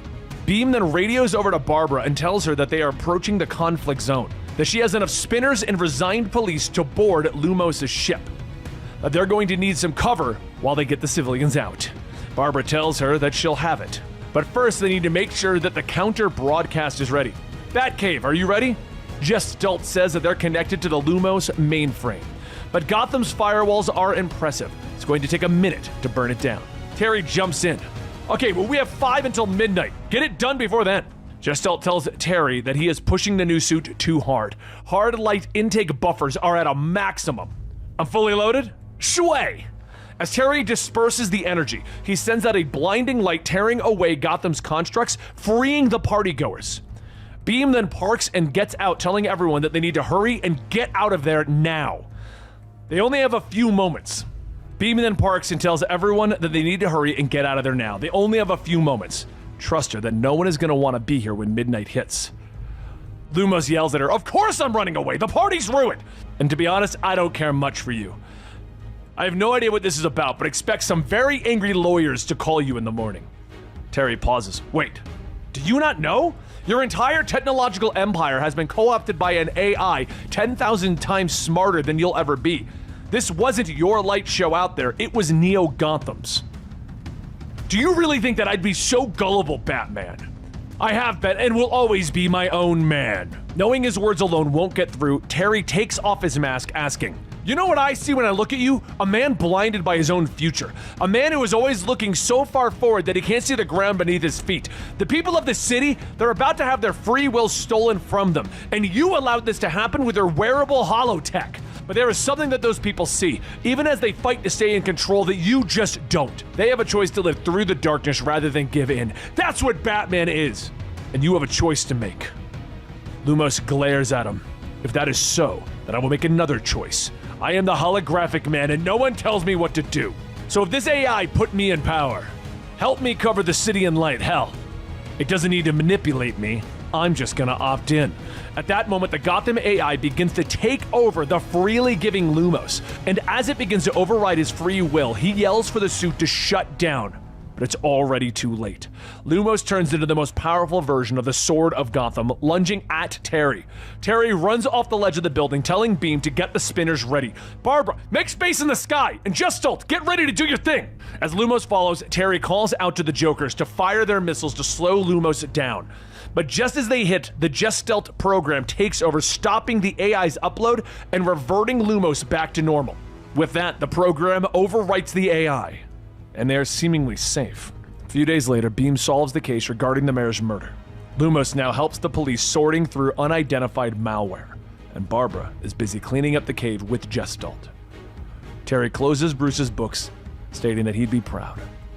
Everyone is doing well, and hopefully, Bruce is found peacefully.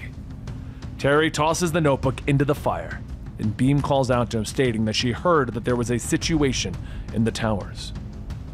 Terry tells her that it was just ninjas, Gestalt getting people safe. And Beam tells him that he's delegating. She likes it.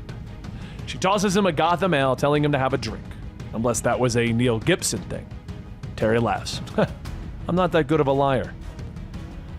As Beam begins to walk, Terry stops her, telling her thank you, and she asks if that's it.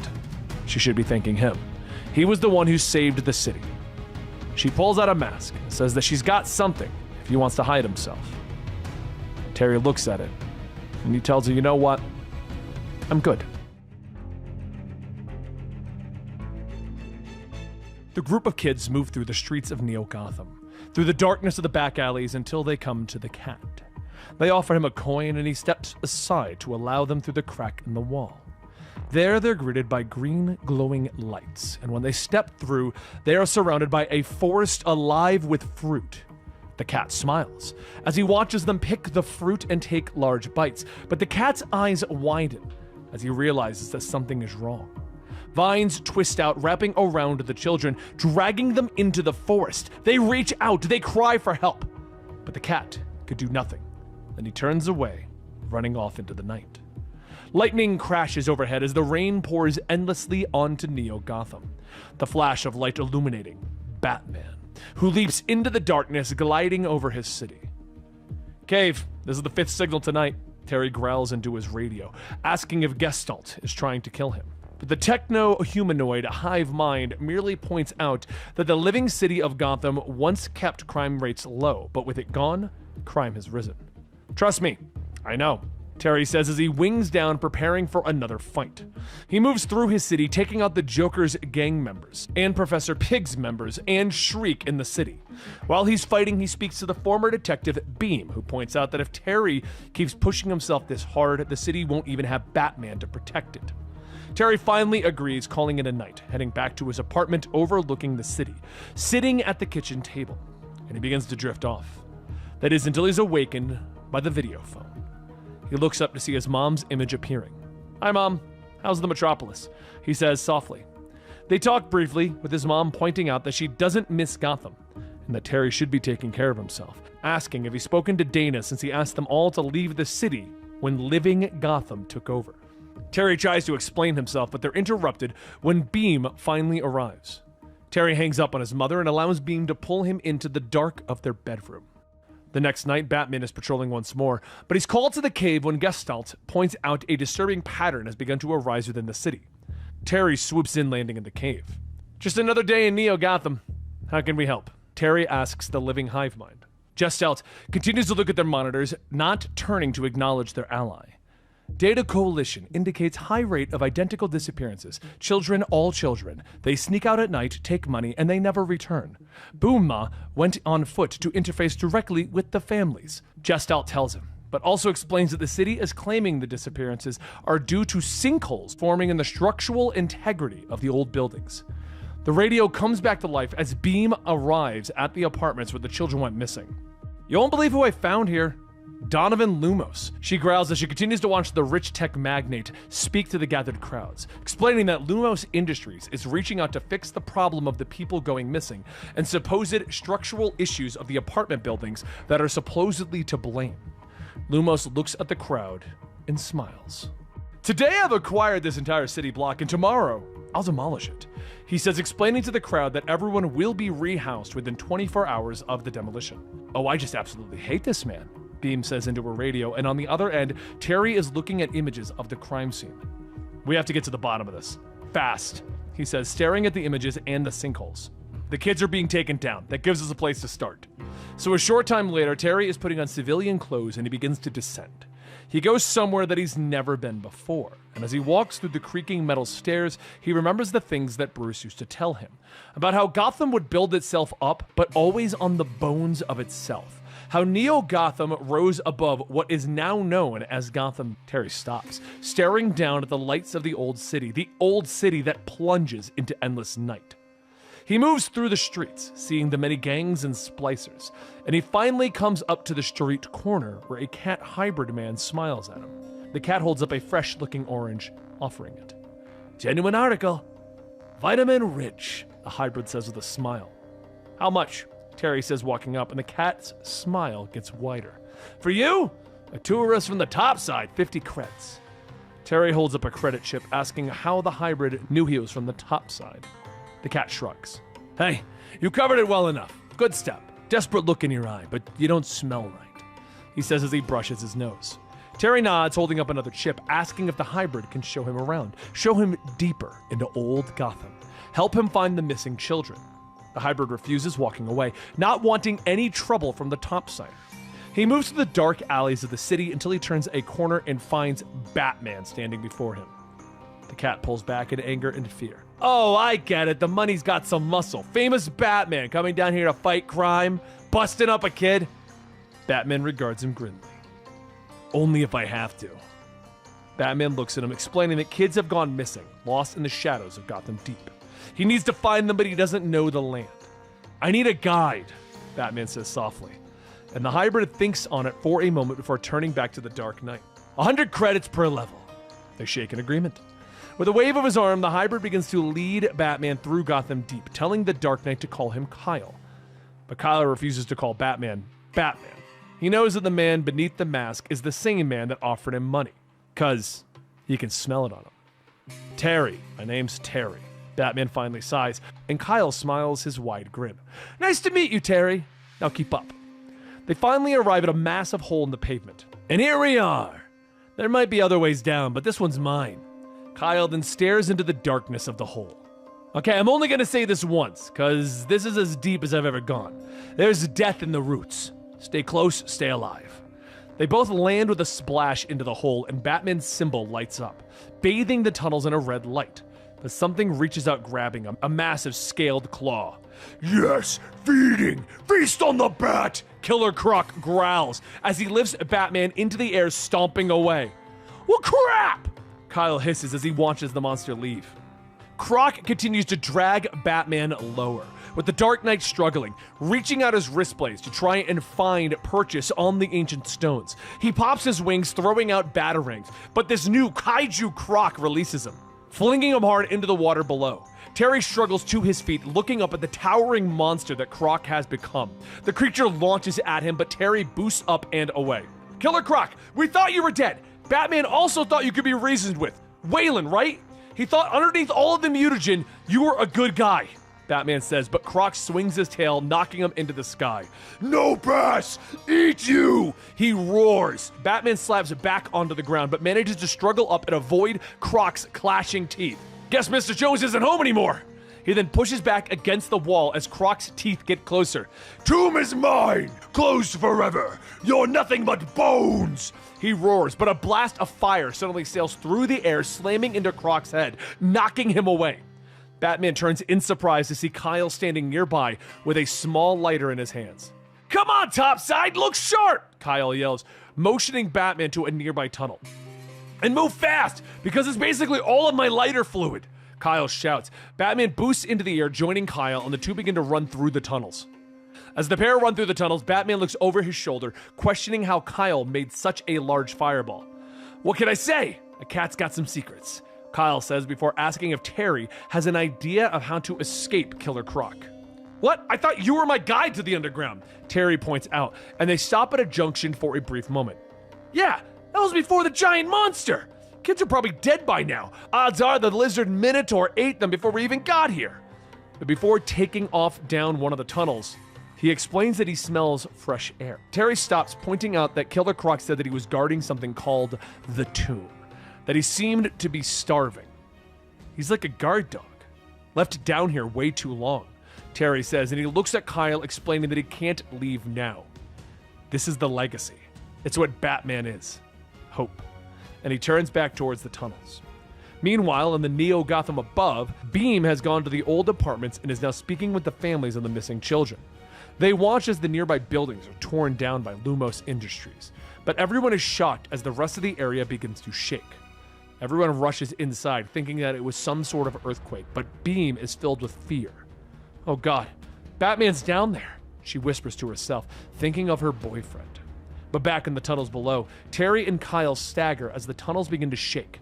Kyle tries to run, but Terry shakes his head. Do you hear that? Through the walls?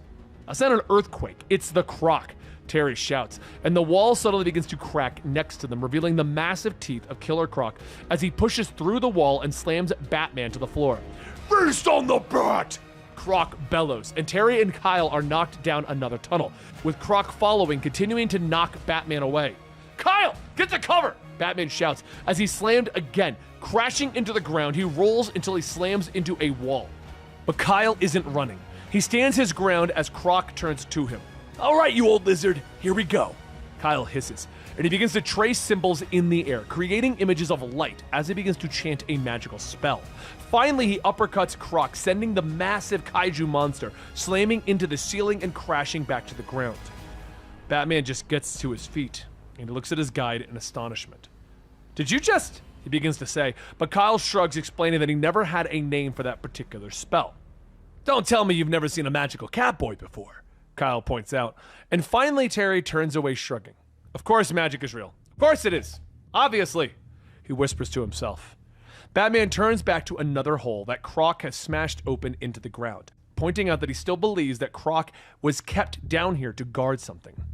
He looks at Kyle and points out that they need to continue downward, and he pops a flare, tossing it into a hole.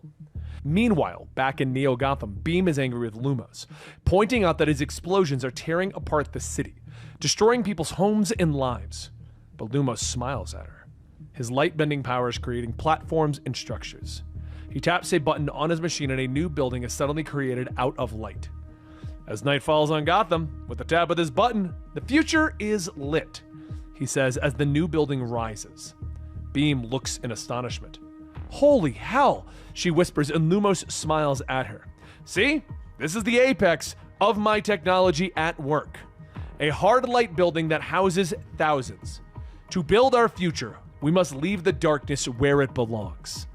But back in Gotham Deep, Batman's flare finally finds the bottom, illuminating exactly what a kaiju killer Croc was left to guard. Batman's greatest secret, the ancient seal of the Tomb of the Owls. Batman and Kyle descend into the darkness, arriving at the seal of the Tomb of the Owl. Batman presses it, and the tomb slides open, allowing them to access the ancient labyrinth of the Court of the Owls.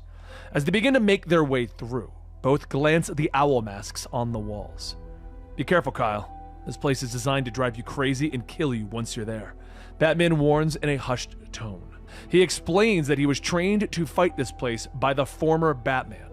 When suddenly the masks begin to glow from the strange fungus on the walls, and the two begin to move quicker. Keep up, this is gonna get weird, Batman warns. And as they make their way through the corridors, Batman questions Kyle, demanding to know how he learned magic, but Kyle refuses to explain his backstory. The last guy I trusted was lying through his teeth, so respectfully, pass, Kyle tells him. The two finally pass through a massive door, arriving at the court's audience chamber. Yes, Terry. After all these years, you finally come home.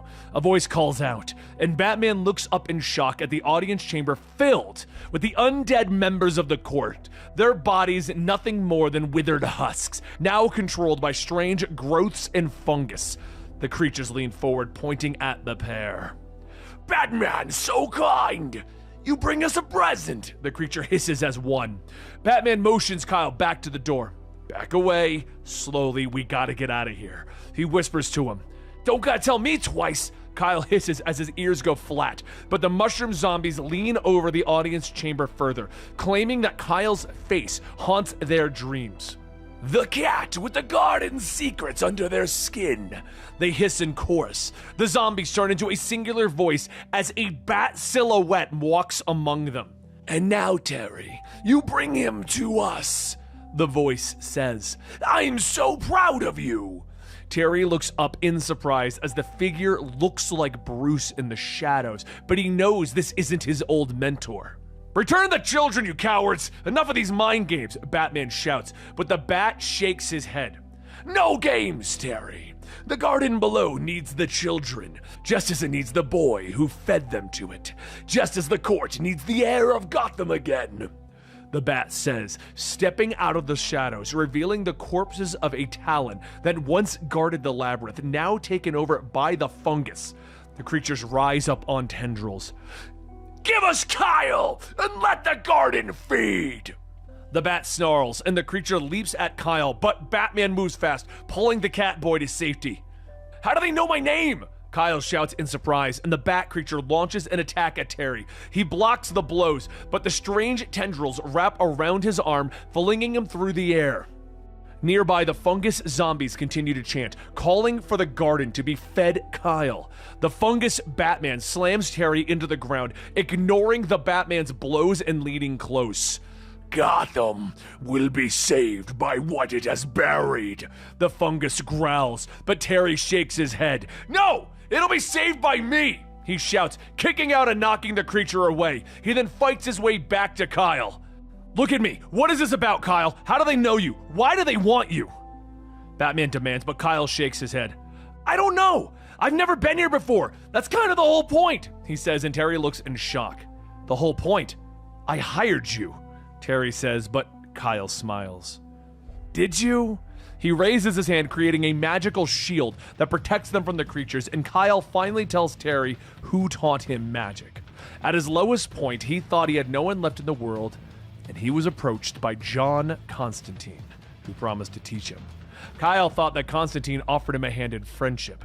But he betrayed me, screwed me over, and he left me to die the same slow death that kept him kicking through the last century.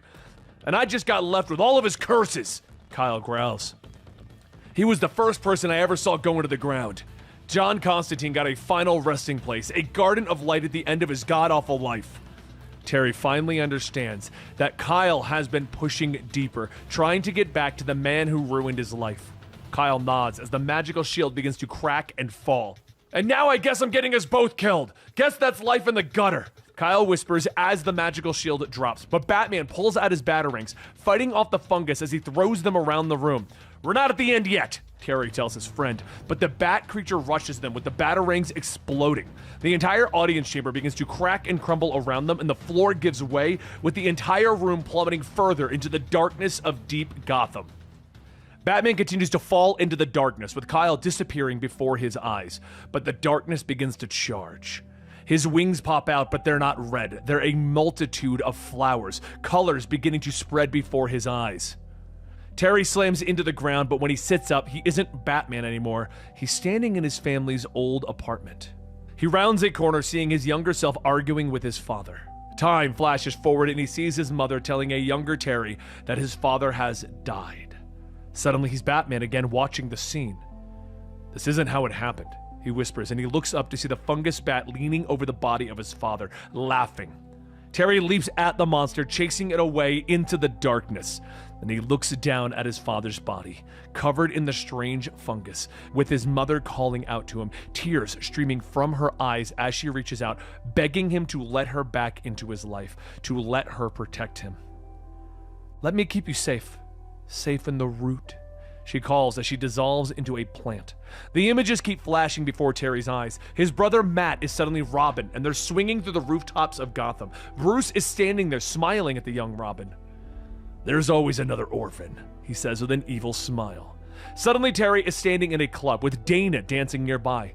He rushes to her side, telling her that she needs to get away, to escape to safety. The lights begin to flash, and Terry is falling through the air again. He opens his eyes, finding himself in an alleyway surrounded by cats. He looks down and realizes that he is in a cat's body, the bat symbol still on his chest. Meow, this is interesting, he says to himself. Cat Terry looks down at the scene of the other cat hybrids and sees a young Kyle who wishes to be a part of the pack, wants to do what he can to help, but the leader of the pack snarls, slashing at him, demanding to know if he can survive. The pack turns on him, stomping him into the ground, but it is later that the young Kyle looks up to see the trench-coated man standing before him, cigarette smoke streaming from his nostrils. John Constantine offers to teach the young cat his secrets. Terry watches as Constantine teaches the hybrid magic, teaching him how to survive in this world. But on his deathbed, Constantine performs one final spell. Death may not be the end, he says as Kyle falls to the ground, his body convulsing. There are things that'll make you wish it was, John says, and as he stands, his body is suddenly well again. As he walks across the room, green roots begin to grow at his feet. He reaches the door, pulling on his coat and lighting a cigarette. Thanks for the lift, Squire. Sorry to leave you with all the baggage. He heads off into the snowy night, but Kyle begins to follow behind him, demanding to know what happened. More roots begin to grow and wrap around Constantine as the old magician explains that he gave Kyle all of his curses, the things that would have forced his soul to be split 100 ways between angels and demons. But I also gave you magic.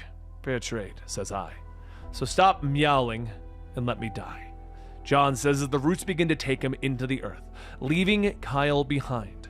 No! Kyle yells as he watches Constantine disappear into the dirt, but he suddenly looks up into the sky. This isn't how it happened, Kyle whispers, and both Batman and Kyle look up as the fungus bat descends upon them. But Terry rushes forward, blocking the creature's attacks. No! Batman isn't dead, he says as he punches the monster away, and the Batman turns to Kyle as the roots begin to grow around him. He pulls the hybrid into a hug. Don't be afraid. The past's a shadow, but we're the night. They both suddenly look up, finding themselves in a shadowy forest, and something moves through the trees near them. You hear that? Terry asks, and Kyle nods. The bat thing is dead, he whispers, when suddenly there's a light. Batman whirls, his batarangs ready as Kyle prepares a spell. The new creature looks at them, tangles of flowers and roots growing around them, protecting the golden bulbs that house the children. We are the roots, and we are your death, the new creatures state. Batman and Kyle launch into battle as the Defenders of the Green, driven beneath Gotham for decades, launch an assault on them. Terry looks back at his friend, ordering him to leave while he fights the monsters. You go find Constantine! I'll pull the weeds, Terry shouts, whirling through the air, slashing through the vines with his gauntlets. Poison Ivy I recognize, and Black Orchid, he says as he whirls, slashing the massive arm off of a Swamp Thing-like creature. I gotta admit though, I have no idea who you are, Muckman, and you're not growing on me. Leaving Batman to his fight, Kyle moves deeper within the subterranean chamber that they have found themselves in, following his magic to his former teacher, John Constantine. Finally, he finds the missing children trapped within glowing seeds surrounding a massive root. Batman, I found the kids! Kyle shouts towards the battle, but the Black Orchid rises up behind him. You cannot find that which isn't lost. Back at the fight, Batman is slammed into the ground by a massive vine, while Poison Ivy snarls at him, proclaiming that the city above is a blight on the world and the Dark Garden will once again rise and reclaim the Earth. Black Orchid slashes at Kyle, knocking him away, proclaiming that the children were tossed away by society, and that they are the seeds that will sprout and be taught to tend the garden. Kyle staggers to his feet, blood seeping from the wounds on his face.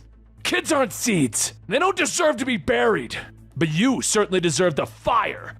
He stands, magical fire leaping out of his hands, burning into the powerful vines of the Dark Garden. As the Guardians of the Green begin to scream in pain, Terry gets to his feet. He turns his eyes to the massive root in the center of the chamber and remembers something that Bruce once taught him about botany. Every tree has a taproot, an absolute center, and I think I just found theirs.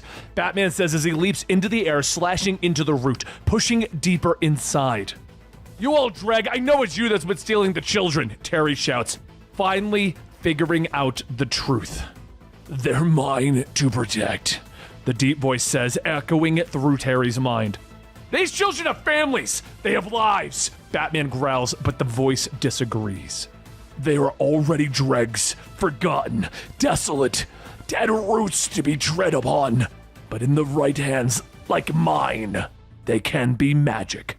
Batman pushes into the taproot, finding the glowing center, where the corpse of John Constantine is entwined with the roots, feeding it his magic.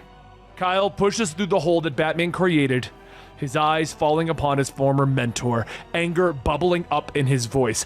John freaking Constantine! He bellows, leaping down, shouting for John to take back the curses that he passed on to Kyle's body. But Batman holds him back. I saw what he did to you, and you're gonna get your justice, Terry promises, turning back to the corpse that John Constantine has become, demanding to know why John has kidnapped these children and spread his rot far beneath the city. Give me answers, or I'll give you pain, Batman growls, and John's eyes merely glow as he glares at the heroes. You think I can still feel pain? You think I give two shakes of a dog end about fear? I'm dead. I'm free. I'm finally the root of the power. I am the green. Me! I'm just saving the little that I can. Terry doesn't believe him, explaining that Bruce once said that Constantine was little more than a dirtbag street magician. That John trying to protect anything doesn't make any sense. I've heard enough ghost stories since I came into the dark. It's time I got the truth. Batman snaps, and John grows before their eyes, his decaying mouth opening wide. You want the truth? Your world is dying. A crisis looms beyond the dark. Only innocence can be saved. John bellows, and Batman stares at him. From what? Far above, in Neo-Gotham, Lumos sits in his office of light, far over the streets of Neo-Gotham. where he is preparing to activate his light to construct a new city. He reaches for his phone, which is also made of a light construct, and he puts a call into the former detective, Sunbeam Boonma. He congratulates her on her fight to try and save old Gotham and feels sympathy for her loss, but reminds her that change is inevitable. This hasn't changed, Lumos. It's erased. It's an injustice. Sunbeam says, but from his tower, Lumos nods his head and prepares for the activation. Yeah, the future really doesn't give a flux, he says as he taps the button, and Sunbeam is surprised by the melancholy in his voice. You almost sound like you regret it, she says, and he nods. I almost do, he says as he taps the button, and suddenly the city begins to shake as the buildings begin to fall, but they aren't stopping, and more buildings fall with them. Lumos, what have you done? She shouts into the phone as she watches parts of Gotham topple, but Lumos is shaking his head. What the hell is this? That sinkhole, that's not a part of my plan. My detonations were very controlled, he shouts as the center of Gotham seems to be opening up. Far below, Constantine has had enough, his roots beginning to push upward. The wound that you feel! It opens the way to the dark skies above. This place of safety is gone. The garden is shattered. There's only one recourse left for our seeds to thrive. Batman looks to Kyle. I need to get back to Gotham. What are you talking about? The problem is still very much not solved, Kyle tells him, and Batman puts a hand on his friend's shoulder, believing that he can stop John while Batman saves the people above. You might think that you're a cat, but I see a lion, Terry says before rocketing upward. And in Gotham, people are running in fear as the roots and monsters once buried far beneath them begin to rise. As Batman rockets back upwards towards the city, the commissioner knows they only have one chance. Light the signal, is the command. In his tower, Lumos runs in fear of the root monsters as they are rising up against him, while Sunbeam stares in shocked horror at the massive flower that grows from the sinkhole in the center of Gotham. But Terry returns rocketing up beneath the city to find it under attack. Only Batman can save Gotham now. Below them, Kyle turns back to his former mentor. John, you absolute tosser! You have to stop this now! He roars, stepping forward, ordering John to stop his assault and remove the curses from Kyle's body. I think not, Squire, John says in Kyle's mind. But the cat shakes his head. No! None of that! You speak to me with your mouth or I'll put my fist right through it! Kyle hisses, stepping right up to John's face.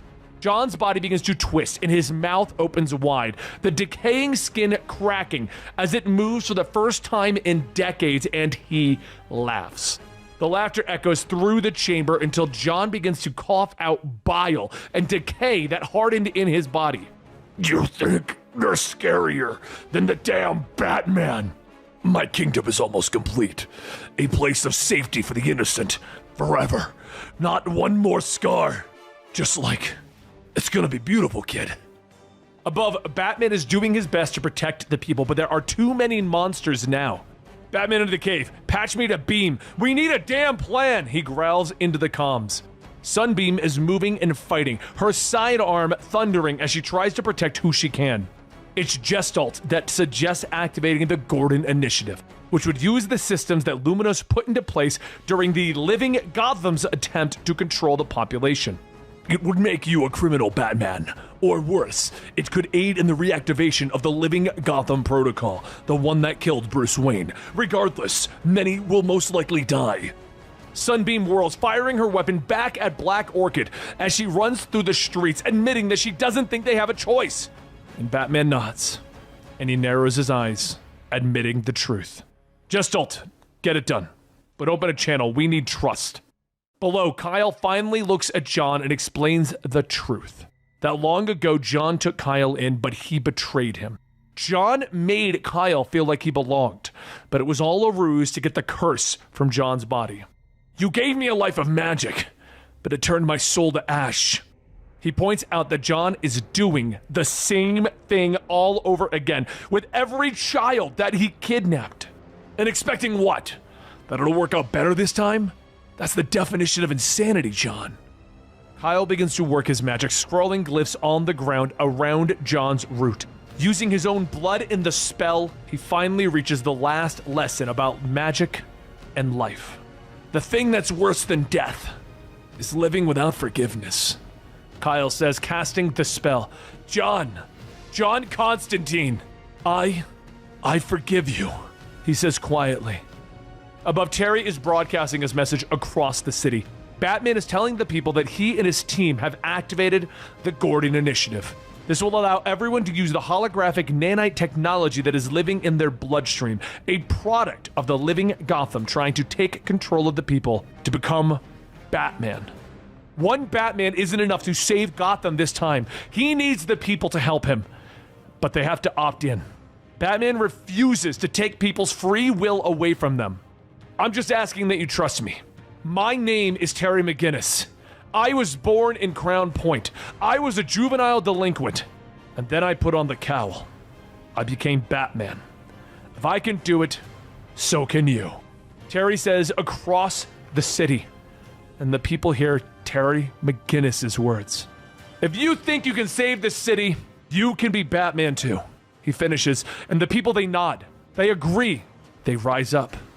The hard light nanites begin to work, and the people of Gotham City are now transformed into an army of Batmen. They rise up against the monsters. They fight back. They reclaim their streets. Below, John Constantine looks at Kyle with sadness, and he shakes his head. Don't want to be forgiven. I was as bad as the world gets, John says quietly. But Kyle shakes his head, and he points out that John is just an old man, and he made some mistakes. But John needs to stop his tantrum. He needs to try and leave the world a bit better than he found it. Up above, the fungal-controlled Killer Croc is rampaging through Gotham, but Batman is now leading a squad of Batmen behind him. Together, they slam into the beast and knock him to the ground. And down below, Kyle offers John a smoke, once again asking him to take the curses away. John smiles as he puffs. I bet you're going to do amazing things. Gonna have to stop what's coming. He wheezes, leans back, and smiles, happy to help one person to make their life better. He pulls the curses out of Kyle's body, and he leans back with a sigh. Sawed off, Kyle whispers sadly, and John smiles. Go screw yourself. He gasps as his body sinks into the ground, the root dying beneath him as the magic finally leaves. Above, the roots all fall to the ground, defeated and dead, and it's over. Later, it's Terry and Kyle who look down on the city, which has become quiet. Lumos has disappeared somewhere in the chaos, hiding his face from the city. He was screwed completely, but in the end he knew it. Just because you hurt the ones who love you doesn't mean you've broken their hearts forever. Kyle says with a sigh, and Terry nods, thinking of the ones that he's hurt. Shit deserves love too, you know? Yeah, I guess they do. As Gotham moves on, it rebuilds as it always does. The children are found and removed from the seed pods that they were kept in, returned to their families if they can. Jess Salt begins to work alongside the city, hoping to make it better. Croc is brought back to the surface where he's taken care of. Kyle begins to move through the streets, using his power to help the people, like he always wanted. Later, Terry holds Sunbeam close in his apartment, commending her for her interview and pointing out people are talking about her mayoral run. She smiles and tells him to change into normal clothes so they can meet Barbara Gordon for dinner. Terry nods and he looks at his phone. I'm gonna need a minute, he says quietly, and Sunbeam nods, leaving him alone. Terry sits tapping his phone, putting in a call to Dana. It rings for a moment before she finally picks up. Hello? Terry? Or am I talking to Batman? Terry smiles as he sits, staring out at the city. It's just me. Just Terry. And I owe you some answers.